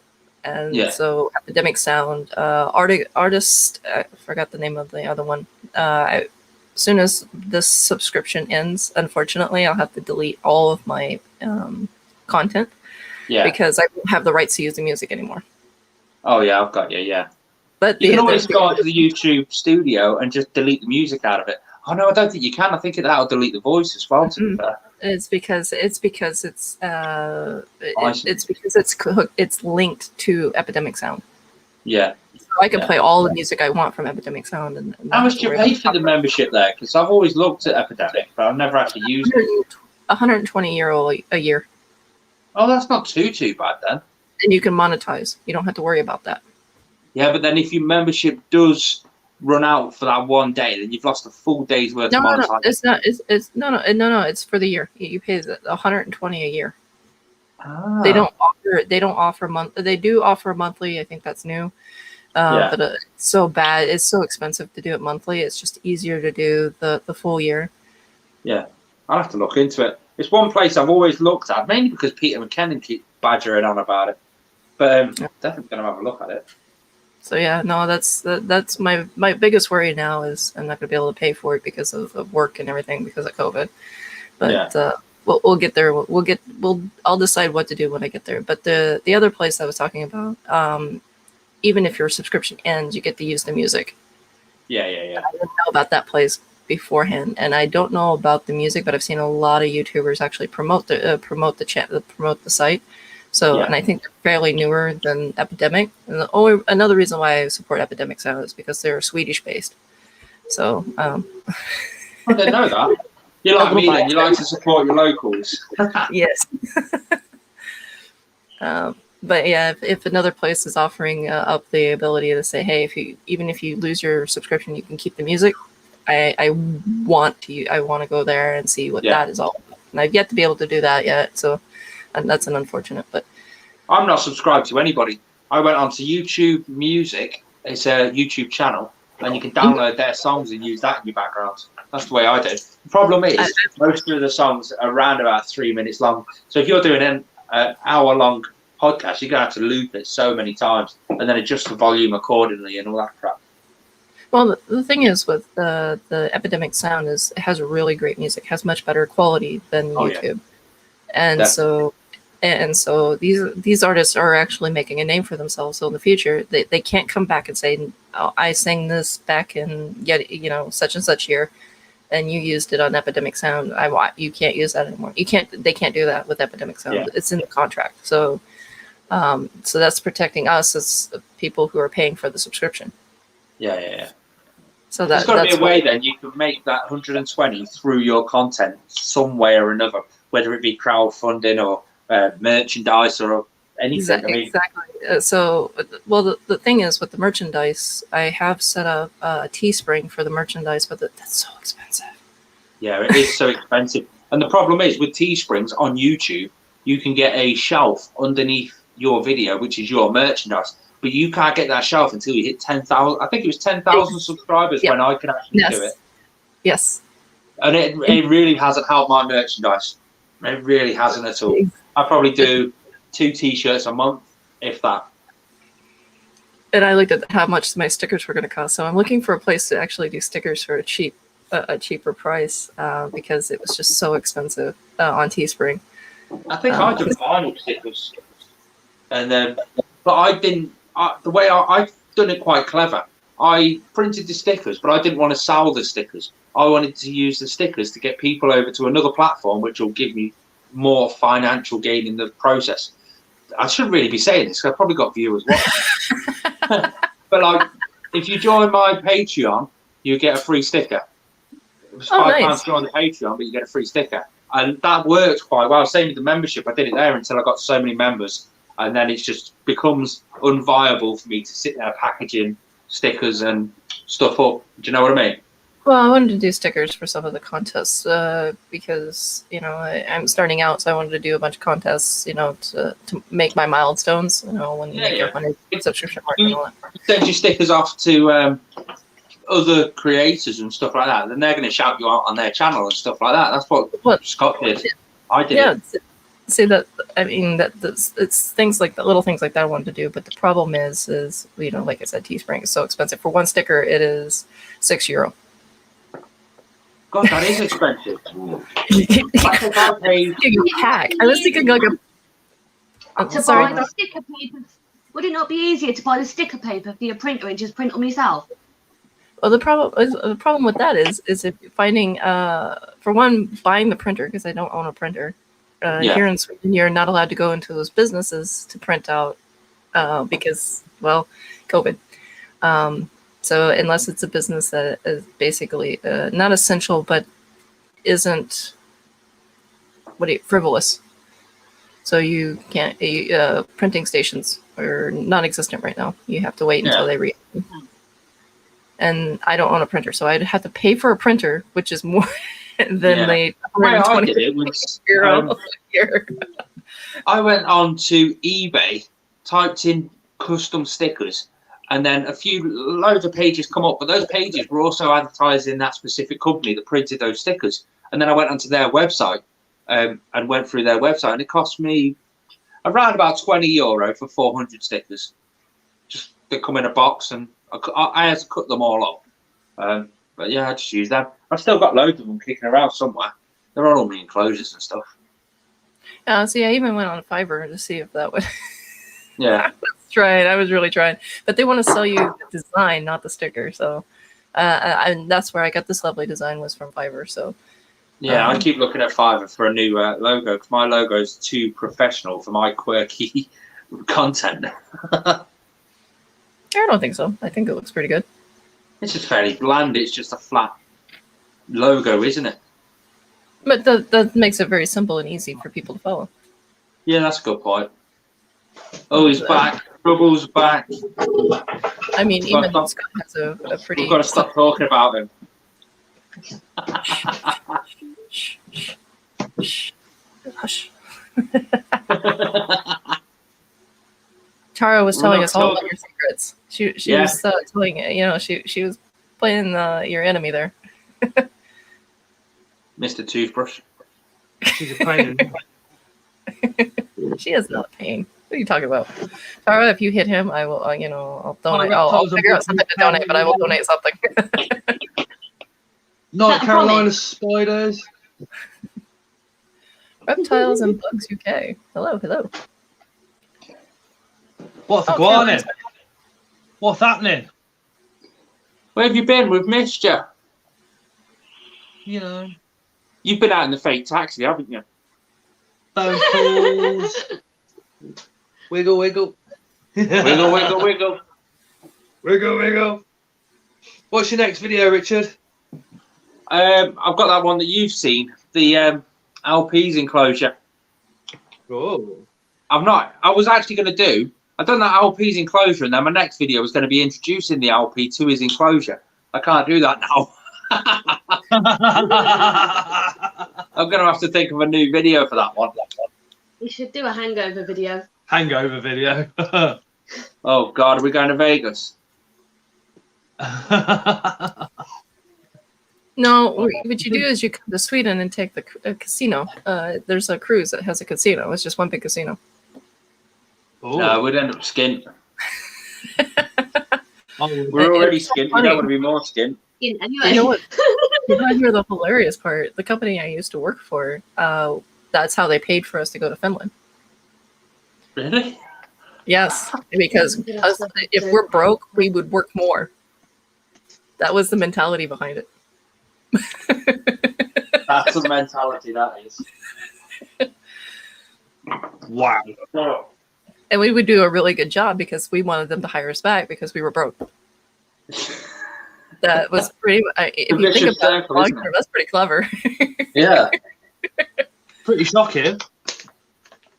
And you could always see us, the ones that've been with the company for a while. What we would do is we would, you know, live really, really super cheap, because on a casino boat it's not so cheap. Yeah. It's tax free, but they've got other things added to it, so it's not cheap. So what we would do is we would bring all our food and all our booze with us, and you're not really allowed to drink in the cabins. So we would just, you know, take it out, mix it with something to drink, and put it in a closed container, like a coffee mug, a little carrying coffee cup, and then we would have our own little party. But you could always tell who was new to the company because they were always down in the casino. And none of us, we were all mean because none of us would go wake up the guy who did not get up to get off the boat. We just left him. If you're so irresponsible that you're going to drink yourself to a point where you cannot get up, knowing you have to work the next day, that's on you. Oh. We were not nice to the new guys. Right, guys, that's me done for the night. I'm knackers. I was just thinking the same thing. I was just thinking, end the stream pretty soon. I've got Unfortunately, after this, I have to start my own stream and dedicate it to my mom and get that up running for her because she's gonna have my mom coming and checking out the live tomorrow. But I was like, yeah, I'll just do a recording and then send it to you and dedicate it to you. Oh, that's cool. Right, guys. It's been a pleasure, as always. Thanks to all the subscribers, all the people in the comments. Thanks to everybody else. But I'm out for the night. Peace out, guys. Thanks for having me. See you later, Take care. Richard. Thank you very much for popping on. It was a pleasure meeting you. Take care, Scott, Tara. Don't hit him too hard. Thank you guys for letting me be on here, and I will talk to you guys later. Don't hit me too hard. See you later, cracks. And then there was two. So just put the link to the live stream in. If anybody else wants to pop on for the last few minutes, you're more than welcome to follow that link. Come and join us on the big TV. So who's still in the chat? Who's the 8 people that we still got? Just pop a quick hi in the chat so we know who's still here. And has any of you been here since the word go? Has anybody been for the full 4 hours and 9 minutes? Is it really that long? Reptiles and bugs. Yo. GJA geckos and inverts. Hiya. Ooh, and Lincoln. Hi, mate. You okay? Hello, me and me. God, I'm pretty tired. Next week's live stream is going to be pretty epic. We've got somebody coming on that has got such an amazing reptile collection. It is going to be an absolute pleasure to view what he's got. He's got massive Tigos. He's got walking enclosures. This geezer is absolutely amazing.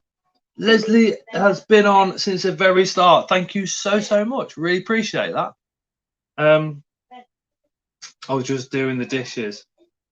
Yeah, watching my videos and the content really does mean a lot to me at the moment. Like I said, I think we're about 400 hours away from the old monetization. It'd be great to get there.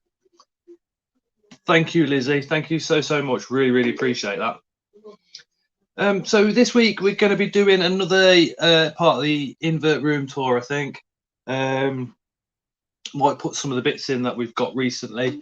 I might even drop the first part of this building there. I don't know yet, because the frogs are a pain in the backside.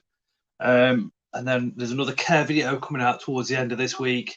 I've got to do a couple of videos for Live Foods for You Facebook page again, so you might see me on there. If you've not liked that Facebook page, please go over and do so, because what that means is it carries on for all of us to get that discount with Scott's Inverts coupon code. Scott, we should sort out a live stream out if you want to. Yeah, well, that sounds pretty cool. That does sound pretty cool. I'm always up for collabs and stuff like that. Like I said, next week we've got a guy coming on, absolutely amazing. Tons and tons of different types of reptiles. The week after, we've got another snake guy coming on the live, another phenomenal one. I haven't got anybody booked for the following weeks after that, but no doubt I will. Definitely. Hope you guys are all enjoying, you know, me having different people on instead of just being me chatting crap. Do you know what I mean? But yeah, what have you lot been up to? Anybody had any new additions, anything like that recently? Did you watch my recent unboxing of those spiders that Dale sent over? Fucking pain in the ass.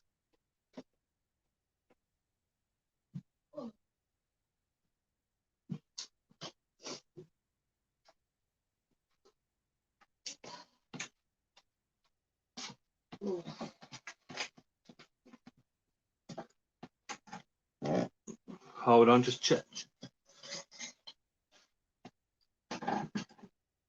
Oh, I've got a jumping spider that says Linkaden. I took delivery of all those spiders. Got the blondie out. Literally fed it the other morning before work, and then that was it. Just itching and itching and itching all day long. But I am going to be saying goodnight in a couple of seconds because I am absolutely knackered now. Back malts here, says Bailey.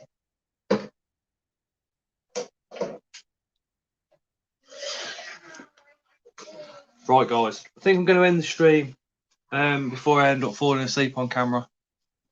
Going to add a gargoyle gecko at the end of the month and a couple more of crested geckos at the end of the month. We're getting another leopard gecko at the end of this month and set up.